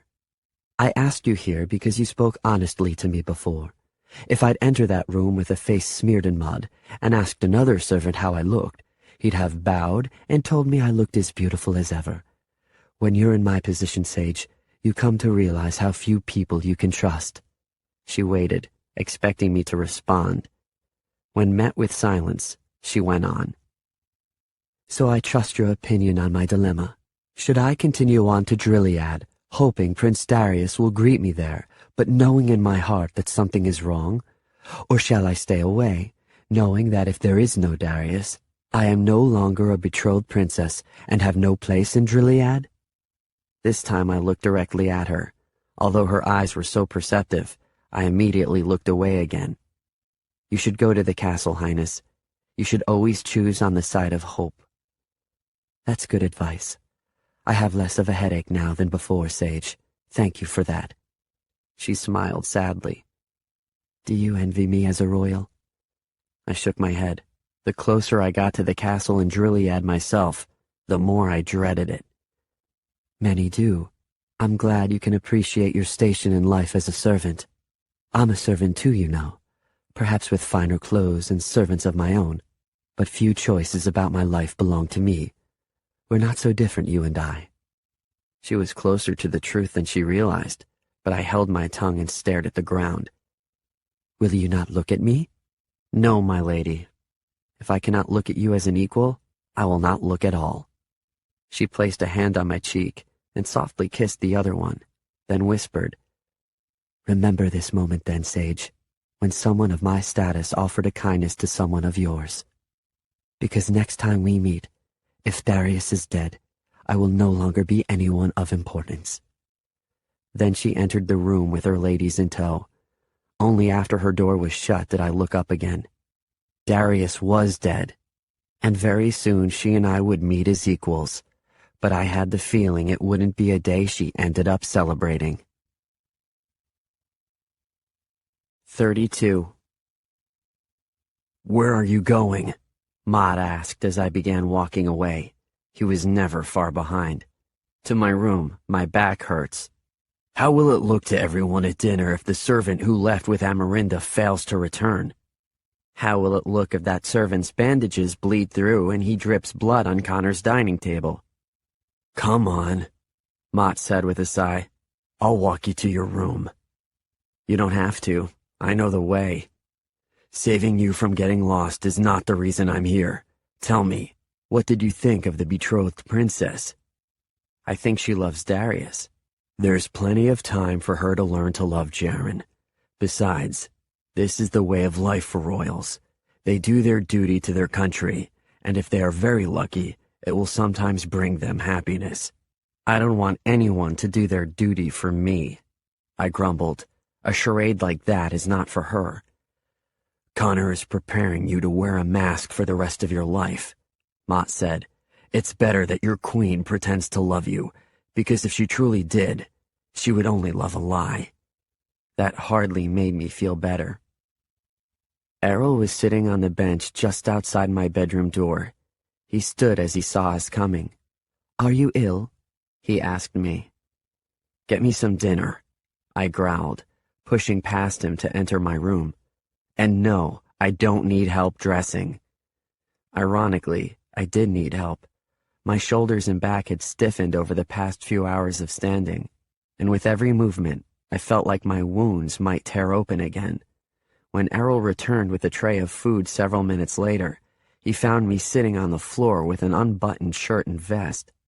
Errol set the tray on Tobias's desk, and then silently went to the wardrobe to gather my nightclothes. He was able to pull off my shirt without causing me too much pain, and, without asking, checked my bandages. Imogen is occupied at the dinner downstairs, he said. You must let me clean those wounds. They look hot. I leaned forward, which took less work than arguing. He soaked a towel in the alcohol and pressed it to my back. I arched it with the inevitable sting, then relaxed as it slowly passed. Every servant at Farthenwood knows Tobias cut you, Errol murmured. I'd be surprised if the master doesn't hear of it soon. The servants are mistaken. I was trying to climb out a window. We hear things, Sage, more than anyone knows. Then you obviously know why Rodin and Tobias and I are here. Are Connor's servants loyal to him? To this plan? Shortly after you came, Connor impressed upon us the sacred nature of what he's doing, how important it is to Carthia. To be sure, he threatened us dearly if word of his plan leaks outside Farthenwood. But he shouldn't worry, nor should you. This is a secret we will all carry to our graves. If you are chosen as prince, I will treat you just as I would a true royal. With that, he finished bandaging me up. He pulled my nightclothes on, and even fastened them in front, which I was more than capable of doing. When he stood to leave, I said, "Thanks for helping tonight, Errol. Thanks for helping every night. I know I'm difficult." I'll take that as an apology, sir. Your dinner is on the desk there. Good night. I was in bed when Rodin and Tobias came into the room. Tobias entered more quietly than usual and lay down on his bed indifferently. Rodin crossed over to me and said, "Connor was furious that you didn't return to the dining room tonight. I heard him ask Mott to come get you right now." I groaned. How can he expect us to see ourselves as royalty when he treats us as slaves? Errol entered the room and began rummaging through my drawers. "I'm sorry, Sage, but it's true. Connor has asked to see you. Mott is waiting outside to take you to see him." I winced as I rolled out of bed. Errol held up clothes for me, but I shook my head. If he asks for me at night, he'll find me in nightclothes. "It's inappropriate," Errol said, "and it's indecent of him to summon me when he knows I'm asleep." I opened the door to leave, but Mott blocked the doorway and shook his head at me. "I won't bring you to the master like that. Allow Errol to dress you, or I'll do it." I shut the door in his face and held out my arms to Errol, who hurried forward, clothes in hand. Minutes later, Mott was walking me, fully dressed, down to Connor's office. "Am I in trouble?" I asked. "That depends on your answers to his questions." Connor was in the middle of writing something when we entered his office. Mott directed me to stand in front of his desk, but I sat. A minute or two passed before Connor even acknowledged I was there. Finally, he set the quill down and looked up at me. "What did you think of her?" "The princess?" I shrugged. "She's beautiful. I'd heard the betrothed princess was more horse than woman." "Bite your words," Connor hissed. "You're speaking of the future queen of Carthia. That is, if the prince is found. And yes, she has most unexpectedly become a beautiful young woman." "Why did she choose you to escort her out?" "Because I told her about the spot of dirt on her face before. I think she appreciated the honesty." "You're lucky she did. She might as easily have had you whipped for being disrespectful." "I've already been whipped." "And stabbed, I hear." "Mott has my story on that incident, sir." "A story which is probably a lie." "At Farthenwood, lies and truth blur together." "Only lies in pursuit of the truth, Sage."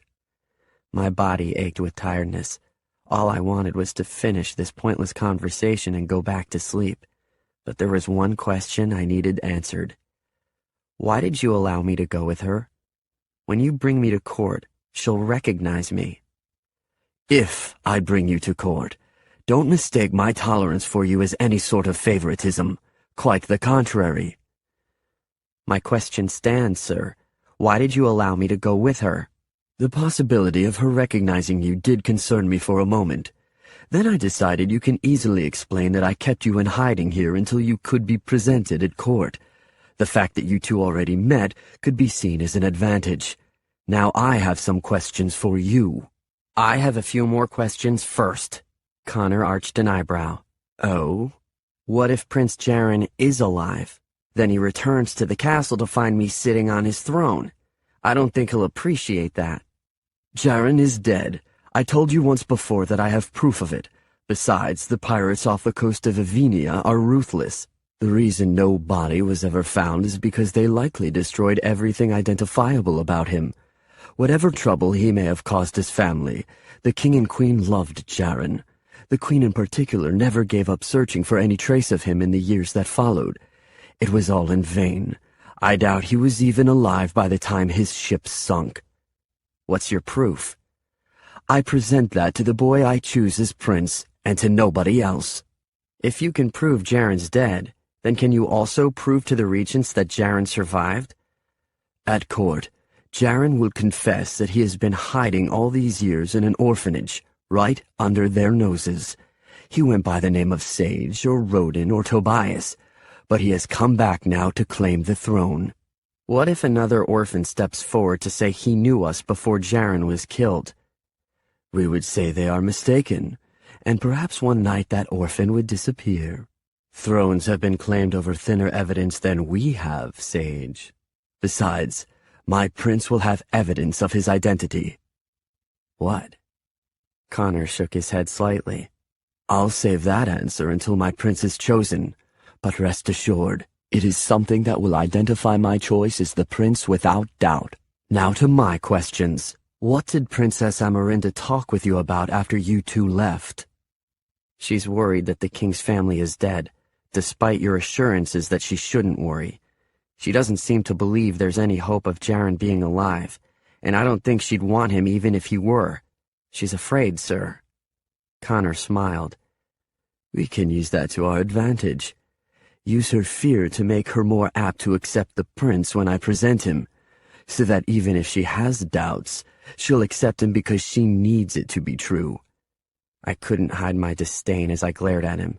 It was disgusting that he'd think so quickly of how he might benefit from her pain. Don't make that face at me, Connor cried.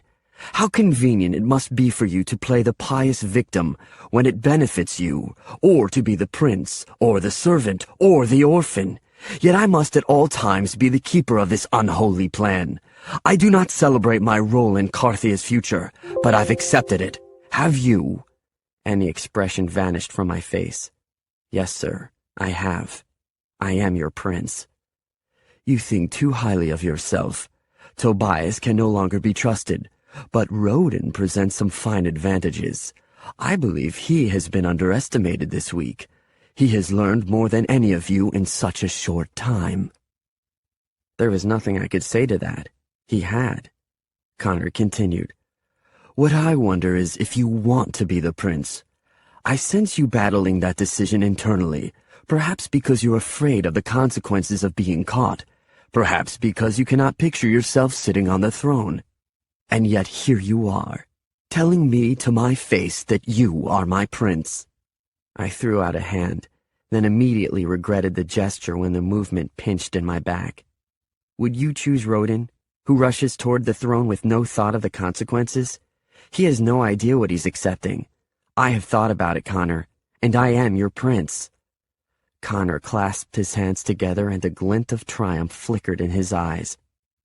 I believe that what I suspected all along was true. All you ever needed was the proper discipline and the right motivation.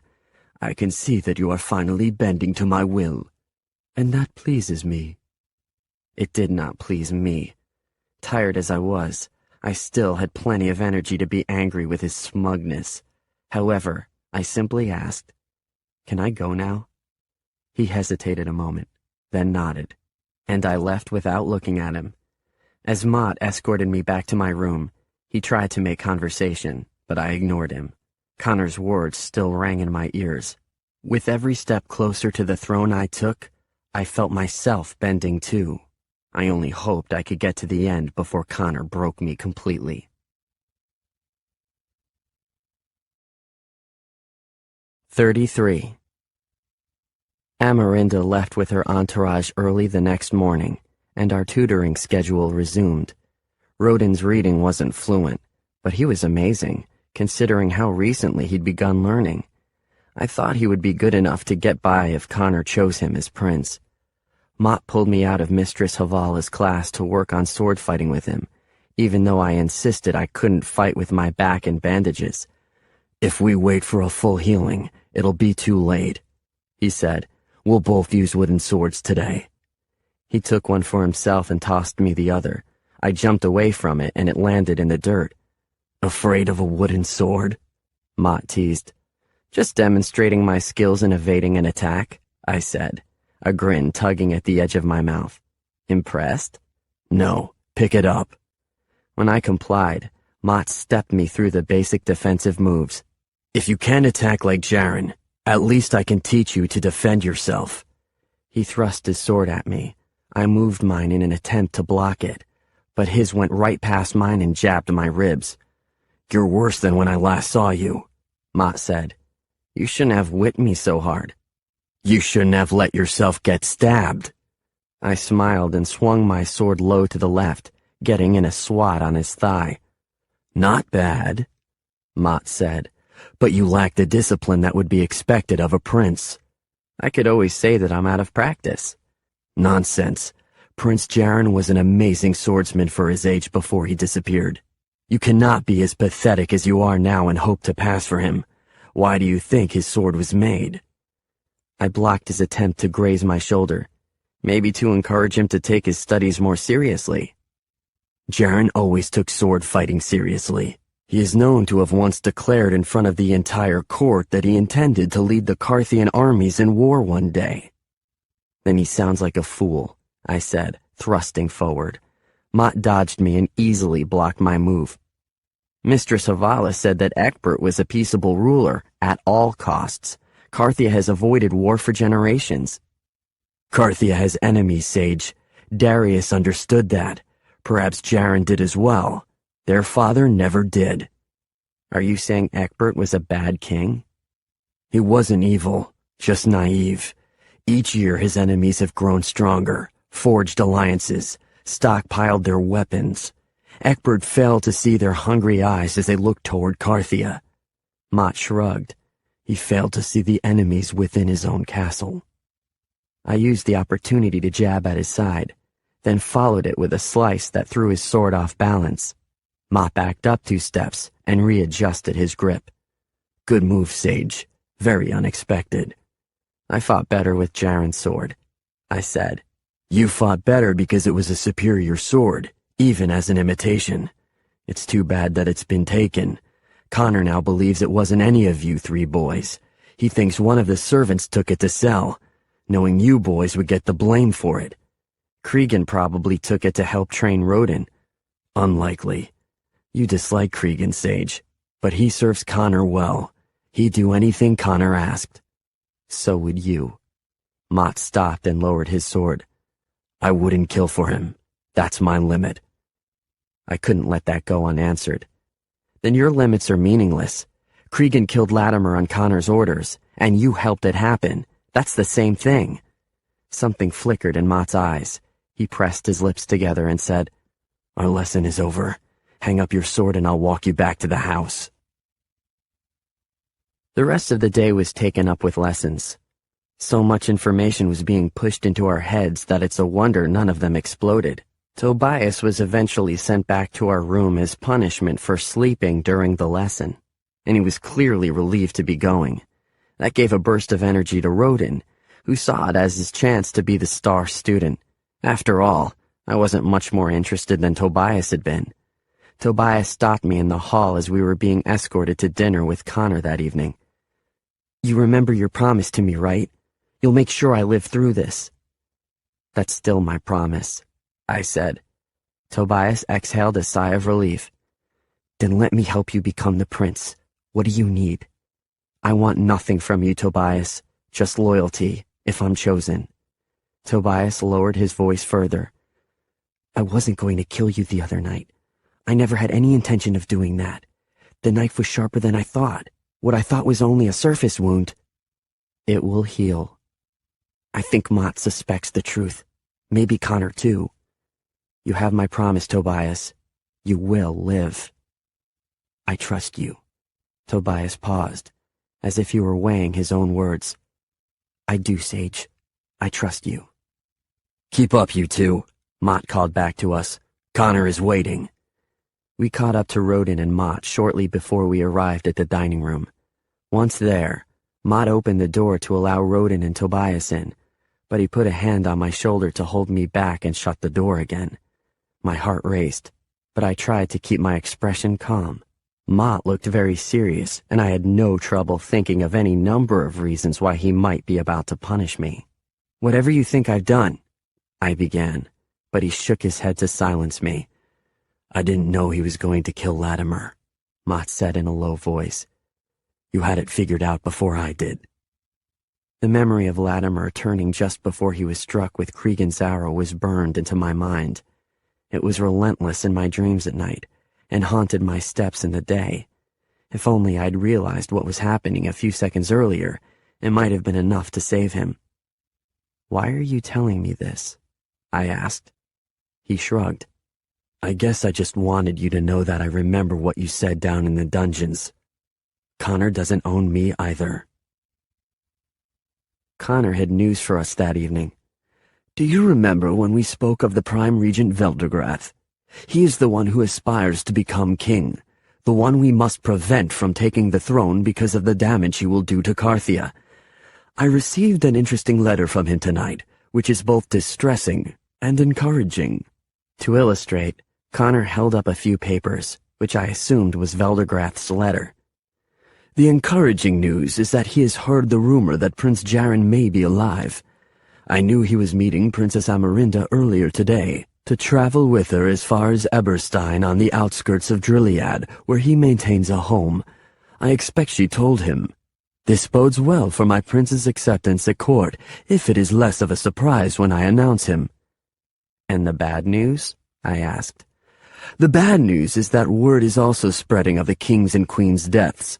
A decision cannot be made as to who will take the throne until the end of this week, but Veldegrath will use the fear of their deaths to build up more support for himself. He wrote to ask me whether I have any solid information as to Prince Jarin's whereabouts. My response to him was nonspecific, which will test his patience, but it does buy us another day." "Another day for what?" Tobias asked. Connor took a deep breath, and then said, "I will choose my prince in 2 days' time. Then we will leave immediately for Drilliad." Tobias, Rodin, and I looked at one another. There was surprisingly little enthusiasm from any of us, and Connor noticed.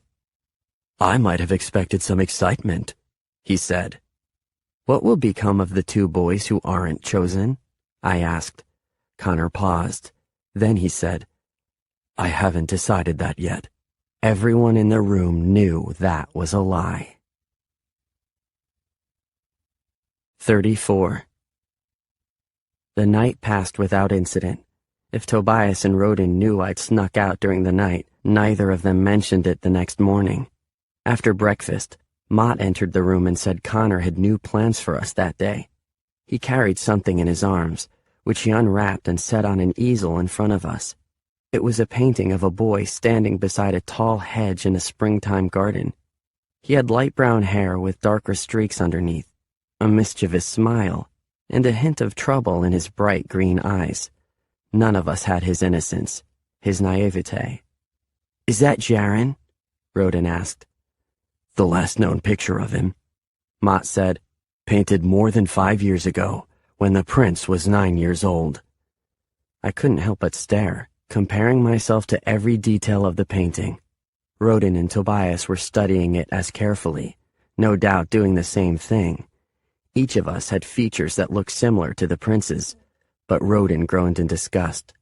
"Sage looks more like him than Tobias and I. Connor led me to believe just the opposite." "Do you see a resemblance?" Mott asked me. I shrugged. My face is longer, and my hair is the wrong color.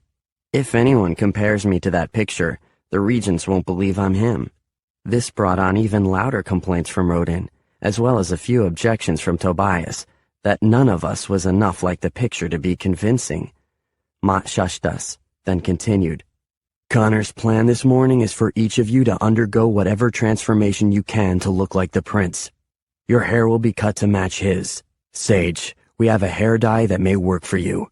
You will each be measured and clothes will be prepared for the one Connor chooses. By the time one of you is chosen tomorrow morning, he will look like the prince."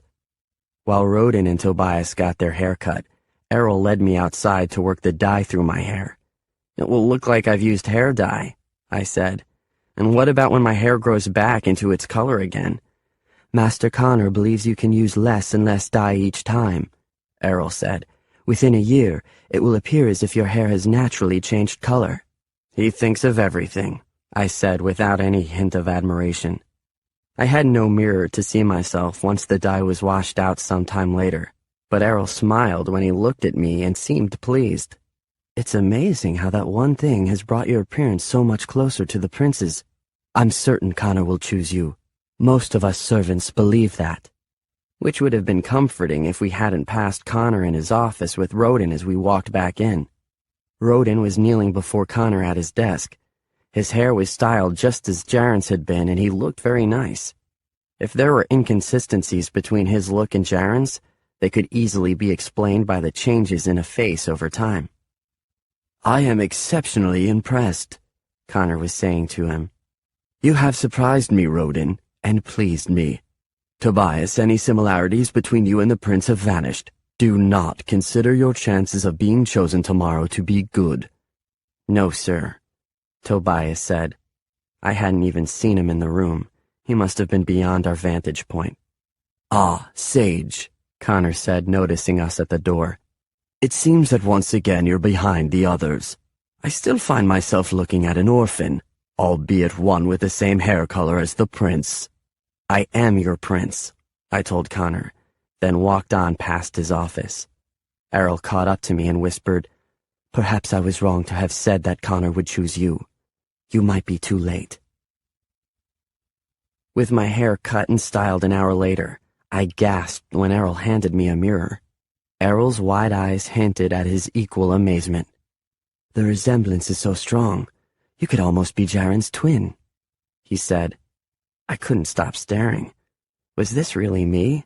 I was too accustomed to hiding my eyes behind my hair and feeling dirty and grimy. Had Connor known this was possible when he first took me? Had he seen through all that? Take me to see Connor, I said. You walk differently, Errol observed as he followed me down the hallway a moment later. You are different, Sage. Let's hope Connor sees things the same way. Connor's office door, which was usually open, was closed this time. I think we should come back, Errol said. I rolled my eyes and knocked on the door. Enter, Connor said from his office. I opened the door. Mott was sitting on a chair in front of Connor at his desk, but turned to see who had come. He stood when I entered, as did Connor. Connor said nothing for several seconds. His eyes scanned me up and down, and his mouth hung open. It can't be, he said. More than I'd hoped for. I told him he could be the prince's twin, Errol said. Connor's eyes flashed at Errol. Get out! Errol nodded and vanished from the doorway. He'd made a mistake by openly acknowledging that he knew about the plan. It didn't matter that Connor was the one who'd told them about it in the first place. Kneel, please, Connor said. I wish to study you better. Come as close to me as you'd like, I answered. Study me here, on my feet. You won't kneel. Would a prince? Connor raised his voice. You're not a prince until I say so. I don't need you to say so, sir. As you see me standing here, I am the Prince of Carthia. I turned to walk out of the room, but Cregan flew past me through the doorway. Master Connor, he said in breathless words. You were right. Veldegrath is coming. How far away did you see him? Mott asked. Several miles off, but he wasn't alone. He has an entire company of men with him. Soldiers? Not in uniform, but they're armed. Connor nodded. I could almost see plans forming in his mind like storm clouds gathering. He wants to intimidate us, not fight, so we must welcome him in with all hospitality. Get word to the staff to prepare a meal large enough for him and his company, and remind them not to speak of my plans unless they all want to hang for treason. Then he turned to Mott. Find the 3 boys. Hide them in my secret tunnels. I know about them, sir, I said. I can take us there. Connor looked surprised only for a moment. Then he nodded and said, Sage, you must find Rodin and Tobias and hide in the deepest of my tunnels. I don't need to tell you what will happen if you are found. Mott, go to their room. Destroy any trace of the boy's presence here. I began to leave, but Connor said, "Wait!" He opened the bottom drawer of his desk and withdrew a small locked box decorated in emeralds. "Take this with you. Do not open it and do not let it get into Veldegrath's hands." Cregan, Mott, and I each ran our separate ways. In the library, I found Tobias and Rodin, who stood when I entered. "You look so different," Tobias said. "I admit I couldn't see the resemblance to the prince before, but now—" "Veldegrath is coming," I said. "You must come with me at once." "What's the hurry?" Tobias said, putting his book away. "Connor can declare you or Rodin as prince and resolve his plan today." As they followed me upstairs, I answered them. "Veldegrath is the last person in this kingdom who wants to see Prince Jaren return. If he finds us, we're all dead." The False Prince, Disc 5. 35. I led Tobias and Rodin to an area of the tunnels I had discovered on my last trip. They went deeper than any others and, in one area, placed us beneath Farthenwood's main entrance. The rock foundation of the house was showing its age. Using small gaps in the mortar, we had a limited view outside. Since finding the tunnels, I'd felt Farthenwood was designed for a paranoid man who expected enemies to enter his walls. If Connor's father had built this house, he had no doubt made his son just as paranoid. From where we stood, we could see the approach of Veldegrath and his men. They were at least 50 in number, and each carried a sword, but they were still too far away for us to tell which of them was Veldegrath. "It's an act of war for Veldegrath to do this," Tobias said. "Only if Connor doesn't invite him in, which he's going to do," Rodin said. "Connor thinks the army is only for intimidation," I said. "We have no means to fight him, so hopefully Veldegrath only intends this to be a show of power, maybe to persuade Connor to join him if Carthia does fall to civil war. If Veldegrath wants the throne this badly, he won't give it up easily," Rodin said.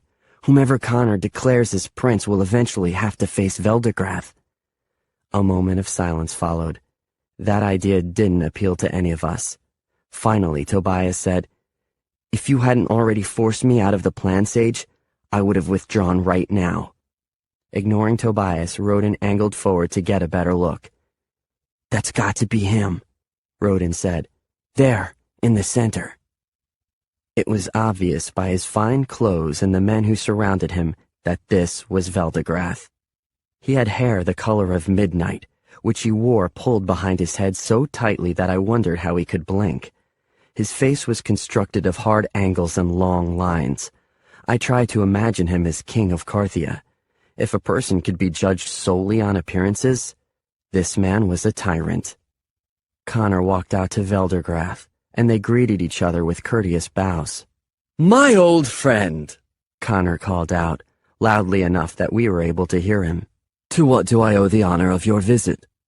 "I've heard troubling news about you, old friend." The way Veldegrath voiced "old friend," it was clear he considered Connor anything but that. "May we speak in private?" "Certainly. In anticipation of your arrival, I've had my chef make up some soup for your traveling companions. They must be hungry." "Perhaps we should eat first," Veldegrath said. "I anticipate you'll feel less hospitable to me after we talk business." With that, Connor led Veldegrath and a few men inside, while the rest dismounted as Connor's servants assisted them in caring for their horses. "Why does Connor help them?" Rodin asked. "I'd send them on their way." "I'd give them soup," Tobias said, then grinned. "I'd use the rottenest meat in my stores and hope they all got sick on it. It's diplomacy," I said, irritated they couldn't see that. "It's all Connor can do right now, and for all of our sakes. Let's hope it works. Come on." They followed me up another bend in the tunnels to the main floor. We were near a secret door behind a tapestry in Connor's office, where they were certain to have their private meeting. Although their voices would be muffled, we could hear them from where we stood. Tobias whispered, "If they eat first, it'll be a while." So we waited. It was impossible to determine the passing of time from here, although with the sting in my back and ache in my legs, It probably felt longer than it really was. Tobias and Rodin wanted to sit, but I reminded them that any position they took now, they would have to maintain after Connor and Veldergrath entered, or risk making a noise that would give us away. So we all stood in silence. After a very long time, we heard Connor's voice as he entered the office. I always feel bad news is better handled on a full stomach. Don't you agree? It's only bad news if you're up to something you shouldn't be. My fists clenched at Veldergrath's arrogance. Even if he was correct in his suspicions, Veldergrath wasn't king yet and had no right to question Connor. We heard the squeak of Connor's chair as he sat, and his invitation for Veldergrath to sit as well. Then Connor said, You should explain yourself. Am I accused of doing something wrong? The betrothed princess was here for dinner last night, correct? Yes, she is a lovely young woman. A bit distressed, though, at having heard news about the deaths of the king, queen, and Prince Darius. She heard it only as a rumor. Veldergrath huffed. A rumor you and I both know to be fact. Obviously, you could not confirm or deny that to her. But she told me something else you said, some things that I find remarkable. You told her that Prince Jaren may be alive. I believe he is. We sent 3 regents to Issel to determine this. Have you heard any news from them? No. Then how have you come to this stunning conclusion? Connor hesitated a moment, then said, Old friend, you seem distressed at the possibility. Don't you see what a great advantage it would be to the kingdom if Prince Jaren were alive? Eckbert's line would continue, and Carthia would be saved from certain war. Surely there could be no better news, yet you don't appear to welcome it. Of course. Veldergrath seemed to be taken by surprise, but he recovered quickly. Of course I hope the prince is alive, but you and I both know how impossible that is. My question is not whether we should hope for that news, but how you have come to be so certain of it. Obviously, an accusation follows this question, so why don't we move straight to it? As you wish, Veldergrath said. Master Connor, I'm told you had a sword made, a replica of the one Prince Jaren used to carry. It was an imitation, not a replica. Sadly, I've recently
ran away.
The first time my back was turned.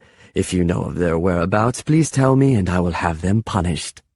Lies fell from his lips as gracefully as raindrops from a cloud. There's one last thing. You sat with the king's family at supper the night they died. Many regents did. But you were given the honor of pouring their drinks. Connor's voice remained calm, despite Veldergrath's clear insinuation that Connor was the one who had poisoned them. And you dished up their pudding, sir. Is there a point to these questions? Perhaps not. Are you aware that there is something missing from the residential quarters of the castle? A box covered with emeralds? My fingers rubbed over those emeralds. Connor must have stolen this box from the king and queen, either shortly before or shortly after their death. I didn't know what was in it, but whatever this box contained, it was probably going to be used as proof that one of us was Prince Jaren. You ask that as if you think I have it, Connor said. I'm certain that you'd never steal from the king, even a dead one, Veldergrath said. But we have friends who are less certain of your character. So to appease the other nobles who are suspicious of you, I ask your permission to search Farthenwood. Connor laughed. An estate of this size, and you hope to find an emerald-covered box? A box, or a prince. Do I have your permission? Several of your men are rough-looking. They will frighten my staff. No harm would befall any innocents here. Veldergrath's insertion of the word innocence was calculated. That is my promise. Connor's voice was grim as he spoke. Do what you will, Veldergrath. Waste your time in my dusty corners and crowded cellars if you must. You'll find nothing. We didn't dare move until after Veldergrath had left the room. Then Tobias turned to me and hissed, "You know these tunnels. Are they safe?" All I could do was shrug. I didn't know. 36. Veldergrath's men decided to begin in the dungeons and work their way up. So we made our way to the upper floor, keeping ourselves as far from the men as possible. "This is a terrible idea," Tobias whispered as we walked. "If they do get into the tunnels, we'll be trapped. Then we go onto the roof and make our escape there," I said. Rodin's eyes widened, but he nodded his agreement. Tobias seemed even more anxious. "The roof? And fall to our deaths?" "I've been there," I said. "We won't fall." "Then let's go now," Rodin whispered. "There's too much chance of us being spotted if he sent men to search the grounds or guard the doors. Veldergrath is no fool, so he must expect that he's done that. Going onto the roof is our last option." We reached the upper floor using a tunnel that put us near the nursemaid's bedroom. I wondered if any children who once lived here had used the tunnels to play tricks on their caregivers. It's what I would have done. Temporarily safe from Veldergrath's men, Rodin nodded at the emerald box in my hands. Is that the box Veldergrath was talking about? Probably. What's in it? It's locked. You don't seem curious, Tobias said. I'd have to break the box to get into it here, and I won't do that. Whatever its contents, we'll find out soon enough.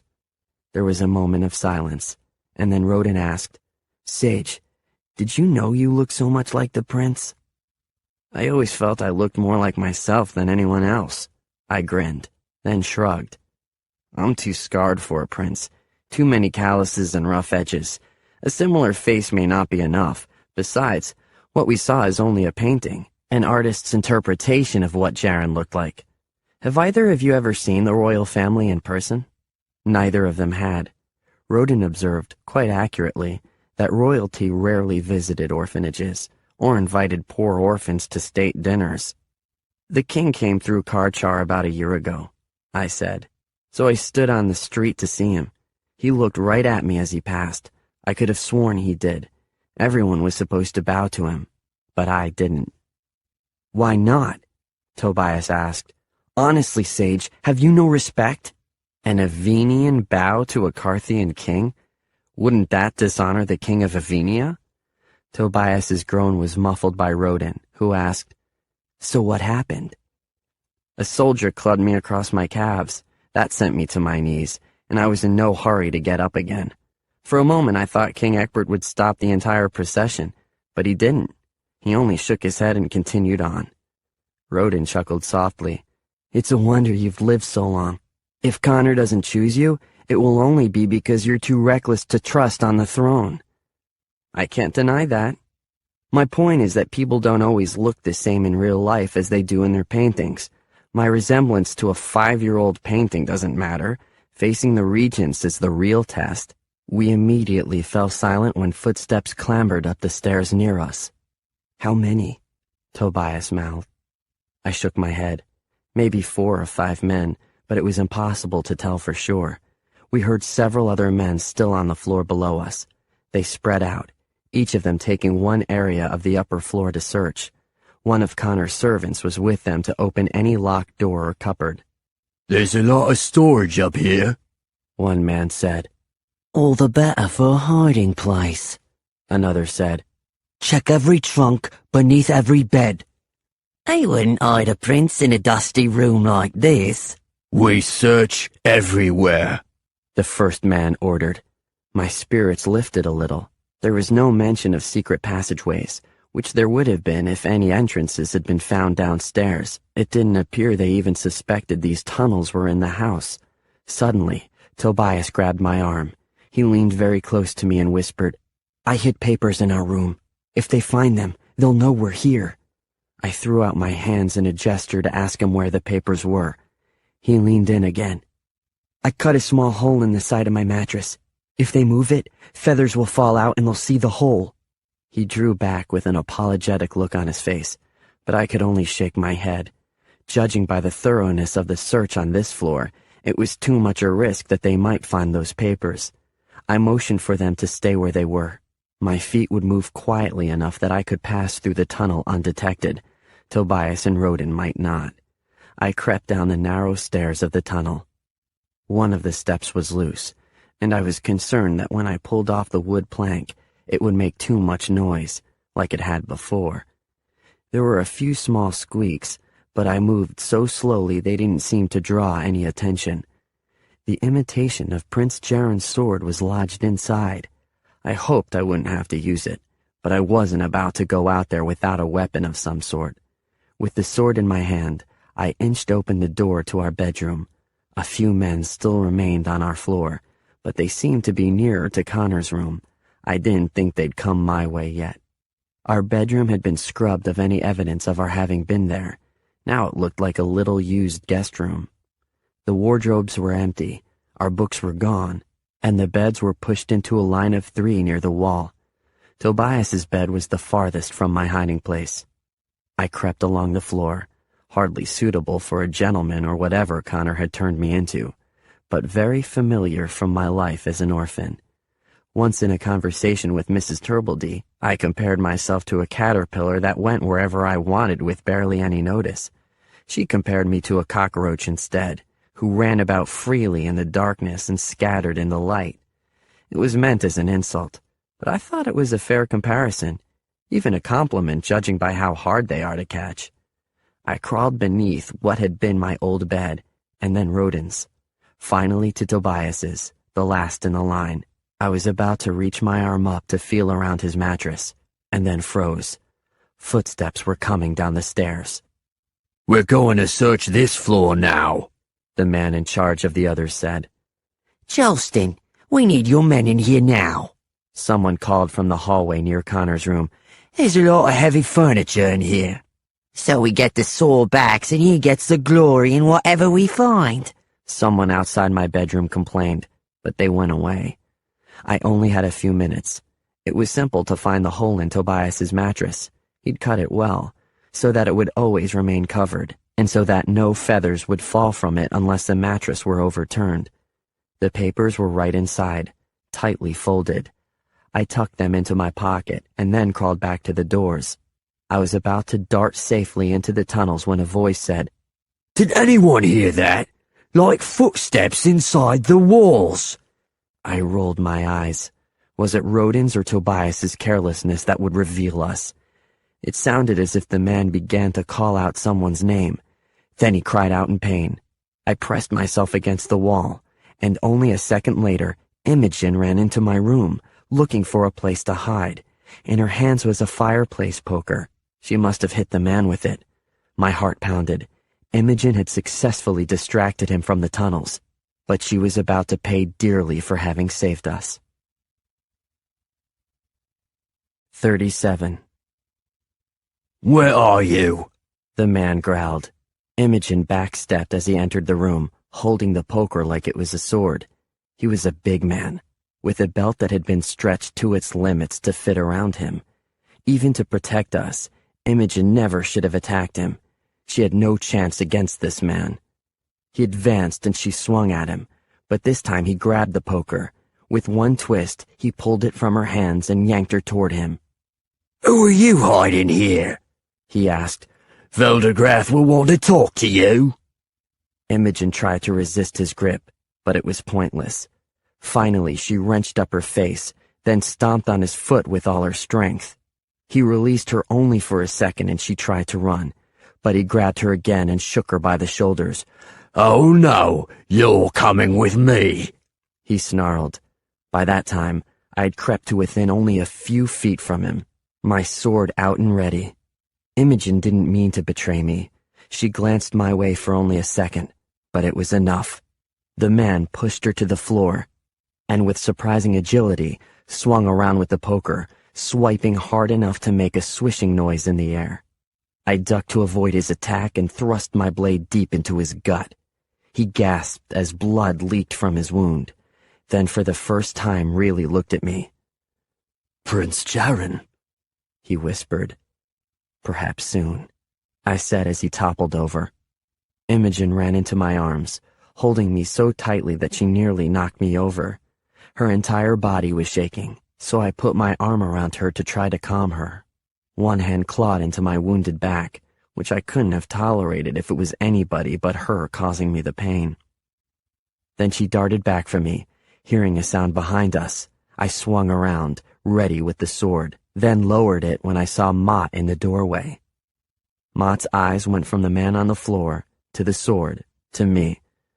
"Drop the sword and get out of here," he whispered. "Now!" I gently set the sword on the floor, then took Imogen's hand and pulled her into the tunnel. Before I shut the door behind us, I saw Mott use the dead man's knife to stab himself in the arm. Reeling, he pulled the knife out, then fell on the floor. Several of Veldegrath's men ran into the room. What happened here? One of them, a leader of the group, asked. Mott rolled over. Whether he was exaggerating his pain or not, I believed his performance. "Your man attacked me," he mumbled. "I might have startled him when I came in, but it was only to assist him with unlocking these doors." One of Veldegrath's men knelt down to examine Mott's injury. "You're lucky it wasn't deeper, or in a more vital area." I tried to dodge out of the way. He was aiming for my chest. I had to defend myself. You must have provoked him. Mott shook his head. You saw me walk in here. I had no reason to attack this man. Perhaps I should report to your master and mine exactly how this search is going. Get rid of that body, the leader said. Veldegrath doesn't want damage done to Connor's property. One of you clean up this blood. A few men went to look for cleaning supplies, and after wrapping him in sheets from Roden's bed, it took most of the rest of them to haul the body out of the room. Mott assured them he could get himself bandaged and was soon left alone. He glanced at the crack of the opened passage door I'd been staring through, then nodded at me. I closed the door tightly and sank against the wall with my arms wrapped around my knees. Imogen sat silently beside me. I vaguely felt her presence, but took no notice of it. As it was, all I could do was stare into the darkness and try to keep breathing. Connor said he would let the devils have his soul if it meant succeeding with his plan. I had the feeling that when he did, the souls of all the rest of us would go to the devils too. 38. Imogen and I remained there until the search ended and Veldegrath's company of men left. Connor himself came to claim us in the tunnels. He found Tobias and Roden first, and then they walked downstairs through the tunnels to find us. Connor offered me a hand from where I still sat on the floor, numb. I'd never killed before, not even accidentally or for defense or for whatever label they would attach to it tonight. My only intention had been to stop him from harming Imogen, and without alerting anyone else in the house to my presence. That at least had been accomplished, but it had come at a heavy price. And as hard as I tried to avoid the comparison, in that moment, I had seen myself as Cregan, sending a deadly arrow into Latimer's chest, all to protect Connor's unholy plan. Every feeling within me was pain, so I hollowed it out and barely acknowledged Connor's greeting when he saw me. I took his hand, but he did more work in pulling me up than I did with any effort to lift myself. I could tell from there that the imitation of Prince Charon's sword was gone. Mott must have taken it with him when he went to get bandaged. Connor led us into the bedroom, where I sat on my bed. Roden sat next to me. Tobias took a stool for himself, and Imogen stood, keeping herself apart from the rest of us. Mott was already in the room when we entered. His arm was bandaged and his face was grim. It was obvious where the floor had been scrubbed of blood. Connor addressed Imogen first. May I assume that you were in the tunnels because you were somehow involved in the death of that man? Imogen nodded, slowly. It was my fault, I said. I thought I struck him low enough to avoid any major damage. It was for good reason, Mott said. We all know what would have happened if you hadn't acted. Not only to Imogen, but to you boys as well. I knew, yet even that was not enough to make me feel better. But why were you out of the tunnels in the first place? Connor asked. You so easily might have been found.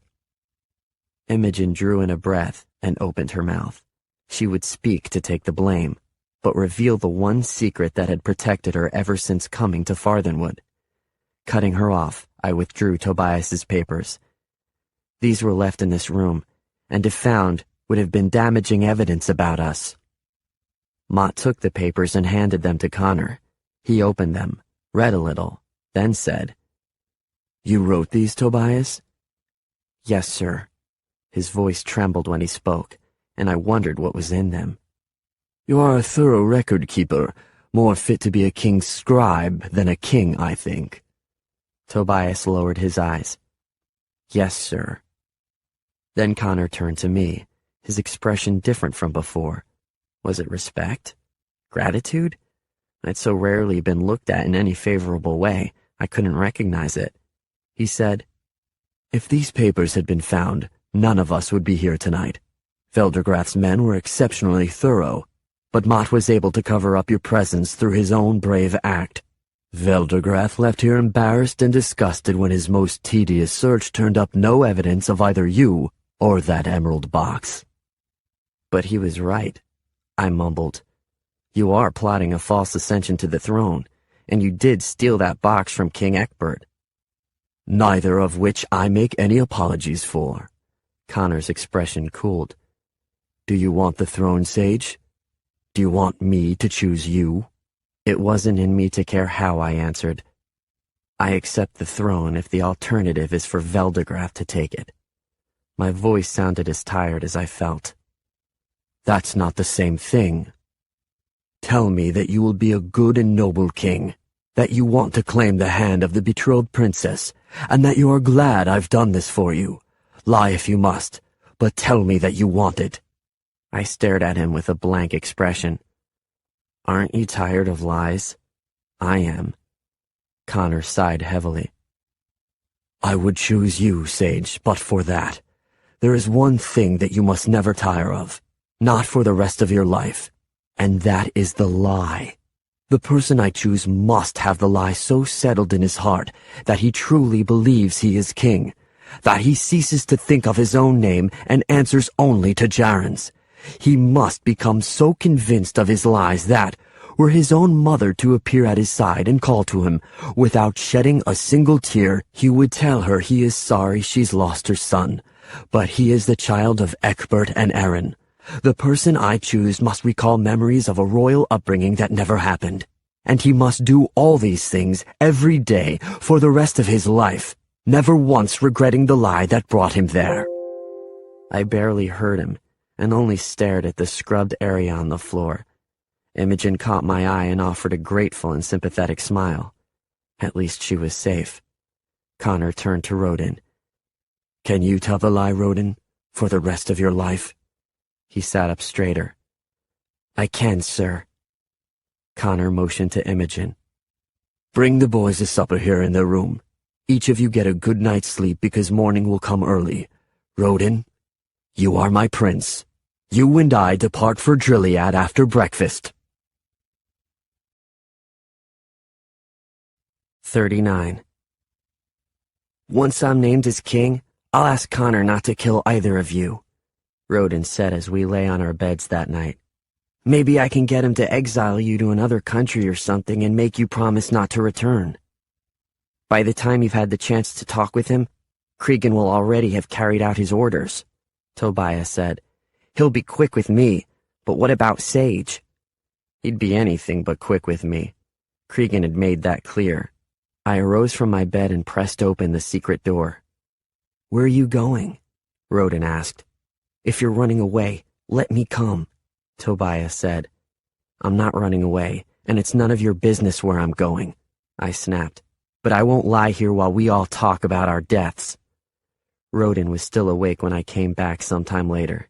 He was sitting up in bed, staring forward but seeing little. Why didn't you run? He asked. His tone was flat and lifeless.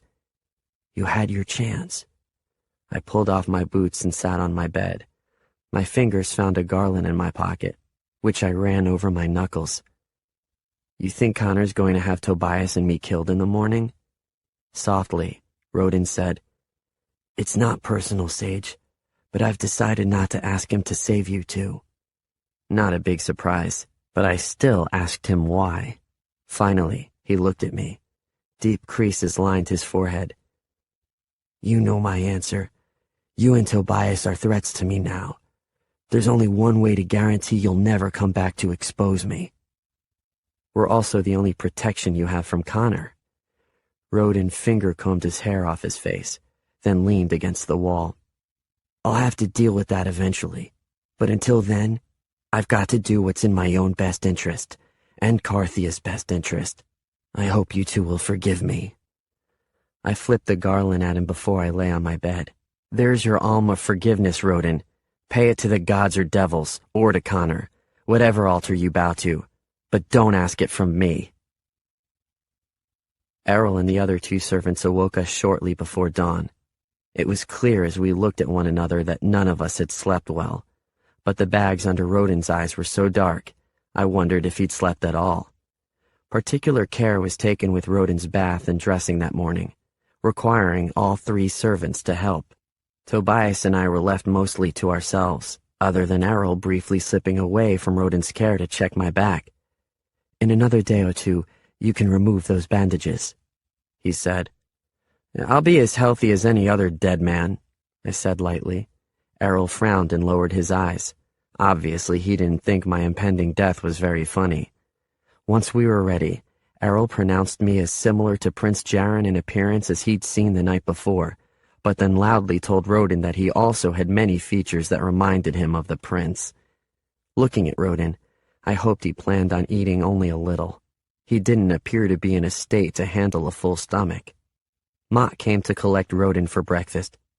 "You understand that the master may wish to reserve some conversations for himself and the prince alone," he said to Tobias and me. "Your breakfast will be served in here, and I will come for you later to say your goodbyes."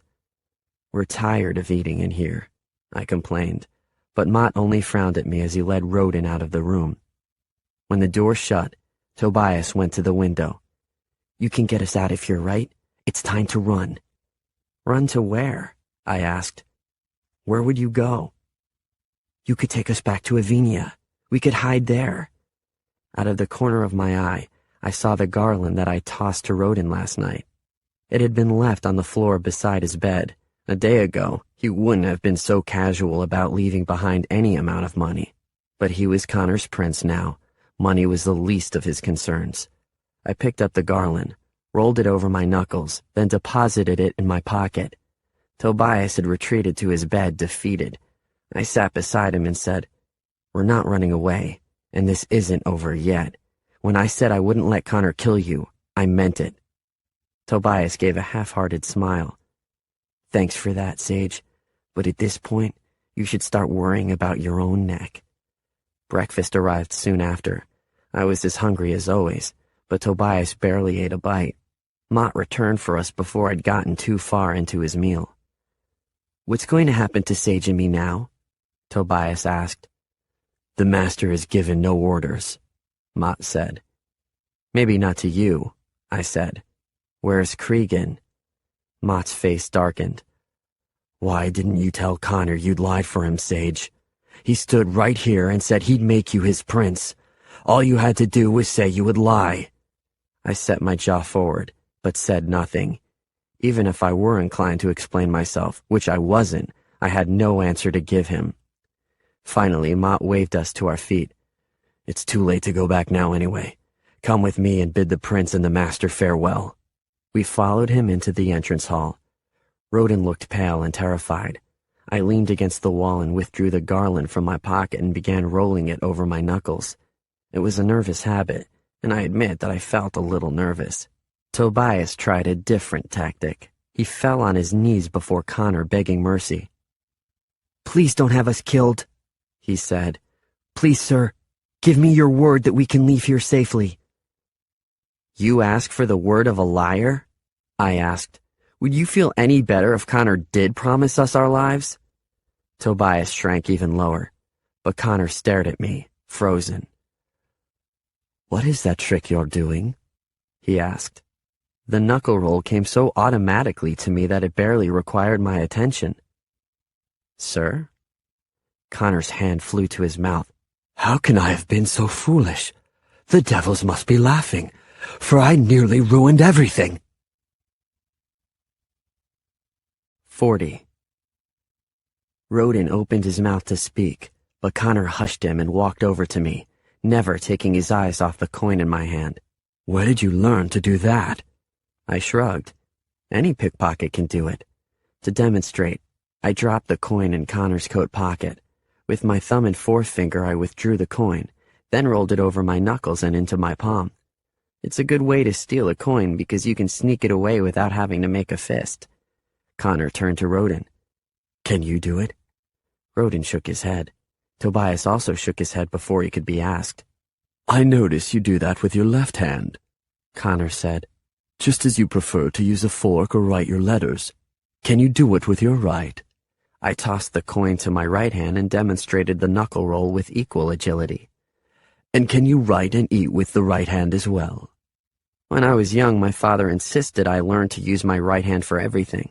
He didn't want me to appear different in that way. I was out of practice before, but I've remembered that habit since coming here.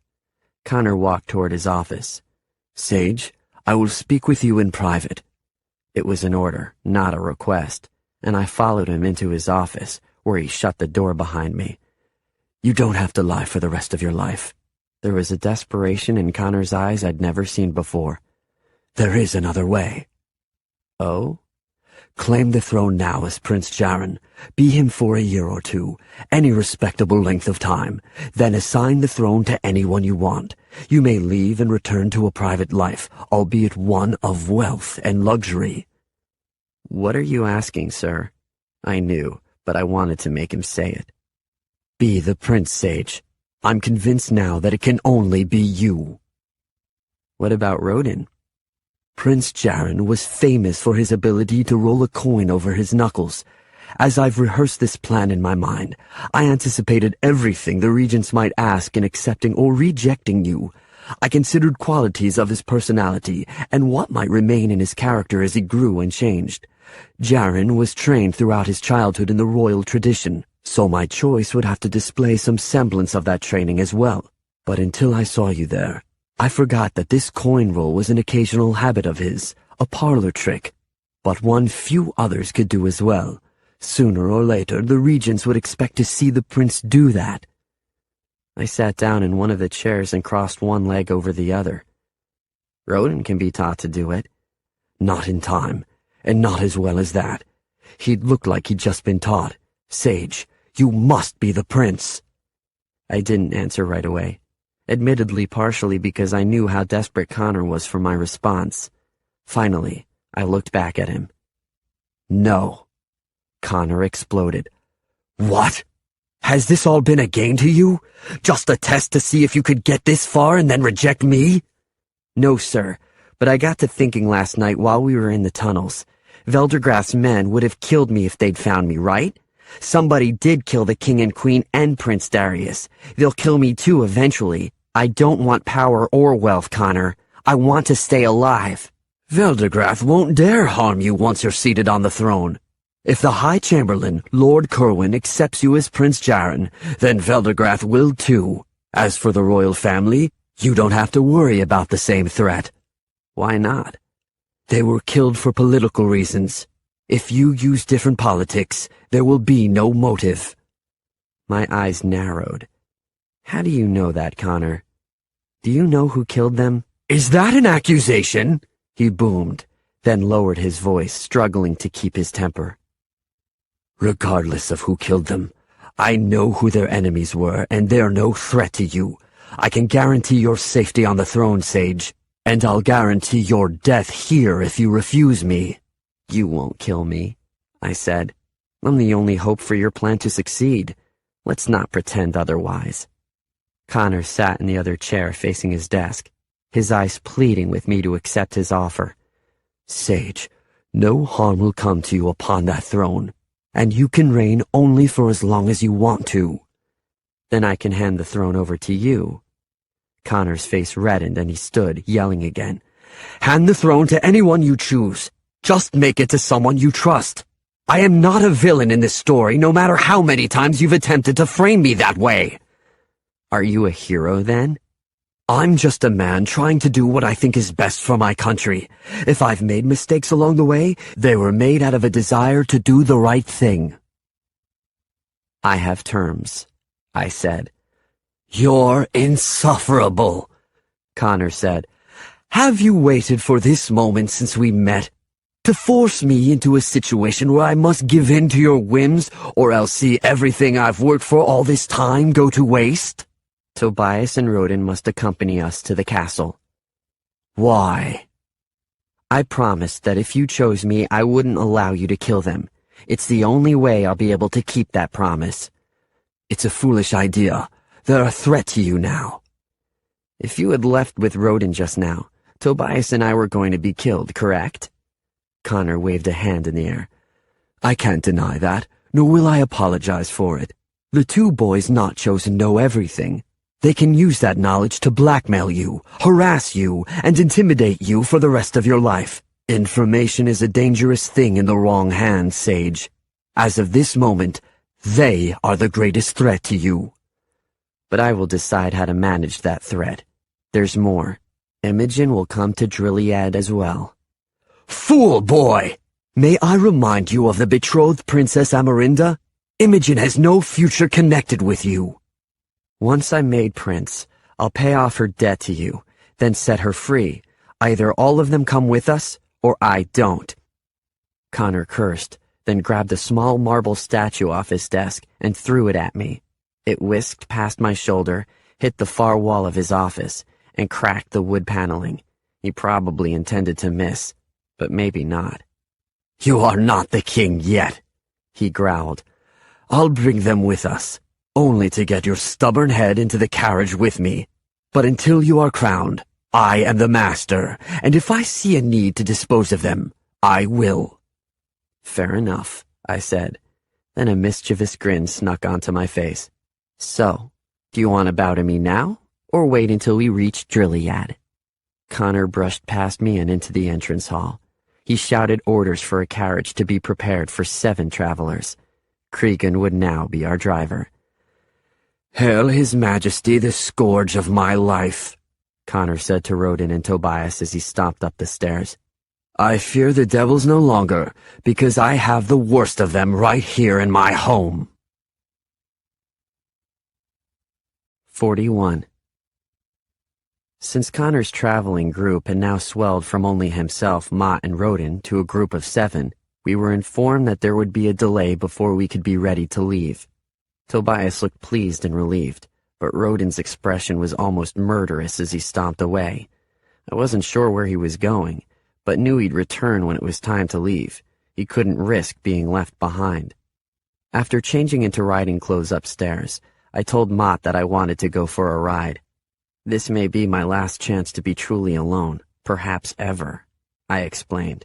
"Let me have that time with my thoughts." Mott gave a permissive bow of his head. "Be careful. You're Connor's prize now." "I'm never careful," I said, grinning. Mott didn't smile back. I walked past the kitchen toward the back door of Farthenwood that would lead me to the stables, and was only barely outside before someone punched me in the arm. Not a hard punch, compared to most hits I've taken, but an angry one. Imogen had been standing just outside the door. She'd probably seen me in riding clothes and came out to wait for me.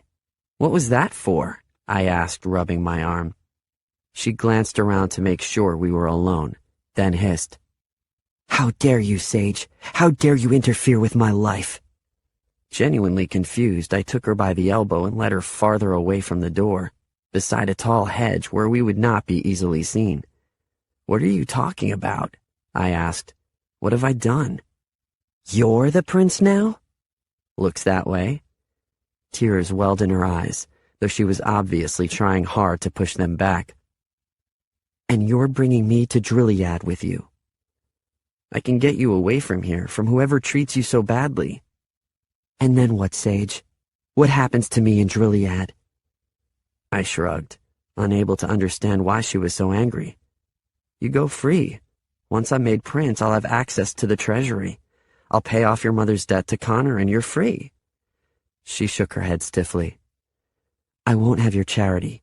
Not from an orphan, and certainly not from a prince." "It's not charity. You're my friend and I want to help." If possible, that made her even angrier. "Do you think this is helpful? I had a place here, Sage. I understood my life." "You have no life here. I'm giving it back to you." "No, you're not. I know what this is." I folded my arms as I faced her. "Oh?" "You're afraid to go to Drilliad, correct?" A little anxious, perhaps, but that didn't explain her anger. "What if I am?" I replied. "You don't understand what—" "I understand perfectly. You played Connor's game and won. But now that his decision is made, you're afraid no one will believe the lies. You want help in convincing the court. You think by bringing me to Drilliad, I'll feel obligated to lie for you." Strong emotions rose in me. Not exactly anger, though that's how it sounded when I spoke. "You think that's my plan? That I'd use you in such a way? I had no idea I was such a horrible person." Her face softened somewhat. "You're not horrible, Sage.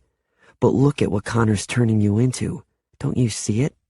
I've watched you go from this orphan boy who might have become my friend to Connor's prince, who will never be anything but his costumed servant. I'm nobody's servant." "Yes, you are." She shook her head sadly. You gave in to him. You let Connor win. I didn't think you would. Imogen, there is so much more happening than you know. And does any of it matter more than your freedom? After a slight hesitation, she added, I'm disappointed in you. I'd rather you had run. That would be better than this. Run? Truly angry now, I started to walk away. Then turned back to her. Then you'd condemn Tobias to death, make Roden a puppet king, and doom yourself to a life here. Connor's held you down for so long, you've forgotten what it's like to breathe free air, and you've given your life to his control forever. You'll never breathe free again. I started to answer, to say whatever was necessary to make her understand. But in the end, I hesitated too long and finally only managed to suggest she should pack her things before Connor was ready to leave. She shook her head, then hurried back into the house. As much as I wanted to follow her, gut instinct told me that would only make things worse. She could believe whatever she wanted about me, but she was still coming to Drilliad. There were a few stable boys tending to the horses when I arrived there a few minutes later. No sign of Cregan, who was probably now having to get ready for our journey. The longer I avoided him, the better. Cregan had wanted Roden to be chosen. He'd be furious with me for winning out at the last minute. I chose a quarter horse named Poco for the ride. The stable boy seemed reluctant to let me have it without direct orders from Connor, so I began preparing the saddle myself. Finally, he said he'd do it before I ruined my clothes and got us both in trouble. Riding Poco through the open field was refreshing. I'd found spots of time alone over the past 2 weeks, but nothing of freedom. Poco was an excellent horse, instinctively obedient and eager to be tested. It wasn't long before Farthenwood was lost behind a wooded hill, and all was silent except for the gentle river nearby with birds chirping overhead. A slight breeze rustled the leaves of the tall trees over my head. I lifted my face to the sky and let the wind and the sun caress my skin. This was freedom, as much as I'd ever know again anyway. If Imogen had been right about anything she accused me of back at the house, this was it. I slid off Poco's back and walked him to the edge of the river. This wasn't far from where Windstorm had left me several days ago, and the memory forced a smile to my face. I wished for a friend or a father I could tell the story to and make them laugh. Either with me or at me, I didn't care. Several smooth rocks lay along the bank of the river. I grabbed a fistful and flung them one by one into the water, watching them skip a time or two before disappearing. One rock I kept for myself. It was little surprise only a few minutes later when another horse snorted in the background. Mott had come, no doubt. I'd seen him watching me from a distance when I was in the stables, and by the time I reached the arch of the eastern hill, Mott was in the stables. It must have killed him to wait this long before finally approaching me. "Do you mind a little company?" he asked. Yes. It didn't matter. He dismounted and walked over to me. We stood side by side for a long while watching the river. Eventually, Mott asked, "Did you know he'd pick you because of that trick you can do with the coin?" I don't think anyone can predict what Connor will do. It's what makes him so dangerous. But you must have guessed it, or else you would have escaped this morning. Using the passages, it would have been an easy thing to run. Look what happened to Latimer when he tried to run. That brought on an uncomfortable silence. Finally, Mott said, "Connor wants you to know that we're ready to leave soon. Errol is waiting to help you change into traveling clothes." "You'd think they'd make traveling clothes more comfortable," I muttered. "I believe when I'm king, my first order will be to let everyone wear whatever clothes they want." Mott chuckled. "Fashion. What a mighty beginning that will be for your reign." After another pause, he added, "What kind of king will you be, Sage? Tyrannical and fierce, like Veldergrath would be? Complacent and indifferent, like your father?" I turned to him. "Like Egbert, you mean?" "Of course." With a cough, Mott added, "Get used to it. If you are Jaren, then Egbert is your father." I let that pass. "If I'm the prince, then you have a higher loyalty to me than to Connor, correct?" "Yes." "Then tell me this. Did Connor kill my family?" I can't answer that, Sage. Can't or won't. You haven't been declared the prince yet. I held out my arms to Mott. Who do you see now, Sage or Jaren? Mott studied me for a long time before answering. The bigger question may be, who do you see? I don't know. It's not easy to be one type of person when you've worked so hard to be a very different type of person. Mott's reply came so fast I wondered if he'd been waiting for just that type of opening. And tell me, Sage, which person have you worked so hard to be, the orphan or the prince? He walked to his horse and untied a bundle on its back, unwrapping it as he carried it to me. Then he set the imitation of Prince Jaren's sword in my hands. My thumb rubbed over the rubies in the pommel. Thinking of how much you could get for them at market? Mott asked. No. I held the sword out to him. I don't understand. I thought you must want it. You stole it before, didn't you? He didn't wait for an answer. We both knew the truth. Which means you must have controlled that foul mare Cregan gave you long enough to get to and from the sword arena without being seen. I wouldn't say I ever controlled her, I admitted with a grin. I was so worn out at the end, she really did dump me into the river.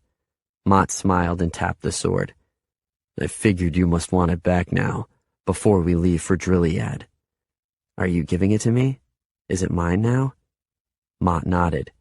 Without giving it a second glance, I hurled it into the deepest bend of the river. Mott started forward, as if to rescue it, then turned back to me. What did you do that for?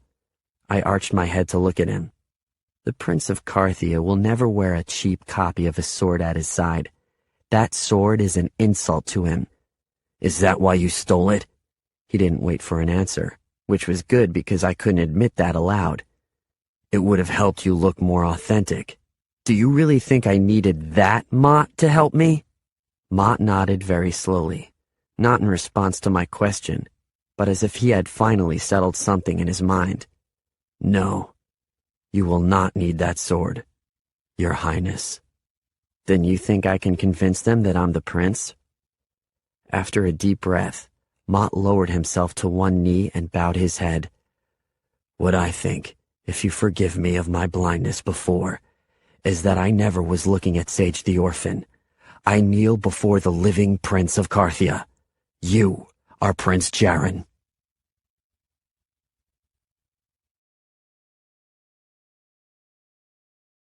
"42. Jaren Artolius Ecbert III of Carthia was the second son of Ecbert and Erin, king and queen of Carthia. All of the regents agreed it would have been better if this child had been a daughter rather than a son. A daughter could have married into the kingdom of Galin as a measure of preserving peace. Nor was the young prince particularly impressive as a royal. He was smaller in stature than his brother had been, had a talent for causing trouble, and appeared to favor his left hand, a quality frowned upon for Carthian royalty. Privately, Erin cherished her second son. The older child, Darius, was already being trained as a future king. He had belonged to the state from the moment of his birth, and fit the role well. He was decisive, controlled, and detached, at least to his mother.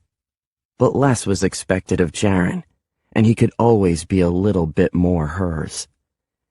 Erin never had felt comfortable as Queen of Carthia. It required her to hide much of her true spirit and zest for adventure. Indeed, engaging in a secret romance with young Ecbert had been the greatest adventure in her youth. She hadn't paused to consider the consequences until it was too late, and she was in love. Erin had served drinks in a small tavern at Perth for a year, working off the debts her father had acquired after becoming seriously ill while at sea. It was humiliating work. Until then, their family had enjoyed a fair social status, and she had enough education to know how far they had sunk. But Erin endured it, and eventually the tavern began to prosper under her guidance. Ecbert spotted her one night when he and his attendants traveled through Perth. He returned the second night in disguise, enchanted by her beauty, charm, and loyalty to her family. By the third night, Erin had figured out who Ecbert really was. He begged her to keep his secret, only so that he could continue to see her again. At the end of a week, Egbert paid off her father's debts, with extra to the tavern owner on a royal command that he must never reveal Erin's humble origins. He brought Erin back with him to Drilliad, and made her his queen. In marriage, Egbert and Erin were happy, but as king and queen they disagreed on how to rule Carthia. Erin saw enemies in the faces of those Egbert sought to appease with favorable trade laws and by ignoring clear violations of treaties. Their older son, Darius, would one day have to bear the consequences of Egbert's fear of conflict. Jaren would be given more freedom to pursue his own desires, and Erin loved him for that. Jaren was still very young when it became clear that he was his mother's child more than his father's. The fire he set in the throne room was not malicious. He had taken a bet from a friend, a castle page, that tapestries could burn. He intended to prove it by burning only a hidden corner of the tapestry. Over 300 years of threaded history went up in flames before servants were able to put the fire out. Commoners also loved the story of Jaren, at age 10, challenging the king of Mendenwall to a duel. None of them knew that Jaren had overheard the king accuse Queen Erin of not being a true royal. They only laughed at the image of a 10-year-old boy facing off with a king 4 times his age. The Mendenwall king humorously obliged Jaren, and undoubtedly restrained himself during the duel. Although the king easily won the match, Jaren satisfied himself that he did give the king a nasty cut on the thigh. And he practiced his sword fighting twice as hard from then on. As Jaren grew, Egbert became increasingly angry and embarrassed by his son's antics. Instead of compressing himself into a model royal, as his father wished, Jaren rebelled further. He snuck out of his bedroom window at night, as often as the weather permitted, and on too many occasions when the bad weather should have discouraged him. Heights never bothered Jaren, not even after the time he fell more than 10 feet from a tower and had his life saved by an acroterion at the edge of the gable. He learned to scale the exterior rock walls with his bare hands and feet. Few people ever knew of that, because the only person to ever catch Jaren was his older brother. Jaren never understood why Darius kept his many offenses quiet.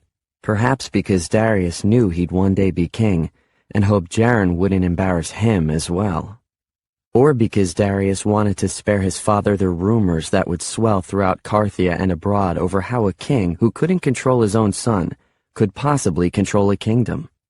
It never occurred to Jaren that Darius loved him, protected him, so that he could have the life Darius never could. In fact, Jaren never fully understood that anyone in his family, other than his mother, truly loved him, until it was too late and they were all dead.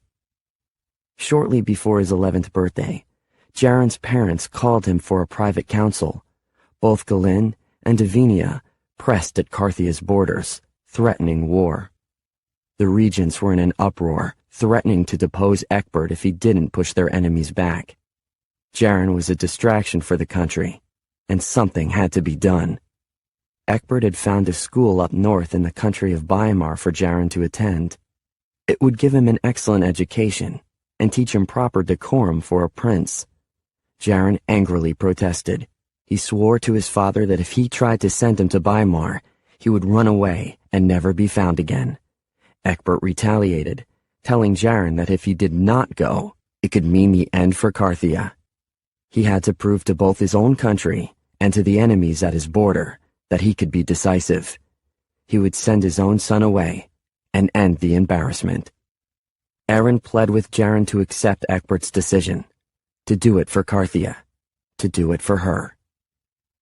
"I will do it for you, mother," Jaren had said. "I'll leave you for your own sake, but you will never see me again." He hadn't meant those words. He was angry and felt horrible even as the threat tumbled from his mouth. But he also hurt in a way he couldn't describe. Enemies weren't at Carthian borders because of him. They were there because his father had looked the other way for too long. Perhaps there were Carthians who laughed at the prince's latest antics, but they would stand by their king when he called them. Jaren left the very next day, rather quietly. There was no farewell supper, no grand entourage to accompany him to the docks at Issel. Only a few officers would journey with him to Ivinia, then across the Arenboll Sea to the gates of Weimar. Jaron got on board the ship and immediately complained of rolling seasickness, despite the fact that the ship had not even left the harbor. A calming medicine was offered to him, and it was recommended that Jaron go to his room below decks to rest. Jaron never took the medicine, and it was no easy matter for him to slip out the small porthole of his room. Still, he had a smaller build than most 10-year-old boys, and after he worked his shoulders free, the rest was simple. Unaware that Jaron had left, the ship set sail without him. The ship was attacked by pirates late that afternoon. When news of the piracy returned to Carthia, a search was made for any survivors. There were none, all of them killed in fighting the pirates or drowned at sea. Because Jaron's body was never found, a search was made throughout Ivinia and Carthia for any hope of his survival. Before long, most people believed he had joined dozens of others in the ship at the bottom of the sea. Safely on land, Jaron quickly found he had skills that enabled him to blend in with the Ivinians. He was good with accents, and had studied enough of foreign cultures to move amongst them like a native. He pickpocketed for spare coins or worked odd jobs wherever he found them. Still, he went hungry most days and spent his nights huddled in the shadows, hoping to go unnoticed by the street thugs who patrolled the darkness. It was Darius who found Jaron first.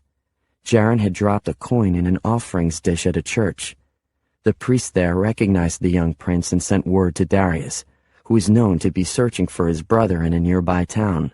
To stall for time, the priest kindly told Jaron he had some extra food, and if Jaron agreed to wash the church steps, he could stay the night.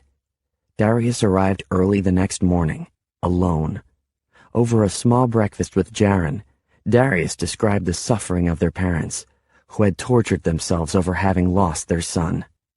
Jaron dissolved into tears and said he would gladly return home if his parents would allow him to come. Darius told him to stay at the church and he would ask their father what should be done. Darius left Jaron in his room, thanked the priest for his services, but informed him that, sadly, the young boy was not the lost prince of Carthia. However, he expressed his pity for the boy and paid the priest to continue to watch over him for another week. 1 week later, Jaron would finally begin to understand his role in the future of Carthia. 43. At the end of the week, a man came to meet with Jaron in the church. If anyone had asked, the priest would have said he did not know who the man was, only that he had the air of someone of great importance. But nobody asked. As far as they knew, the boy living in the church was an orphan. Jaron recognized his father immediately, despite his extravagant attempts at disguise. They did not embrace. It was not his father's way. But there were tears in his father's eyes, and for the first time, Jaron saw his father as a man, not as a king. They sat in the center of the pews and received little attention from the few patrons who had come that day. It was awkward at first, for although they sat close together, father and son had grown miles apart. "When I was your age, I wanted to be a musician," Egbert said. It was a poor attempt at connecting with his son, but it was all he had. "Did you know that?" Jaron nodded. His mother had told him that once. And when he was very young, his father would occasionally show him how to play some of his favorite instruments, although he was careful never to do so when there were servants around. His father thought it would be an embarrassment. Egbert smiled at the memories of his own youth. "I enjoyed playing the fiddler, and although I confess I wasn't very good, it brought me a lot of joy. Do you remember when you were younger? I taught you a song or two, I believe." "I remember one of them," Jaron whispered. "Mother's favorite." Egbert folded his arms together and leaned against the bench of the church. "My father, your grandfather, couldn't tolerate the squeaks and pitches of my music, and discouraged me from playing. He said music was a useless education for a future king, and a waste of my time." Although I didn't understand it then, he was right. Jaren listened quietly. It was hard to picture his father as ever having been a boy, as ever having any desire unconnected with the throne. You and I are not so different as you might think, Jaren. I spent much of my own childhood wishing I could have been someone other than a crown prince. I'm not a crown prince, Jaren reminded him. Just a prince. Darius will take the throne. As he should, and he'll be a fine king one day. But what about you? What do you want for your life? Being a prince doesn't seem to suit you. His father had intended to mean that Jaren was capable of anything, even beyond the castle walls. Jaren took it that his father felt he was unfit for his title and offered nothing more than a shrug in response. How has your life as a commoner been these past weeks? Egbert asked. I've managed. I knew you would, and I know you can. Jaren glanced up at his father with questioning eyes. What did he mean by that? Egbert sighed. Still, there will be hard lessons. If you are not Jaren, then you are nobody to the world. They will not care if you go hungry, if you are cold, if you lie beaten on the streets. I'll do the best I can for you, and beg your forgiveness that I can't do more. I want to come home, Jaren said softly. It was difficult for him to admit, but whether he was good enough to be a prince or not, he couldn't take another day on his own. His mother would want him back. Probably Darius too. He wasn't sure about his father. You cannot come back, came his father's solemn answer. Jaren set his jaw forward, the way he often did when he fought against his anger. This is my punishment for running away? To be disowned? You're not disowned, and it's not a punishment. It's what your country demands of you now. Jaren rolled his eyes. His father couldn't shove the blame away from himself so easily. I'm to become a commoner then? Shall I call you King Egbert, or forget your name entirely? That hurt his father. But Jaren hurt too, so he felt justified in his words. You are always my son, Egbert answered. But the situation with the pirates has changed everything. Everyone believes you are dead, and I cannot allow that belief to change. They were silent for several seconds. Finally, Jaren spoke. If I came home, would you declare war on Evenia for sinking that ship? Egbert sighed heavily. I would have to, because you could provide the proof that it was Evenian pirates who attacked a ship with a royal on board. If I start a war with Evenia, Galin will almost certainly align with them, and we shall be nearly surrounded by enemies. Carthia could not survive that war. And if I remain missing, would you have to declare war? If you remain missing, I can tell my people that I will not declare war until there is proof of your death. Then we both know what has to happen. Jaren had said it matter-of-factly. He had considered this possibility, but hoped against it. What about Darius and Mother? Darius misses you, but he knows there are sacrifices we make for the good of Carthia. Your mother doesn't know you've been found. Obviously, she would want you to come home to her, but she doesn't see the enemies that surround us. Not like I do. We've always had enemies at our borders. But not all at the same time. Since you've been missing, they have backed off our borders, royal courtesy in our time of mourning for you. But the news is worse. I have enemies within Carthia, within my own castle. There are regents who look at my throne with greedy eyes. If I declare war and vengeance for you, they may not support me.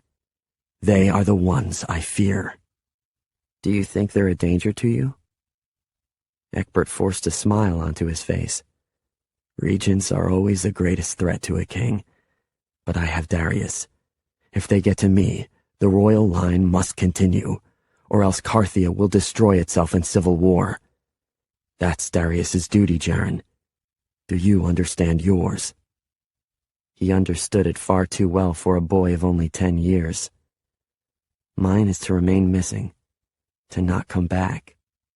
Do you understand that you cannot reveal your true identity out here?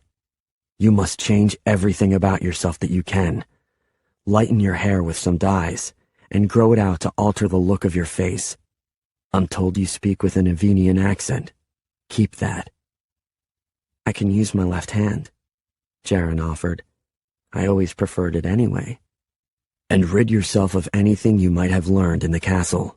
Of learning, of culture, of skills. There is an orphanage in Karchar, not far from here but back within Carthia's borders. It's run by a woman whose reputation is good, Mrs. Turbledy. Now you must understand that I cannot have payment made to her for your care. You go there as an orphan, without any advantage over the others. It will be a hard few years until you're of age, and can live on your own. Tears stung Jaren's eyes, but he pushed them away. He wouldn't give his father the satisfaction of seeing his pain. If Egbert noticed his son's breaking heart, he didn't acknowledge it. He gave Jaren a handful of silver coins. Come up with a story to get yourself into the orphanage. Say you stole these or whatever excuse you'd like, but they will buy your way through the front doors. I can fake an illness when the coins run out, Jaren said. Let her think she's got the truth from me. Egbert smiled. You used that trick often enough on your tutors. What an irony that it may keep you alive now. There's always the possibility of Mrs. Turbledy trying to sell you into servitude, but I don't think she'd find any buyers. No, Jaren agreed. I'm too difficult for anyone to want me. Exactly, his father said. The full meaning of Jaren's words probably didn't occur to him, which almost made it hurt worse. Egbert untied a small satchel at his waist, which he pressed into Jaren's hand. I have a gift in there for you, the best of anything I could offer. There is a letter instructing you on how to use it. Jaren looked in the satchel, then closed it up again. It meant nothing to him.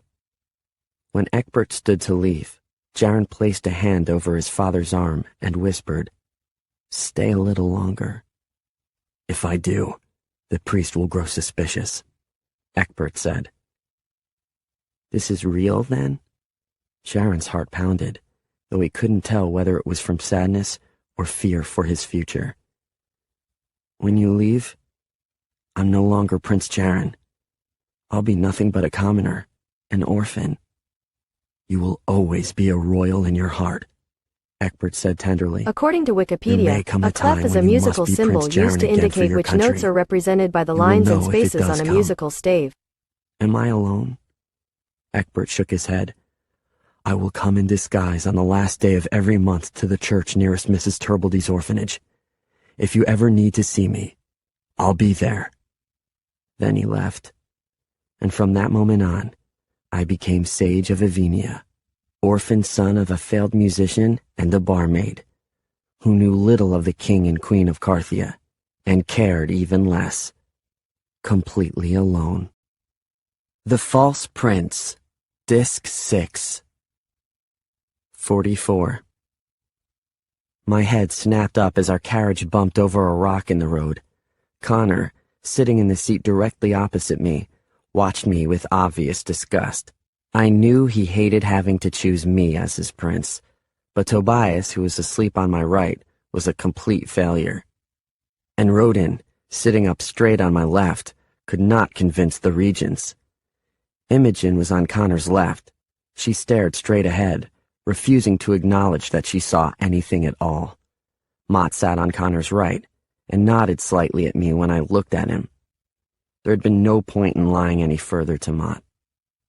Back at the river, he hadn't asked whether I was the prince. He knew it, and he knew by my reaction that he was correct. Undoubtedly, he had 100 questions to ask, and there were so many things I wanted to tell him, just to have somebody to speak openly to. But Connor was anxious for us to leave, and there was no time. All I had asked of Mott was that he keep our secret to himself. Judging by Connor's sour expression, he had obeyed. I leaned back and closed my eyes again, not to sleep, but to be alone with my thoughts. After 4 years of pretending, of immersing myself so completely in Sage's identity, Could I emerge convincingly as Jaren? Connor's regimen of lessons in the past week actually had been helpful. I'd forgotten the names of several court officials, and even a few of my ancestors that a prince would be expected to know. As a boy, I had been well trained in both sword fighting and horseback riding, both which were as instinctive to me now as breathing. Although I had practiced whenever possible in the orphanage, those skills had softened over the past 4 years, and it was good to build them up again. Even though I was pretending to sleep, I couldn't help but smile at the memory of Cregan's anger when I challenged him to his wildest horse. The horse he'd brought me out from the stables really was beyond my skills to train, and I was barely able to control her enough to steal the fake sword while everyone was distracted elsewhere. Other things had been a waste of time. Obviously, I could read much better than I let on, though to have confessed that would have been disastrous for my disguise. I'd have to apologize later to Tobias for that lie. He would have secured his papers more carefully if he had known I read every word on them while he slept at night. Of course, my back still stung from where he'd cut me, and that was a far worse crime. I'd agree to forgive him if he forgave me. There were a lot of things I'd have to ask forgiveness for, and I feared I wouldn't receive half as much of it as I wanted. Not from Imogen, who had trusted me with the greatest secret of her life, that she could speak. I had trusted her with nothing. Not from Amarinda, who pled with a broken heart for any truth about whether Darius, the prince she was betrothed to and loved, was alive, or about the existence of his younger brother, whom she would eventually have to marry if Darius really were dead. And I'd get no forgiveness ever from my mother, who went to her death believing I had died in an attack by Avenian pirates, nor from my father. For most of the past 4 years, I blamed him for keeping me away from the castle. True, I'd accepted his request without argument, but how could I have known then how difficult these recent years would be? He would have known much of what was ahead of me, and still he chose peace for his country over his own son. Maybe it was the right thing to do. I still didn't know for sure, but it didn't diminish my shame that they'd had to send me away in the first place, nor my anger at my father, who at his first reunion with me in the church already had a plan to keep me away. I returned every month to the church near the orphanage to see my father, but I never let him know I was there. We never spoke again. It was only after Connor told me that both my parents and my brother had been killed that I began to understand my father in a new way. He had said that his greatest enemies were the regents. Connor had told me that all 3 members of the family were intended victims, so that a regent would have to be crowned. While at Farthenwood, I slowly began to understand that as long as 4 years ago, my father had foreseen the possibility that all of them could be murdered one day. He didn't keep me away to protect himself from embarrassment, nor was it to avoid having to declare war on Avenia. My father kept me away to keep me alive. After pirates had tried to kill me, he must have worried that the rest of his family's lives were in danger. He had told me in the church that day that the royal line must continue to save Carthia, so that if the worst happened and they were all killed, I would remain to claim the throne. He'd even given me a way home. I just never expected to need it. He had let me think the worst of him for over 4 years, and I'd eagerly done so. For that, I could never have his forgiveness.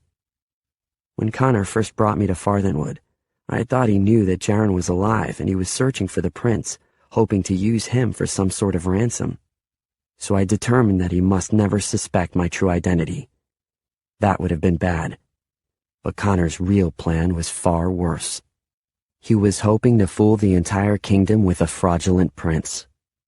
I knew then that the best course of action was to play along with his plan, get him to choose me on my own terms, then return to Drilliad to prove my identity. Connor had his plan, and I had mine. Whether either of them would work remained to be seen. Connor kicked my feet to get my attention. "We're nearly there," he said. "Straighten up, and at least try to look like a prince." "Are we going to the castle this late at night?" I mumbled, while glancing out the window into the darkness. "Of course not. We'll stay at an inn. The choosing ceremony is tomorrow evening. If we're going to the inn, then I go as I am. I slouched back into my seat. The charade of being sage was nearly over. I planned to enjoy it as long as I could. 45. We stopped at a place known simply as the Traveler's Inn. It wasn't far from the castle. Nobles not invited to stay within the castle walls often slept there. I told Connor it was too fancy because they'd only expect people of wealth and influence to stay there. The irony amused me and escaped him. I am a person of wealth and influence, Connor said, irritated. My face is known, so I won't have anyone wonder why I'm staying at a commoner's tavern, and nobody will look at you if you keep your head down. Mott stayed with Rodin, Tobias, Imogen, and me, while Connor went inside to reserve 3 rooms for us. I wondered as I stared at Imogen whether she would run away if she had her own room, but then dismissed those thoughts. She had no money to support herself in a strange town, and besides, she would likely consider it dishonorable to run. "Why bring us along?" Rodin asked me after Connor had left. "Will you enjoy having us watch in humiliation as you're declared?" "He saved our lives," Tobias said.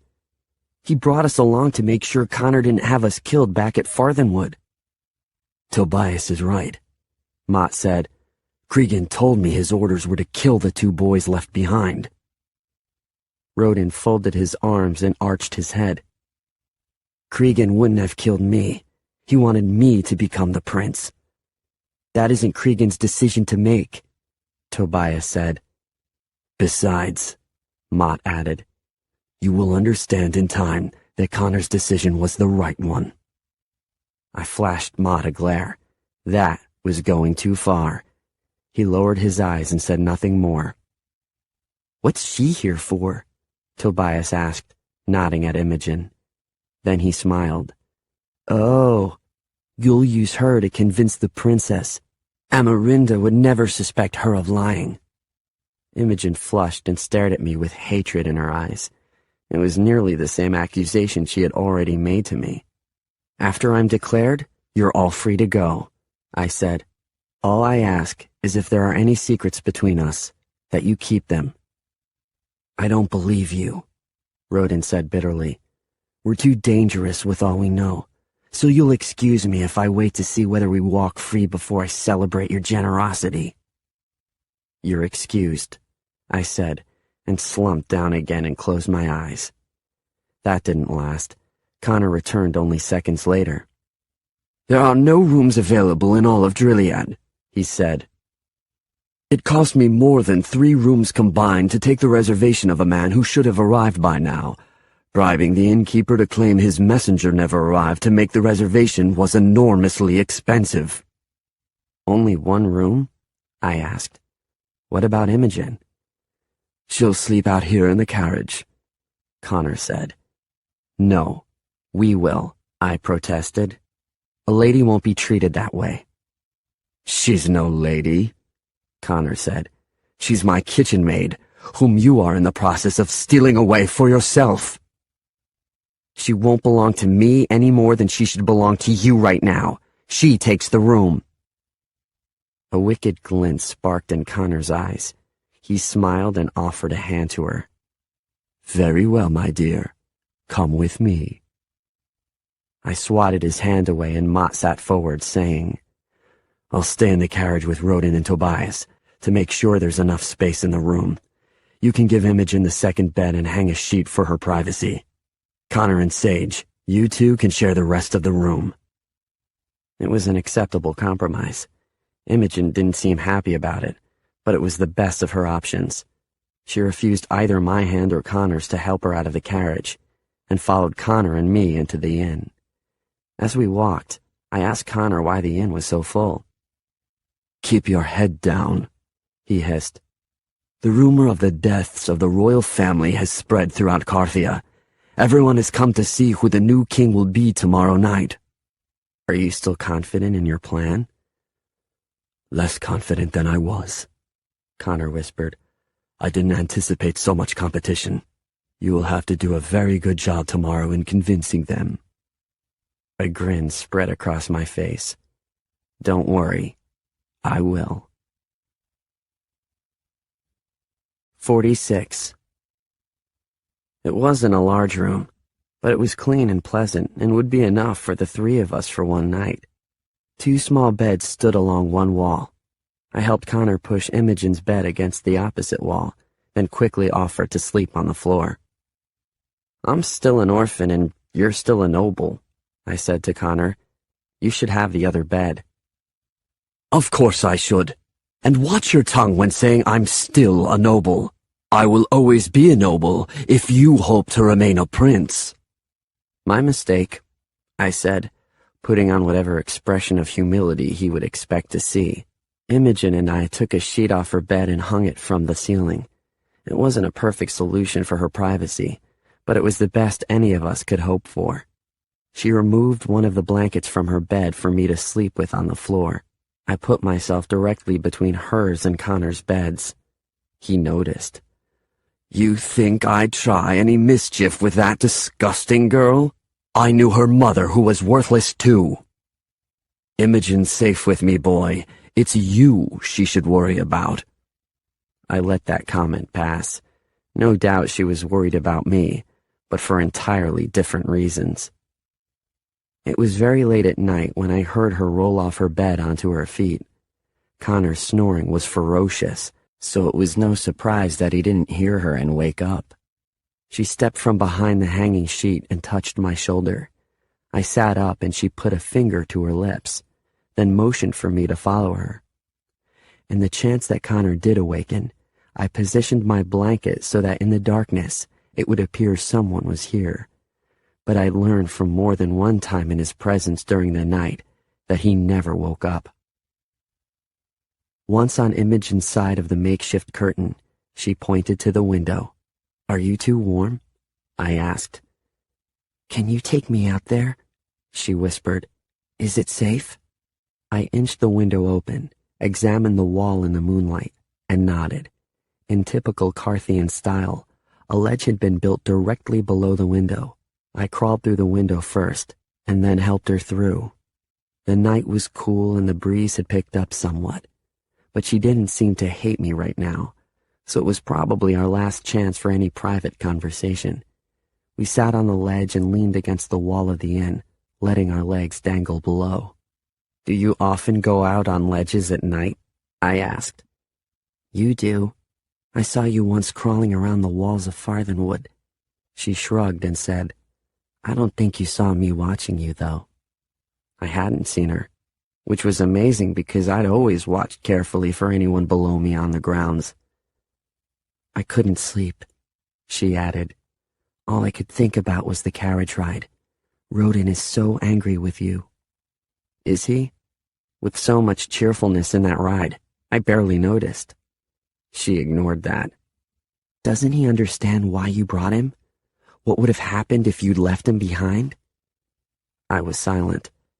It was nothing new to have someone mad at me, but Rodin's anger bothered me, and I couldn't quite figure out why. Back at Farthenwood, I said horrible things to you, Imogen continued. I don't know why I said them. Maybe I deserved some of it. No, you didn't. I blamed you for my own worries about coming to Drilliad, leaving the safety of Farthenwood. But now that I'm gone, I can't imagine returning there. Anything is better than Farthenwood. She lowered her eyes. I'm sorry. I should have trusted you. I deserved no trust, and yet she asked my forgiveness? Could she see me in the darkness and know how her words bit into my heart? Or did I have no heart, no soul? Connor had said we must prepare to sacrifice our very souls to bring Prince Jaren to the throne. I had done just that, although not in the way Connor thought. Are you nervous about tomorrow, Sage? Yes. Even with the truth on my side, there was so much that could go wrong. Don't be. You look so very like him in that painting that they're sure to accept you. I watched you as we rode in the carriage. If I'm not careful, I may begin calling you Jaren myself. Would you? For reasons I couldn't explain, even to myself, I longed to hear someone call me by my real name. I was tired of Sage. There were so many things I disliked about him lately. She hesitated a moment before smiling. Right now? What am I supposed to call you? Jaren or Prince or Your Majesty or what? I shook my head. They all sound so wrong for me. But after tomorrow, there will be no more Sage. Only Jaren. Her smile fell. I could see the curve of her mouth by the light of the midnight sky. I won't know, Jaren. Don't make me give up Sage yet. There was nothing I could say to that. A wisp of her hair blew in the nighttime breeze. I caught the hair and tucked it behind her ear. She smiled, then reached for a pin and fastened it again, always maintaining her neat servant's braid. I wondered if she could ever learn to see herself as something other than a servant. Something greater. We should probably go inside.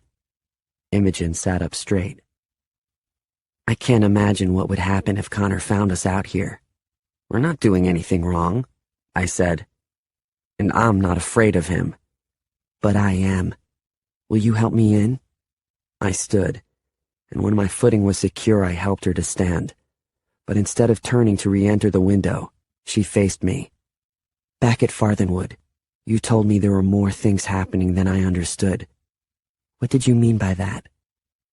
I pressed my lips together, then said, I meant that there's a big difference between acting like a prince and being a prince. If you see me after I'm crowned, will you try to talk to me as Jaren? Can you do that? Without answering, she crouched down to the window.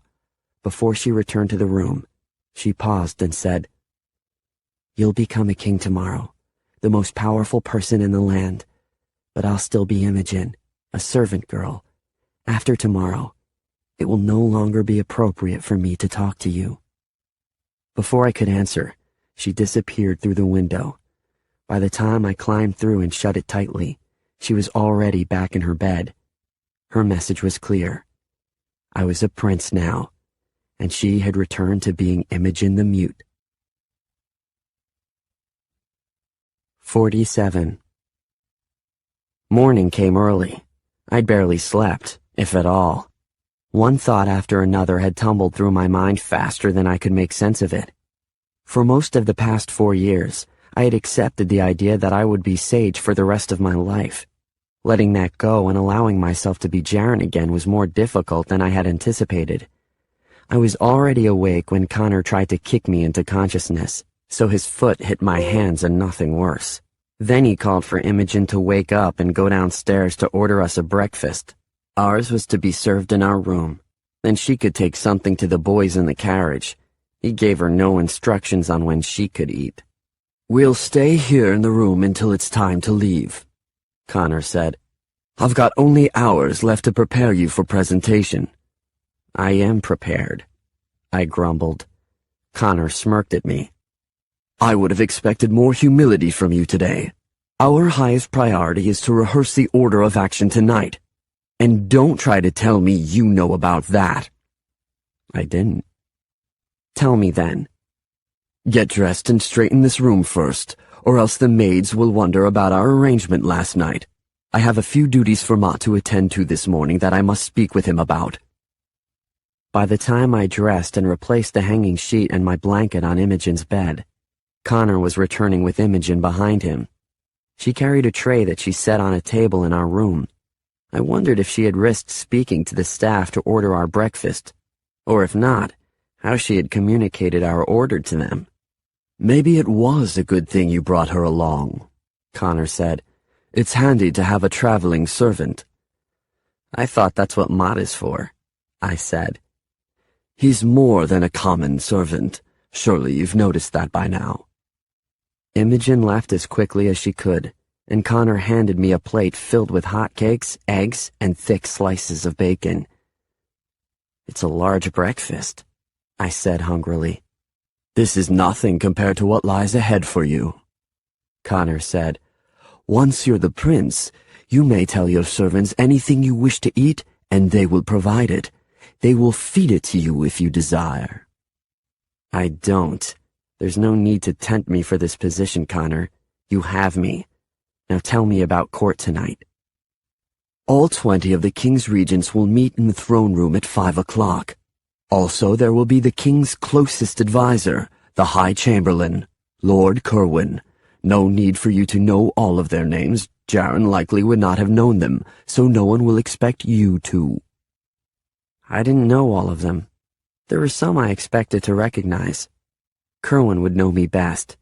He'd suffered through my childhood beside my family. But would he recognize me after all this time?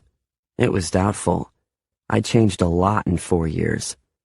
Connor continued. "The first act of the meeting will be to officially announce the deaths of the King, Queen, and Crown Prince Darius." I winced at that. Connor didn't notice. He never had before either. "The announcement is merely a formality. Most of the regents have known this from the start, and the others will have heard enough rumors to confirm the likelihood in their minds. Then we'll have a report from the 3 regents who traveled to Avenia to seek any news as to the life or death of Prince Jaren. They will report a confirmation that he's dead." "How do you know?" I asked. "Because he is dead," Connor snapped. "Who do you think hired the pirates so many years ago?" The news knocked the wind from my lungs. It overwhelmed any sense of pretense I'd been able to maintain thus far with him. All that kept me from attacking him was the knowledge that I still wanted him with me at the castle tonight. "Why?" My voice was hoarse. I didn't trust myself to say anything more. "I thought it'd force us into war with Avenia. Egbert stood by and did nothing year after year while Avenia inched its way deeper into Carthian lands. But if Avenian pirates killed his son, he'd be forced to act. Unfortunately, despite the pirates' assurances to me that everyone on that ship went down, Jaren's body was never found. Egbert was able to appease his critics by saying he wouldn't go to war until he had Jaren's body as evidence in the attack. However, Avenia has backed off since their suspected involvement in Jaren's death. So in a way, my plan worked better than I could have hoped for.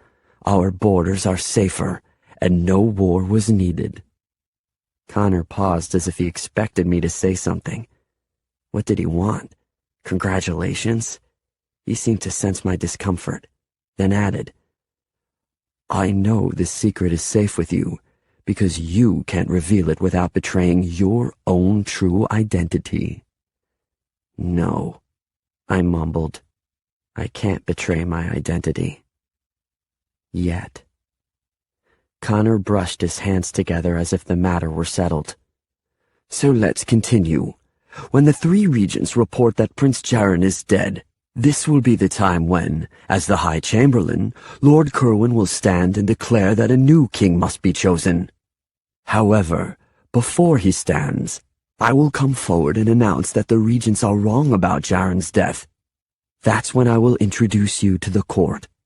There will be a bit of commotion initially, but Kerwin will have you brought to him. There will be several questions, a careful examination of you. It will take some time, and no matter what they say, you must answer calmly and with confidence. You must keep your sharp tongue under control, and you must not make a single mistake. Can you do it?" "I can." That pleased Connor. "Good. We'll work on your answers through much of today. Make sure you know everything to say, and of course, I'll be there to assist should you get into any trouble." I pushed my plate aside, unable to eat anything else. Connor pushed it back to me.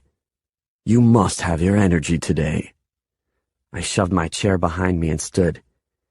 "You said you have proof I can offer them. What is it?"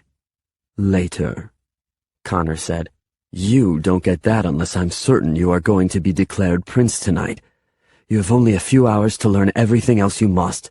If you've finished eating, are you ready to get started?" I closed my eyes and tried to control my breathing. My heart raced at the prospect of all that lay ahead of me that day. No matter what Connor told me or tried to teach, One thing was certain. I was not, nor would I ever be, ready. But that wasn't what he wanted to hear. So I looked at him and said, "Okay, let's begin." 48. Connor drilled me non-stop for 4 hours. He refused to answer any knock on the door with more than an order of, "Go away," and denied my requests for a break to step outside and clear my head. I didn't care about most of what he told me, but I had to remember it for now, word for word, in order to repeat it back to him. Finally, in the late afternoon, Connor announced I was ready to go before the court. He declared himself an excellent teacher due to the fact that I had learned so much in such a short period of time. Little did he guess how much his student already knew. Yet there were a few things I did not know, things I had been too young to understand when I left there as a child. Connor had provided me with details of Jaren's early life with such intimacy that I had asked him how he could know so much. "I read the Queen's diaries," he said. "She wrote about Jaren often." Did she? It was impossible to sound as if I didn't care what my mother had really thought of me, and the curiosity burned my heart. I knew she loved me, because all mothers love their children, but she had stood with my father when they first sent me away, and I'd never quite gotten over that. Jaren had the reputation for being a difficult child, I said. Did she ever forgive him for that? Connor smiled. "Interesting choice of words, Sage, to assume she thought there was anything about Jaren that needed forgiveness. She believed he was just like her. He may have been difficult, but she loved him all the more for it." We had to move on quickly from that conversation. It was too close to me, too hard to think about. Connor also provided me with a convenient story of how I escaped the pirates. According to him, I had seen their ship approaching and escaped in a rescue boat moored to the ship. I had hidden in Avenian orphanages in fear all this time, coming forward only when I heard rumors of the deaths of Egbert and Erin. I urged him to change the story a little. Have me hiding at Mrs. Turbledy's orphanage. That way, if any of them claim to know me, we can acknowledge it was me, but in disguise the entire time. Connor's face brightened. "This is why you'll convince them tonight. You have a great gift for thinking fast when necessary." So when Connor announced that I was finally ready, I was not prepared for what happened next. He invited Maud into the room, who was carrying rope in one hand and a length of fabric in the other. Maud's face was pale, and he entered the room barely able to look at me. "Are you ill?" Connor asked him. "No, sir. We can't do this." Then he glanced at Connor with moist eyes, and I understood. Mott shook his head. "If you knew, this boy—" "Do it," I said, turning to Mott. It took all my strength to force the words out, knowing what was coming. "You're Connor's miserable dog, aren't you?" Without warning, Connor grabbed me around the neck where he held me while Mott tied my hands. I noticed he gave me a little slack on my wrists, but it didn't matter. Despite the churning inside me, I had to let Connor do what he was going to do. Then Connor released me, and Mott tied a gag in my mouth. He still refused to look at me, but I saw deep creases in the lines of his face. He wasn't any happier about what was going to happen than I was. "Remember, Mott, don't leave any marks," Connor said. Mott put a hand on my shoulder, and for the first time looked into my eyes. He squeezed my shoulder gently, his attempt at an apology, then speared his fist into my gut. I stumbled backward and fell onto the floor. It was difficult to draw in a breath, especially with the gag between my teeth, and I barely had time to recover before Mott yanked me to my feet again. He unfastened the top 3 buttons of my shirt, then walked behind me and hooked his arms through my elbows, pulling my bound hands tightly against me. I grunted from the pain in my shoulders and down my back, but he gave me no room for movement here.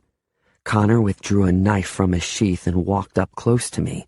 He put the tip of the blade against my chest and held it there. "I know it was Tobias who tried to kill you before," he said, but he couldn't do it because he's weak. A leader needs to be strong, Sage. Do you believe that? I didn't move. All I could focus on was the point of the blade. Of course you do. You killed Veldergrath's man when he tried to attack Imogen, so you can be strong, and I admire that. But you must know when to be strong, and when to give up control. In a very short time you will become the leader of Carthia. Before that happens, I need to make it very clear what the arrangement will be between you and me. No marks, Master Connor, Mott said. Connor glared at Mott, clearly annoyed, but he lightened the pressure of his knife and said to me, You will be king in any decision a king may make. However, from time to time I will have suggestions for you.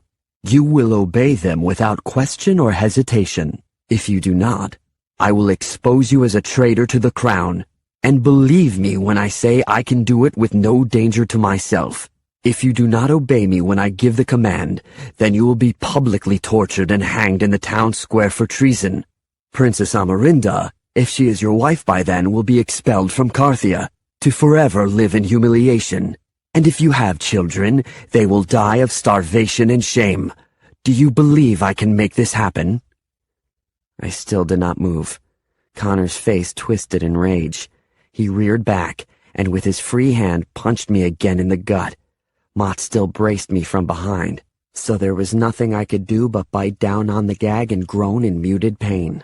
He hit me 2 more times, and once in the chest, and once on my shoulder. Then he ripped me away from Mott and threw me on the floor. He knelt beside me and hissed into my ear. You are nothing other than what I have made you into. I have followed through on my threats to other royals. Attempt to betray me and meet their fate. Do you understand? I nodded, and he lifted me back into a sitting position. He said, In your first act as king, you will remove Veldergrath as a regent. Tell the court you suspect Veldergrath may have something to do with your family's deaths, and you refuse to have him as a sitting regent in the court. Your second act as king will be to install me as your prime regent. I don't care who you replace Veldergrath with, though as your prime regent, I am happy to recommend names if you are unfamiliar with them. Do you agree to this? I nodded again. With his knife, Connor cut the ropes binding my wrists, then sliced through the gag on my mouth. As soon as he did, I spat at him. He wiped the spit off his face, then slapped me hard across my cheek. This would be easier if you accepted that what I want is a better situation for us both, he said. You are the lowest form of life Carthia has to offer, yet I am making you a king. Stop fighting me, Sage, and let us be friends. He seemed disappointed that I gave him no response. Then he stood and said to Mott, Clean him up and get him dressed. I'll have Imogen bring something to eat very soon. Do not leave him alone until I return. Then he wiped his hands, straightened his jacket, and left the room. 49. As soon as Connor left, Mott was by my side, helping me up off the floor and onto the bed. I rolled onto my back and groaned, holding my side. I think he cracked a rib, I said. He punches a lot harder than you do. To be fair, Your Highness, I was holding back, Mott said. I wanted to laugh, but over the past 2 weeks, I'd learned how much that could hurt. So I just closed my eyes while Mott unbuttoned the rest of my shirt and felt around for any injuries he might detect. Why didn't you let me tell him the truth? Mott asked. He's going to find out soon enough anyway, and you could have saved yourself all this pain. He'd never have believed it, I said. He should know who I am better than anyone. But all he can see is the boy from the orphanage. That's all he'll ever see of me. Perhaps so, Mott said. Other than a tiny cut on your chest, I can't see any damage. Trust me, there's damage. Couldn't you have stopped him? Only you could have. He began sliding my shirt down my arms. I let him do all the work. What were you thinking by spitting at him at the end? Begging for more? I answered with an ow as Mott pushed my left arm back too far, He apologized and moved more carefully. "You are the biggest fool of a boy I've ever known," Mott said. Then his tone softened. "But you will serve Carthia well." "I wish I felt ready to do this," I said. "The closer we come to the moment, the more I see every defect in my character that caused my parents to send me away in the first place." "From all I'm told, the prince they sent away was selfish, mischievous, and destructive. The king who returns is courageous, noble, and strong." "And a fool," I added. Mott chuckled. "You are that too." Getting dressed in the outfit Connor had planned for me took quite a while. It was fancier than the usual clothes we had at Farthenwood, and immediately reminded me of the one thing I'd never missed of castle life. The tunic was long and black with gold satin ribbon running from my chest to the bottom hem. Beneath it I wore a white full-sleeved shirt that gathered at my wrists and was too tight on my neck. A dark purple cape hung from my shoulders, clasped with a gold chain that was heavier than it looked. "Real gold?" I asked.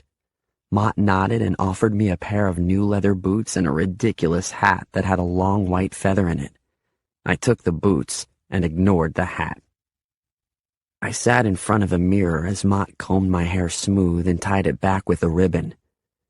"Your cheek is still red from where he slapped you," he said, "but it should fade before we reach the castle."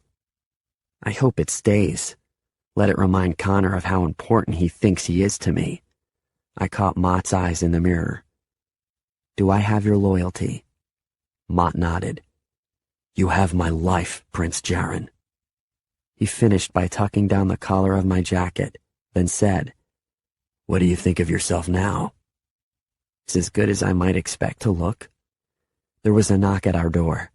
Mott opened it and Imogen walked in with a tray of food. Her eyes were red but dry. I wanted to ask Mott to leave so that I could speak with her, but I knew he had to obey Connor's order to stay.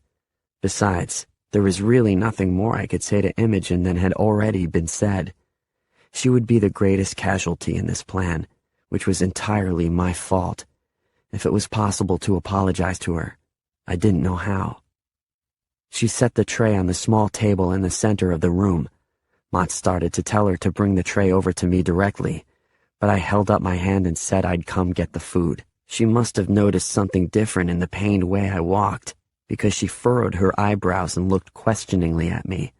I smiled in return, but I don't think she believed it. "Do you want her to leave while you eat?" Mott asked. Ignoring Mott, I asked her, "Have you eaten yet today?" She cast a sideways glance at Mott, but I said, "Imogen, it was my question, not his." She slowly shook her head. I uncovered the lid to my tray and found a deep dish meat pie and a thick slice of bread. "There's more than enough for both of us." She mouthed the word no to me, but I pretended not to see it and with my spoon dished her out a sizable portion, which I set on the plate where the bread had been. I handed it to her with the spoon and said I'd eat my half after she finished using the utensil. "Have you eaten, Mott?" I asked. "I'd better have, because that meal won't split a third time," Mott said.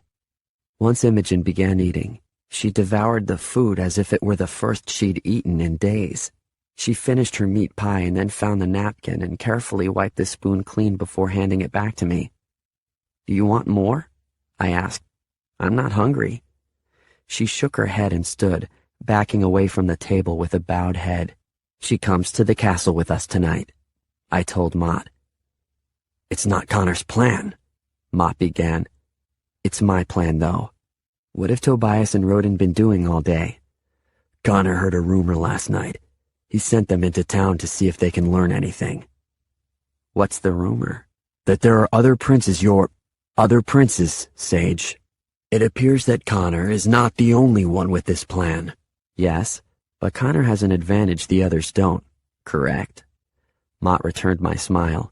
Imogen noticed the exchange between us, but of course said nothing. Connor returned to the room just as I was finishing the meal. He ordered Imogen to return the tray, and Mott to wait outside. Then he shut the door behind us. He carried 2 bundles in his arms. "You look good," he said. Better than I feel, I responded coolly. Connor looked at me without sympathy. I trust your bruises will keep my words in your memory for a long time. It was safe to say that I would never forget them. Bile rose in my throat every time I thought of his cursed words.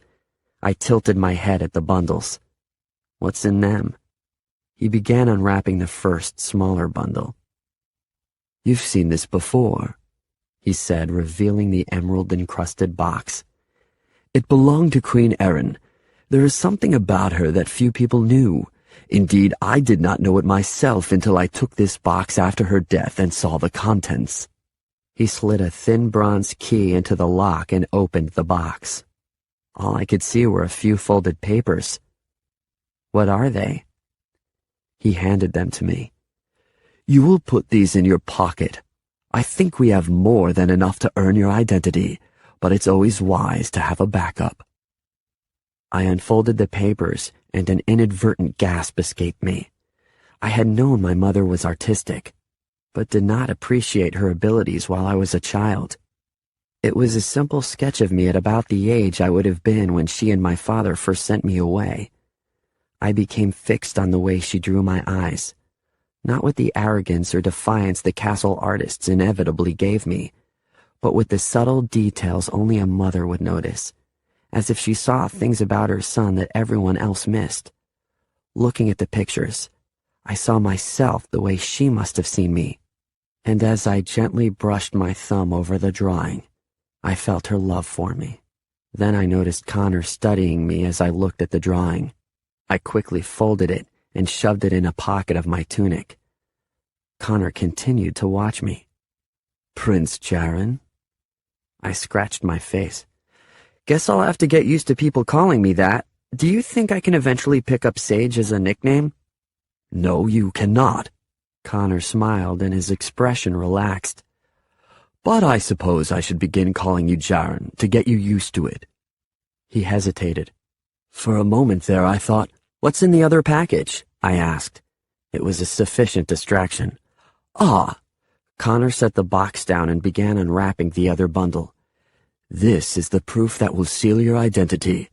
When the prince boarded the ship that day 4 years ago, he was wearing his crown. It has been lost all this time, assumed to be at the bottom of the sea. Indeed, even if a diver had found it with the intention of putting forward a false prince, the metals and jewels of the crown would have been damaged by the salty waters. But see it for yourself. He finished unwrapping the bundle and pulled out the crown I had last worn on that ship. It was a circlet of gold, with rubies set at the base of every arch, and was trimmed in braided gold bands. The crown had been made for me to grow into, so I suspected it would fit better now than it used to. It was in perfect condition, other than a dent I'd created when I fell from a tree once while wearing it. The pirates rescued this from the ship before it sank, Connor said. They presented it to me as proof of Jaren's death. I'd left the crown behind before I snuck off the ship. I had intended it as a symbol of my having abandoned the royal family forever. Face the mirror, Connor said. I obeyed, and watched as he set the crown on my head. The weight of it resurrected a flood of memories for me. As of that moment, I was the prince again, and soon the entire country would know it. 50. Connor's plan was for Cregan to drive him and me directly to the castle in time for the announcement. I argued that Tobias, Roden, and Imogen should come with us, but Connor expressly forbade it. So I nodded at Imogen, and then shook hands with Roden. It's not too late to back out. Roden's grip was powerful. You never wanted this. No, I never did. We had no disagreement there. But this is my future, not yours. A flash of anger crossed Roden's face, but he backed off while I shook hands with Tobias. I think you're supposed to be the king, Tobias said, smiling. The stars are shining for you tonight. He must have felt the note I placed in his palm when we shook hands, and he hit it well when we pulled our hands apart. The ride to the castle was very quiet between Connor and me. He had started our ride by trying to quiz me on any last-minute details. I assured him that I knew everything I had to know, and told him to let me have my silence. I watched the castle rise into view as we approached. I hadn't been there in 4 years, and when I left, I had never expected to see it again. It was one of the younger castles in the surrounding region, and, as such, had borrowed heavily from other countries' architecture. It was built of the large granite blocks from the mountains of Mendenwall, and used the round, heavily decorated turrets of Weimar rather than the plain and square turrets common elsewhere. Like Galen's architecture, the heart of the castle was tall and layered, while its wings were long and square, and small ledges extended beneath the windows. To the people of Carthia, it was the center of their government, a symbol of the king's power, and a sign of the prosperity we had always enjoyed. To me, it was home. However, it quickly became apparent that we were not the only ones trying to get through the gates. A dozen carriages were ahead of us in line. One by one, a castle guard spoke to someone in the carriage at the front of the line. A few got through, but most were turned away. Connor leaned his head out the door and signaled to a carriage that had been refused entrance. "What's happening?" he asked the occupant. "Can't say exactly. Whenever I said to the guard, though, he waved us away. Can you imagine such rude treatment? I happen to have the long-lost son of Carthia, Prince Jaron, with me." I started to lean forward to get a look at him myself, but Connor pressed me back into my seat. "Do all these carriages hold the missing prince?" Connor asked. "There are several frauds, I'm afraid. Several carriages contain nobles invited to the castle to greet whatever king is named tonight, and they are allowed through. But my boy, the prince, is with me, so they have chosen poorly."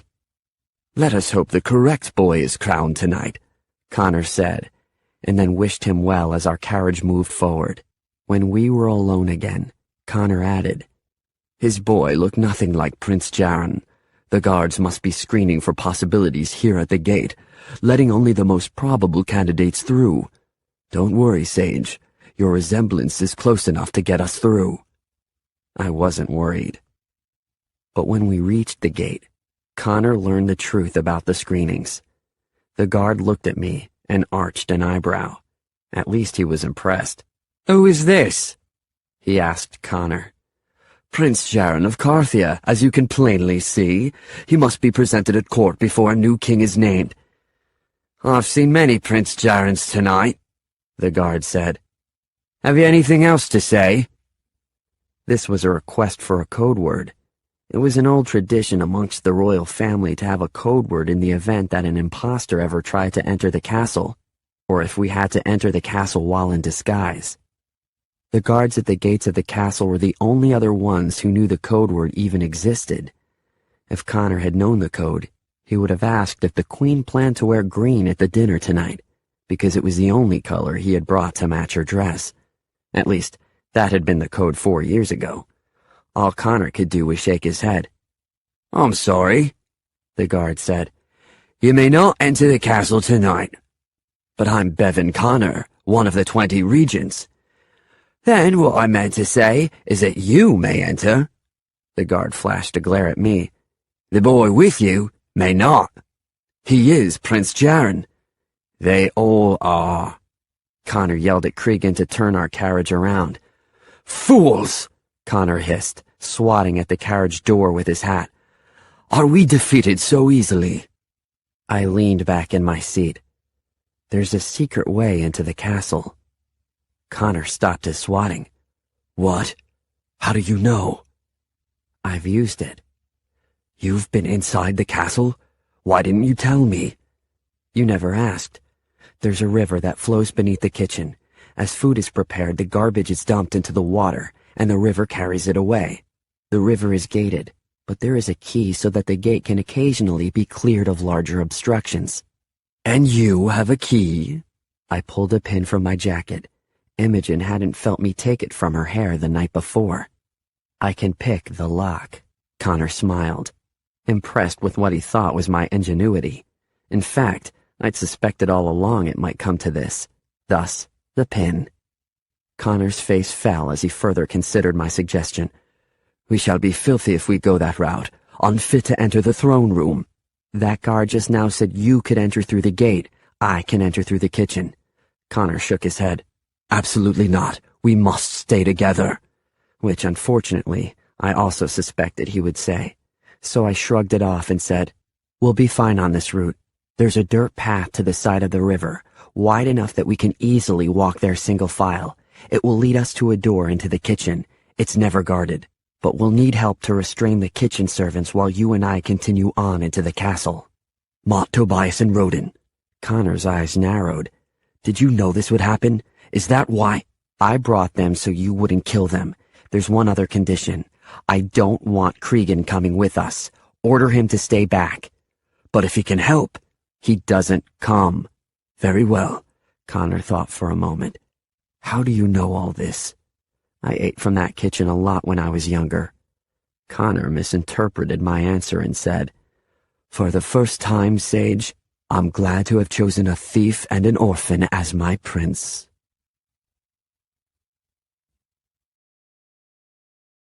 51. As my note had instructed, Mott, Tobias, Roden, and Imogen were already waiting at the river entrance into the castle when we arrived. Connor looked surprised to find them there, but must have explained it away in his mind. He called to Cregan. Take this carriage back to the inn and wait for us there. I don't want it here to arouse anyone's suspicions. Have Tobias take it, Cregan said. He's not useful for anything. Then he's not useful for managing a carriage. Get going. We must hurry too, because I fear we'll be late. I led the way up the river. Imogen was behind me, then Connor, then Tobias, Roden, and Mott at the last. Almost immediately, a roof of dirt and rock rose over our heads as we entered a tunnel leading beneath castle grounds. The castle walls were not much farther ahead. I had found this entrance myself at age 8. The kitchen staff all knew how often I used it to sneak in and out of the castle grounds, but they liked me and never told anyone. I was finally found out when I fell into the river once and returned to the castle smelling of rotten fruit and moldy meat. It smells horrible in here, Tobias said. Nobody promised it'd be pleasant. I called back to him. As it grew darker, Imogen walked closer behind me. I noticed she kept one hand ready to grab my arm if she started to fall in. We reached the gate, which was in desperate need of a cleaning. The gate was clogged with large, rotting chunks of food and debris. It dammed up the water to a higher level of reeking muck than usual. I'm going to be sick, Connor said, covering his nose with a handkerchief. The smell! I hid my smile, but do admit I enjoyed the fact that he was having a difficult time. I used the pin to pick the lock within seconds. It was an old lock with soft tumblers. Once I was king, I'd have to order a better security system placed there. We went through the gate, and after another few minutes of walking, I informed the group that we had passed beneath the castle walls. Now that we had come this far, we were provided a little light by occasional oil lamps. When servants came down there, they often had their hands full and needed a lit path. It wasn't much light, but we were grateful for it. How much farther? Connor asked. Not far. Here the path widened, and we were able to walk several persons across. Connor caught up to Imogen and me. Tobias and Mott were behind us, and Roden lagged behind. Keep up, Roden, Connor scolded. We are pushing against time. Roden answered with a shout of surprise. We turned to see what the trouble was.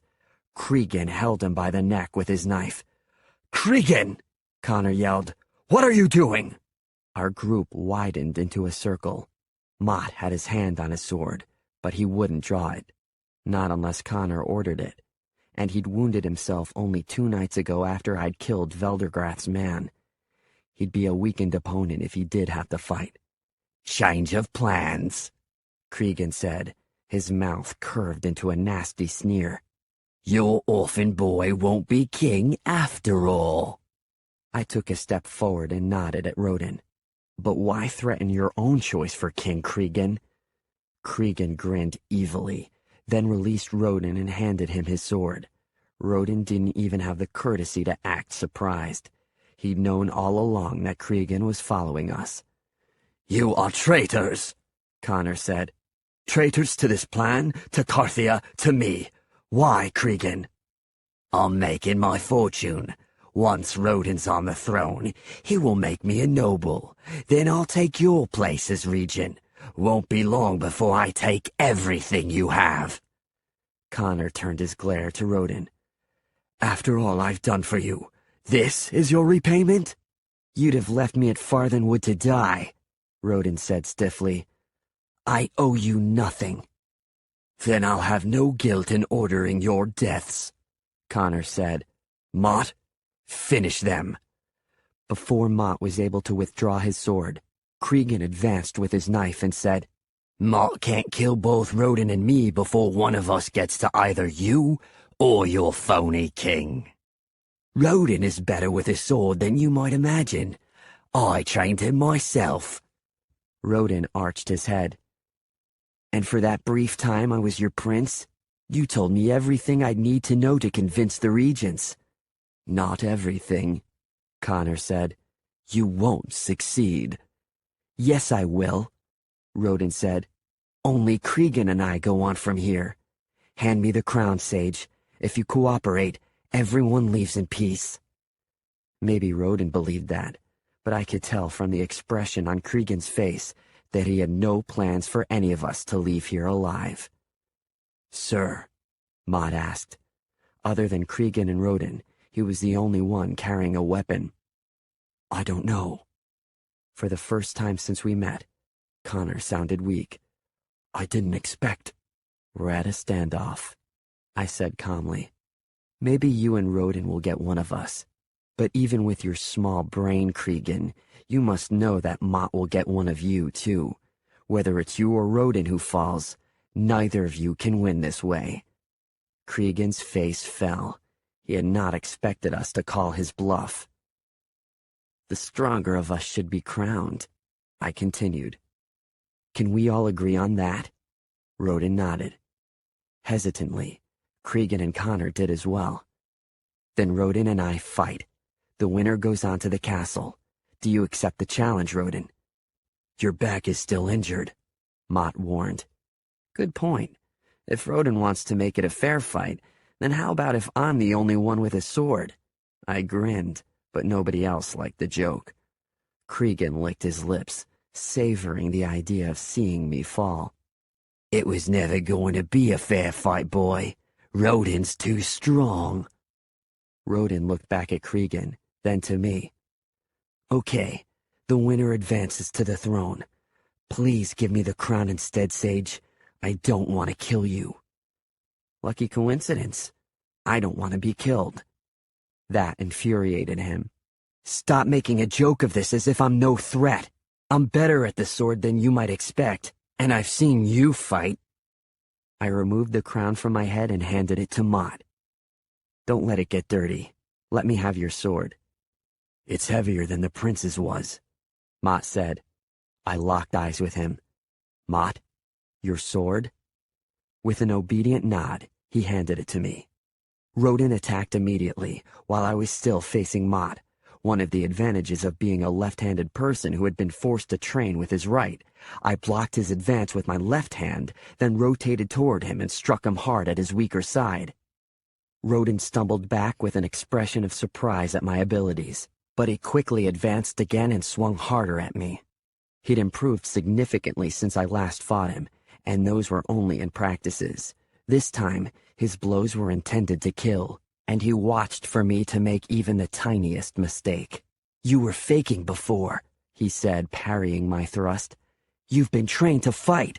If you knew my father, you'd know that I was trained for show. He never intended for me to actually fight.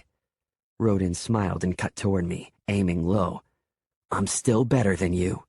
Perhaps, but I'm handsomer, don't you think? That took Rodin off guard, and I was able to swing around and kick him in the side. He fell to the ground but kept his sword ready. I started toward him with my blade. All it would take was a quick slash and this match would be over, but I hesitated.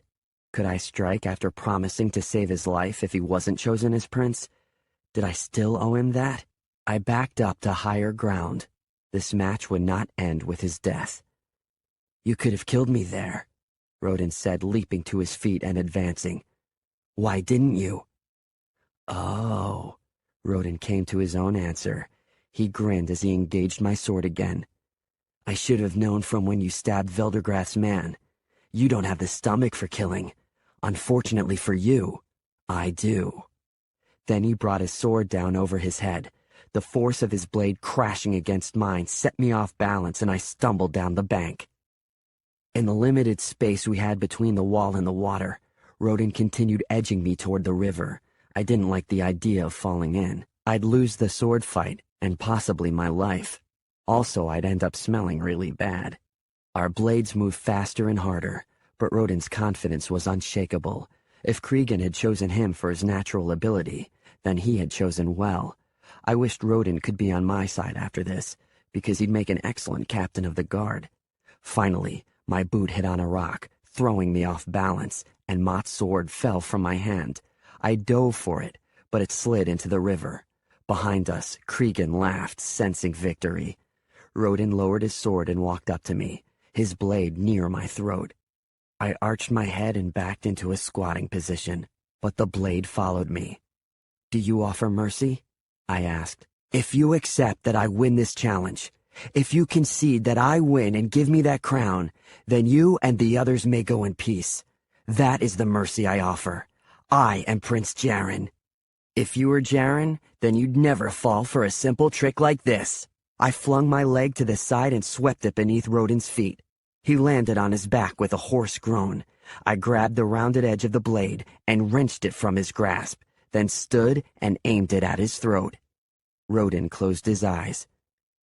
It's what you said you would do on your very first day, he mumbled. Beg mercy and trick your opponent. I'd forgotten. No!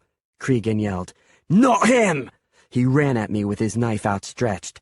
Mott stepped between us and grabbed his hand, twisting it behind his back. To regain his balance, Cregan clutched at the crown in Mott's other hand. Mott stabbed him in the back with the knife and Cregan fell into the water, pulling the crown in with him as well. Blood seeped through the water as both the crown and Cregan's body were carried away downstream. I surrender, Rodin said, lowering his head. Do what you must. I placed a hand on his shoulder and pulled my sword away. I'd have brought you with me into the court, Rodin. We could have been friends. Rodin shook his head. I don't need friends. All I wanted was the throne. Please, just kill me here. My words had been sincere, and it was difficult to remove my hand. Go away, then. Run and never find me again. Rodin looked up at me in an attempt to determine whether it was another trick, but I motioned with my head for him to leave and lowered the sword. Wordlessly, Rodin scrambled to his feet and ran out of the tunnel. His footsteps echoed in the tunnel until he'd gotten too far for us to hear him anymore.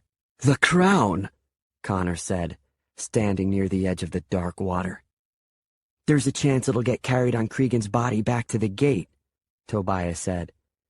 It's probably sunk already, Connor said. Let me try to find it. Tobias turned to me. Sage, when you are king, let me be one of your servants. Be my friend instead, I said. Go find the crown. Tobias bowed and ran back down the river. Above us, we could hear the faint tolling of bells. The meeting's begun, Connor shouted. We have to hurry. There's only minutes to spare. I started forward, then gasped and stumbled to my knees. You're hurt? Mott cried, then called to Connor. Wait! I can help him. Imogen didn't flinch in the moment of Connor's and Mott's shock at hearing her speak, but continued. You two secure the kitchen and stall the meeting. I can get Sage there. Connor's strained voice revealed the panic he felt. Sage? Just get to that meeting. I looked directly at Mott. Go now! Mott nodded and took Connor's arm. Sir, Prince Jaren will be there. Let's go. I will get there in time, I told Connor. Have Mott secure the kitchen for us. They ran ahead, and Imogen knelt beside me asking, "You knew about Rodin and Cregan? How?" It was their last chance to make Rodin the prince. She reached for the hem of her skirt, intending to tear off strips for a bandage. "Where are you hurt?" "Nowhere. Everything's fine, really." I smiled and held out my arms to prove it to her. I just needed a reason to get separated from Connor. "Do you think Maud has secured the kitchen yet?" "I don't know." "I don't understand. You faked that injury?" "I've got to go now. There's not much time left." I stood to leave, but she grabbed my arm. "Your crown." "I won't need it." "Sage." "Will you make me one promise, Imogen?" She pressed her lips together, then said, "What is it?" This was harder to ask than I'd expected, but I forced the words out.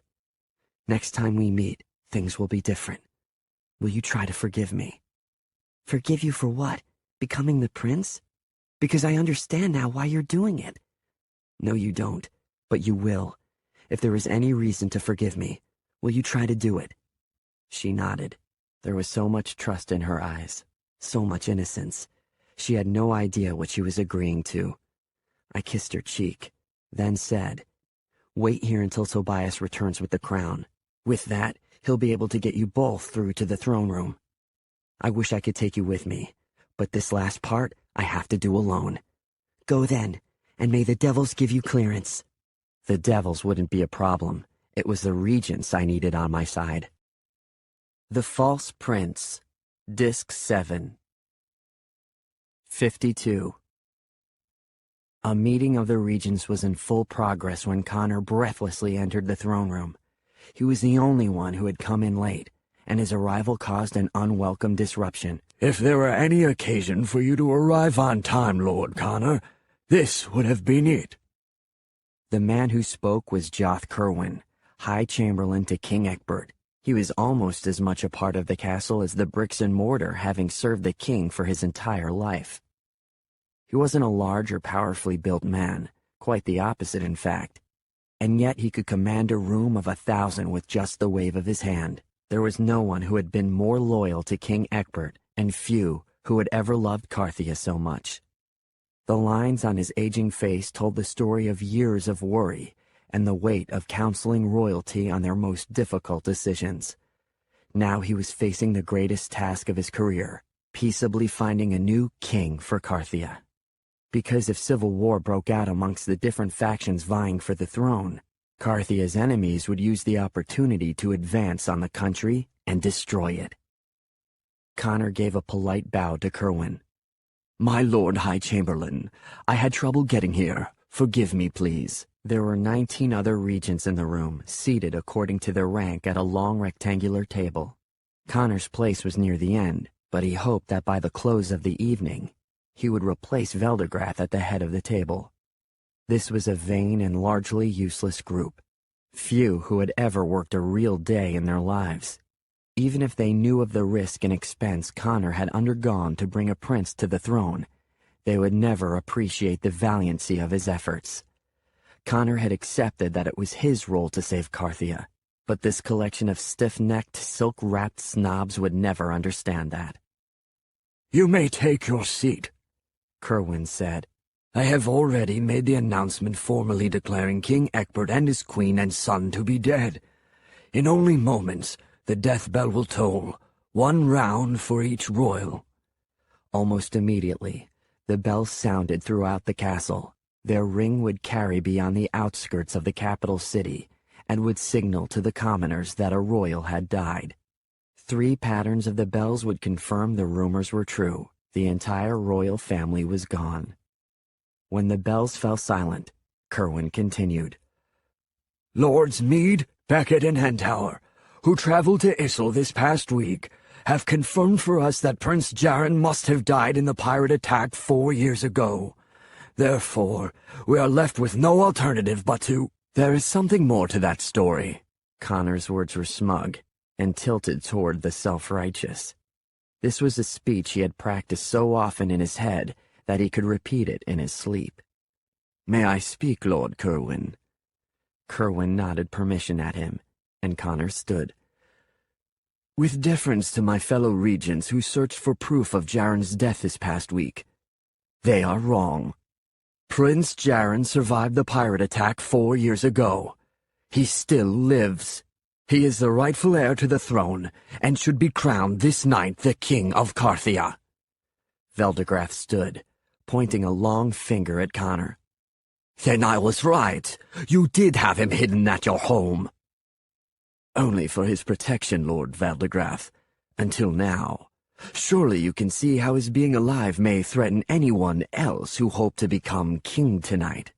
Is that an accusation? Veldegrath began hurling obscenities at Connor. The two regents on either side of him held him back, and other regents around the table murmured loudly to one another. Finally, Kerwin stepped forward. So where is this prince of yours, Lord Connor? He's coming. As I said before, we had trouble getting here. Naturally you did. I'm told there were several Prince Jarens who had trouble getting here. Connor spoke above the chuckles of his peers. They didn't let anyone through at the gate. No doubt the prince will punish the guards there for failing to recognize him. If he were the prince, he would have known how to get through. The royals always know how to get through. He must have forgotten. Connor's face paled, and he held on to the table for support. But Prince Jaren will be here. Then you'll see. Hearing footsteps in the hallway, he turned to the doors of the throne room expectantly. Almost as if on cue, someone did enter, but it was not who he hoped to see. Mott, Connor said. Only regents are allowed in this meeting, Veldegrath said. You may wait with the other guests and nobles in the Great Hall. That's where the new king will greet his people. But Mott seemed to see only Connor in the room.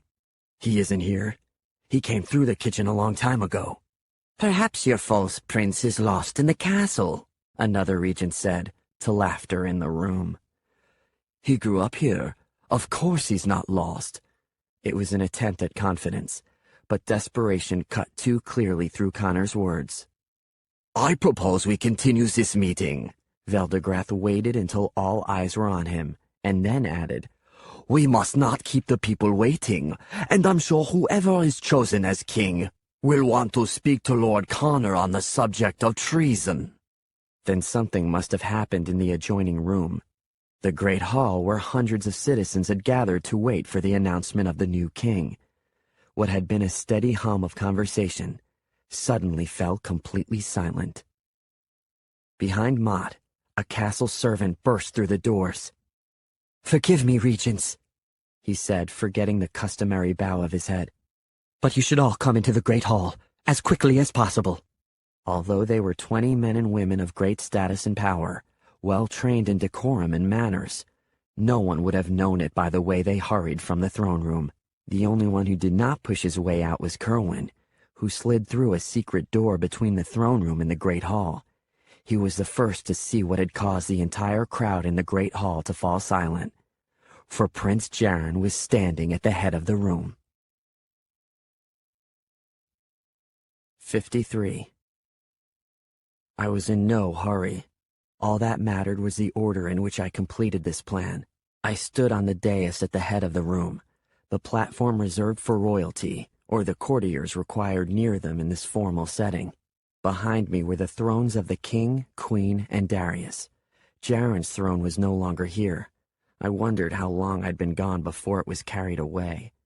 The room was filled with a few hundred people, none of whom I recognized, but they clearly recognized me. I had come through a door connecting directly from the private rooms of the royal family. There was no announcement of my arrival, but apparently it hadn't been necessary. Their wide eyes and total silence while staring at me confirmed that. I saw Kerwin come through the door from the throne room, where he and the other regents had been meeting. Him I recognized. He'd hardly changed over the past 4 years. Still a powerful presence, and someone I'd always respected. From his expression, it was obvious he knew who I was supposed to be, but he seemed to be fighting his own eyes. "Who are you?" Kerwin asked, cautious as always. The first order of business was to withdraw my sword, the real sword belonging to Prince Jaren. Before leaving the castle 4 years ago, I had hidden it beneath a loose floorboard in my old room, accessible only by crawling under the bed. My room had remained exactly as it was the night I left. My sword was still there as well, and other than a thin blanket of dust, it looked exactly as it had before. I balanced the sword horizontally on both hands and knelt before Kerwin as he approached me. You know me, Lord Kerwin. I am that boy who burned the throne room, the boy who challenged the king of Mendenwall to a duel. I am the younger prince of Carthia. I am Jaren. A whisper passed through the room.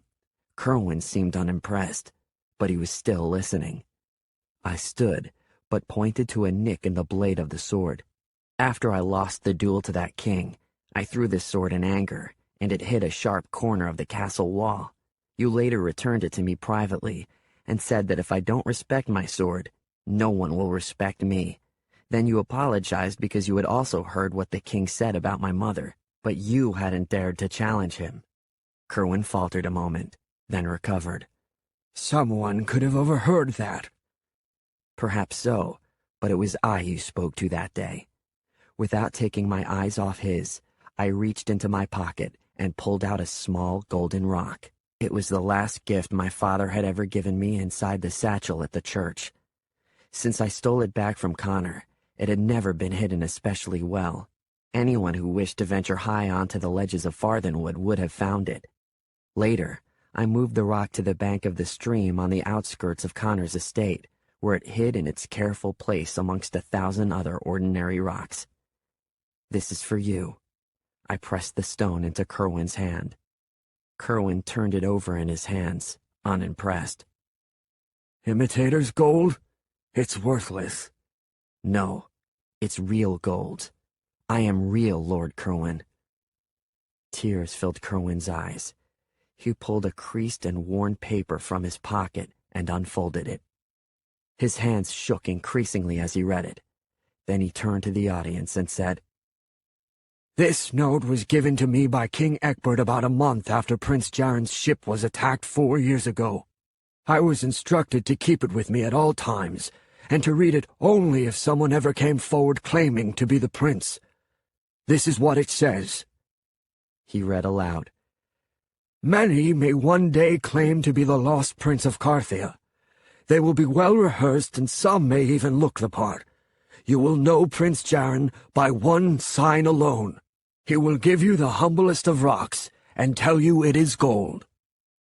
Kerwin folded the paper again, and then said to the audience, Lords and ladies of Carthia, I present to you the son of King Egbert and Queen Erin. He is the lost royal of Carthia, who lives and stands before you. Hail, Prince Jaren! Then he turned to me and fell to his knees. He took my hand in his and pressed the note into my palm, then kissed the back of my hand. In turn, everyone in the room sank to their knees and said, Hail, Prince Jaren! Kerwin looked up at me, and a single tear fell onto his cheek. Your pants are filthy, as if you rolled in the dirt before coming here. I would expect nothing less from the boy I remember. I smiled. I've come home. Do you know me now? In a crowd of 1,000 boys claiming to be the prince, there would be only one with the same look of trouble in his eye. I promise never to forget you again. Suddenly, as well as I thought I had everything planned out, I was at a loss. Should I tell them to rise or issue a command? They were all watching me, waiting for what I'd do next. There was only one person in the room who had failed to kneel. Bevan Connor stood at the back of the room, frozen. I walked into the crowd, which stood and magically parted before me. Connor found his words and spoke them slowly. It cannot be. I suspected it once or twice, but was I blind? You saw who you wanted to see, Connor. Nothing more. He sees nothing but a fraud, and so do I, Veldergrath said from behind me. This is clearly an impostor. I turned and smiled at him. You are relieved of your duties as Prime Regent, Lord Veldergrath. Then to Connor I said, See how I keep my promises? For now, you are my new Prime Regent. Connor didn't return the smile. He was still more frozen than not. You cannot do this, Veldergrath sneered. Who are you really? I heard Connor comb through the orphanages of Carthia. No doubt he found you there amongst the other fleas and vermin. He did. I lived in several orphanages at various times, and went by the name of Sage. Trace my records back as far as you can. You'll find the first entry about 4 years ago, shortly after Jaren disappeared. Veldergrath laughed at that. So you admit to being one of them? Now you expect me to bow before you? I grinned. You're right. That is funny. Then I laughed with him, laughed so hard that I put a hand on his shoulder to better share the joke. He didn't appreciate that, and slid my hand away, like brushing an earwig off his clothes. With my other hand, I lifted a coin from his vest, and then rolled it away on my fingertips. His laughter ceased, and another chorus of whispers echoed through the room. You know me, don't you, Lord Veldergrath? He rubbed his silver ring as the signs of anxiety washed over his face. I nodded at his ring. I stole that from you once, right off your finger. You remember that, I'm sure. It was hours before you noticed. You told my mother I was incorrigible. Apparently little has changed, Veldergrath muttered. More loudly, I asked, Do I have guards in here? Escort Lord Veldergrath out of this castle. I flipped his coin back at him. Come up with any questions you may have to verify my identity. We'll meet again soon, and I promise that I will satisfy you. 2 guards appeared on either side of Veldergrath. One took his arm and began to pull him away, but he shrugged them off and said, No, Your Highness. Now that I see you up close, there will be no questions. Then, like a scolded dog, he walked out ahead of the guards. I have questions, a voice said, again behind me. This voice I had also heard before. It was the one person I least wanted to see, though it was the most inevitable. The betrothed Princess Amarinda stood in the center of the aisle I had created by walking there. Her hair was much fancier than the last time we met, piled high on her head and full of curls and ribbon. She wore a square-necked, cream-colored dress, intricately patterned in gold tones and trimmed to match the ribbon in her hair. She would have already heard the bells tolling for the deaths of the royal family. I could only imagine the pain she must have endured this evening, wondering who had been chosen as the new ruler of Carthia, and what he would do about her. No matter what her anticipations might have been for tonight, one thing was certain. She did not expect me. I walked over to her and gave a polite bow. Princess, it is good to see you again. The hard expression on her face made it clear that she did not feel the same way. Aware of the many eyes on us, I moved closer to her and whispered, Can we talk? Her tone was icy. Talk with whom? A brazen servant, a ragged orphan, or a prince? With me. Here in public? I hesitated, and she added, We'll make a scene if we're only talking. Dance with me. I started to protest, but she was right. A dance might be the best shield for the conversation we had to have, so I nodded at the musicians in the corner to begin a song. With little attempt at concealing her disgust, she took my hand and moved with me to begin the steps.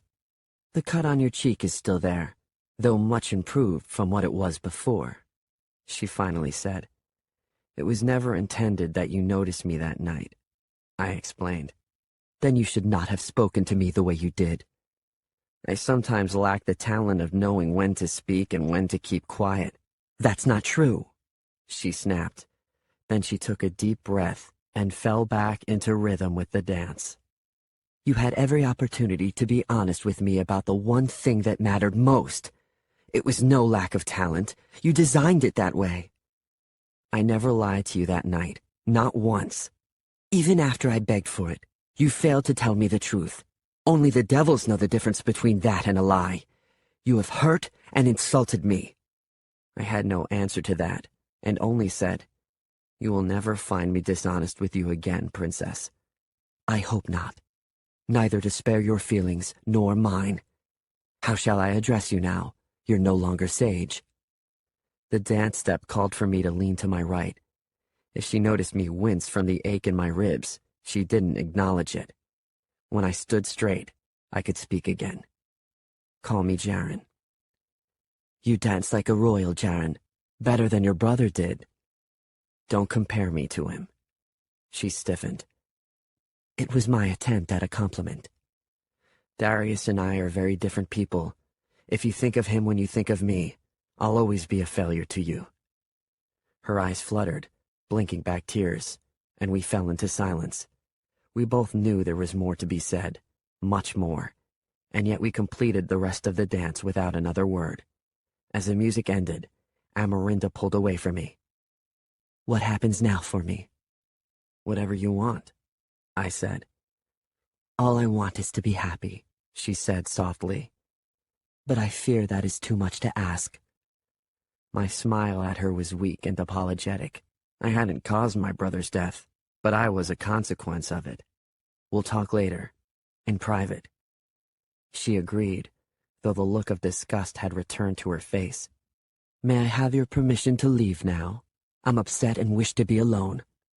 I nodded at her, and as Amarinda disappeared into the crowd, I was again alone in a sea of strangers.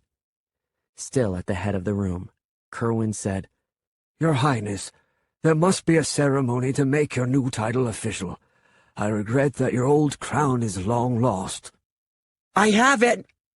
Tobias pushed forward through the crowd, holding something wrapped in a kitchen towel in his arms.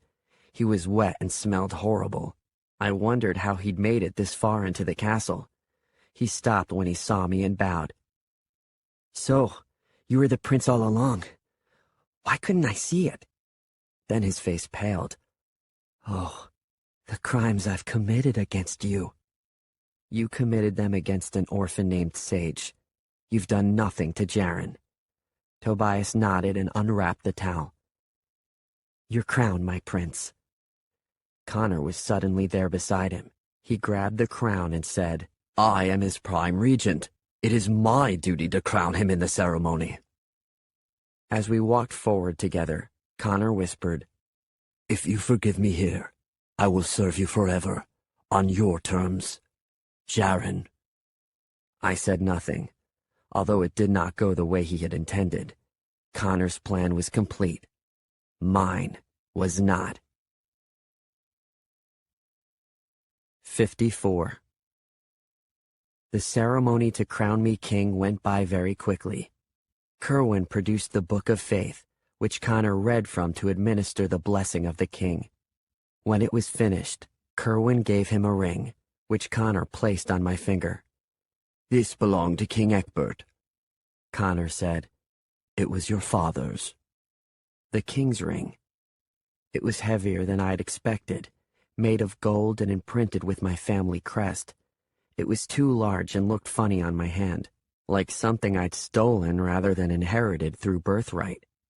Then he lifted from a ruby-red pillow my crown, still wet from having been washed. This is a prince's crown. A new one will be commissioned for you immediately, but it will do for now. He placed it on my head, this time with much humbler and gentler hands than had crowned me at the inn. Connor went to his knees again and said, Hail, King Jaren! Hail, King Jaren! The audience echoed. Be a better king than your father was, Connor said softly. You come to the throne at a time of great upheaval. There is always upheaval, I said. Only the reasons for the troubles change. You have the betrothed princess. She will support you. She hates me. So do I, and I just crowned you king. Connor smiled as he said it, but it probably wasn't a joke. I kept my promise to you, I said, still keeping my voice quiet enough so that only he could hear us. You have the position you wanted. You are the true king, Connor said. You may place me anywhere you desire. So I shall. Then more loudly I added, I want the Prime Regent, Lord Bevan Connor, arrested for the attempted murder of Prince Jaron 4 years ago. Arrest him for the murder of an orphan boy named Latimer, and also for the murders of King Egbert, Queen Erin, and Crown Prince Darius. Whispers and hisses flew through the room. Connor turned to me with panic-stricken eyes. "No, I didn't." From a pocket of my jacket, I pulled out a small vial. "This is oil pressed from the Dervanis flower," I said. It took me a long time to figure out what sort of poison might have killed my family. Entire nights searching through the books in your library. I'm not a great reader, that's true. But if the subject matter interests me, I can comb through books quite quickly. Oddly enough, I found the answer in a book in your bedroom. Dervanis oil is tasteless and requires only a single drop to produce a lethal dose. But it doesn't kill immediately. A person will go to sleep feeling fine and never wake up again. Dervanis oil is hard to come by. Yet this was in a strongbox in your office. Connor shook his head. Then his eyes darted left, and he thrust his hand inside his jacket. "As I always said, Sage, if I go down, so do you." But he failed to find what he was looking for. He drew back and searched his jacket. I released the cuff of my sleeve, and a knife he had hidden in his jacket fell into my hands. "If this is what you wanted, then I shall have to increase the charges against you." 2 guards appeared on either side of Connor, and each took his arm. "I can't imagine the pleasure you must be taking in this moment," he said nastily. My temper flared. "Pleasure? I'm staring at the man who killed my family. Whatever I feel now, trust that pleasure is the furthest from those feelings." "You said you were my prince. Is this what that means to you?" "I am your prince, but I am Carthia's king. You'll understand why, in the hierarchy of my titles, you must lose." "Why didn't you tell me from the beginning? If you had told me who you were..." "Then I couldn't have unmasked you. I'd have doomed my own rule, just as my family was doomed." Behind me, Kerwin sighed. Addressing Connor, he said, "What if Jaron had been only an orphan? Surely you couldn't have expected him to fool the court for long." "He didn't need much time," I said, keeping my eyes on Connor. "He needed a prince only long enough to get himself named Prime Regent. No matter what happened afterward, he would become the controlling power in Carthia." "Well done," Connor said. "Jaron was always described as a clever boy, but I underestimated you." I started to wave my hand to dismiss him, but Connor quickly added, "You are guilty of crimes too, Your Majesty." Facing him full on, I arched an eyebrow. "Oh?" "Even when you said you didn't want the throne, you were all that time plotting to get it. You lied to me." Anger surged through me, and I didn't disguise it well. I leaned close to him and hissed, "I did tell you lies, Master Connor, but none of consequence. I was telling the exact truth when I said I had no desire to be king. If there were anyone I felt could take my place without the entire kingdom's collapse, I would gladly step aside. If I could return to be that boy you snatched from the orphanage, I'd leave now and never look back. If you knew what it meant to be king..." I sighed and shook my head. "Of all Carthians, I am the least free." "And what of my freedom?" Connor asked. "Shall I beg for mercy?" "Beg mercy from the devils." I spoke more calmly now. "You said you would sell your soul to them for this plan. Your plan worked, and the devils may have you." "If the devils have me, then you are their king." Connor spat at me. "I will forever curse the day we met." "Take him to the prison," I told my guards. "He will be there for some time. Connor, it appears you will be unavailable to fulfill your duties as Prime Regent. Therefore, you are relieved of that position and stripped of your title as a noble." Once Connor was dragged out of the room, I directed the musicians to play. Then, exhausted, I fell into my father's throne. No, my throne. I was king now. The reality of that was incomprehensible. One by one, the various members of the audience came forward to greet me personally. I didn't know most of them, though I recognized several of their family names. They had been of little interest to me when I was 10, and weren't much more interesting now. You have come home to a country that mourned your loss these past 4 years, Kerwin said, standing beside me. See your people celebrate you. Will you join them? It wasn't that simple. I still feel like the boy in the orphanage, I murmured. I'm lost here. But this is your home. I traced my finger along a carving in the armrest of the throne. It was my home because my family was here. I'm alone now, and I don't know where to begin. You are still young, Jaren. Perhaps a steward would be appropriate. I'm king now, no one else. Kerwin dipped his head in acknowledgement of that, and stared with me across the audience. Quietly, he said, Not everyone will welcome your return. The enemies at our borders will feel tricked. There will be anger. I know. War is coming, Jaren. A fact I understood down to my very bones. Despite that, I looked up at him and cocked an eyebrow. But surely their spies cannot travel so fast as to ruin this night. There is still a little time to laugh. He started to object, but I stood and said, They must see me laugh, Kerwin, at least for tonight. With that, I walked into the audience. Again, they parted for me. This time, I saw the person I'd been looking for all evening. Imogen stood at the back of the room, looking very small and frightened. When I approached her, she lowered herself into a bow and remained that way. Please rise, I said. It's still me. She obeyed but shook her head. No, I don't think it is. How much did you see? All of it, Your Highness. Must you call me that? Her voice faltered. I must. Do you forgive me? Can you? She lowered her eyes. If you command it, then I will. What if I don't command it? Please don't ask me that. Kerwin came up beside me. And who is this, King Jaren? I took her hand and led her to the center of the group. She is a lady in disguise, just as I was disguised as an orphan for 4 years. She is Imogen, and her family has debts to Master Connor. She has fully repaid those debts to me these past 2 weeks, an expert nursing care and compassion. Her father is dead, but using my power as king, I posthumously declare him a nobleman of Carthia. She is a nobleman's daughter, and will be treated as such. Imogen shook her head. No, don't. I can't repay this. I turned to her and lowered my voice. Imogen, you owe me nothing. You are free, and I wish you well in life. I gave her hand to Kerwin. Will you see that she is given a comfortable room, and dressed to fit her title?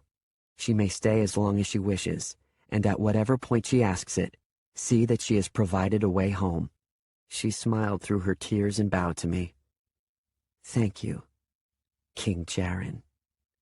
I smiled back at her. Thank you, Imogen. I wouldn't have survived these past 2 weeks except for you. Kerwin led her away, but when he looked back at me, I could almost see a new weight fall upon his shoulders. Difficult times were ahead, for Carthia and for me.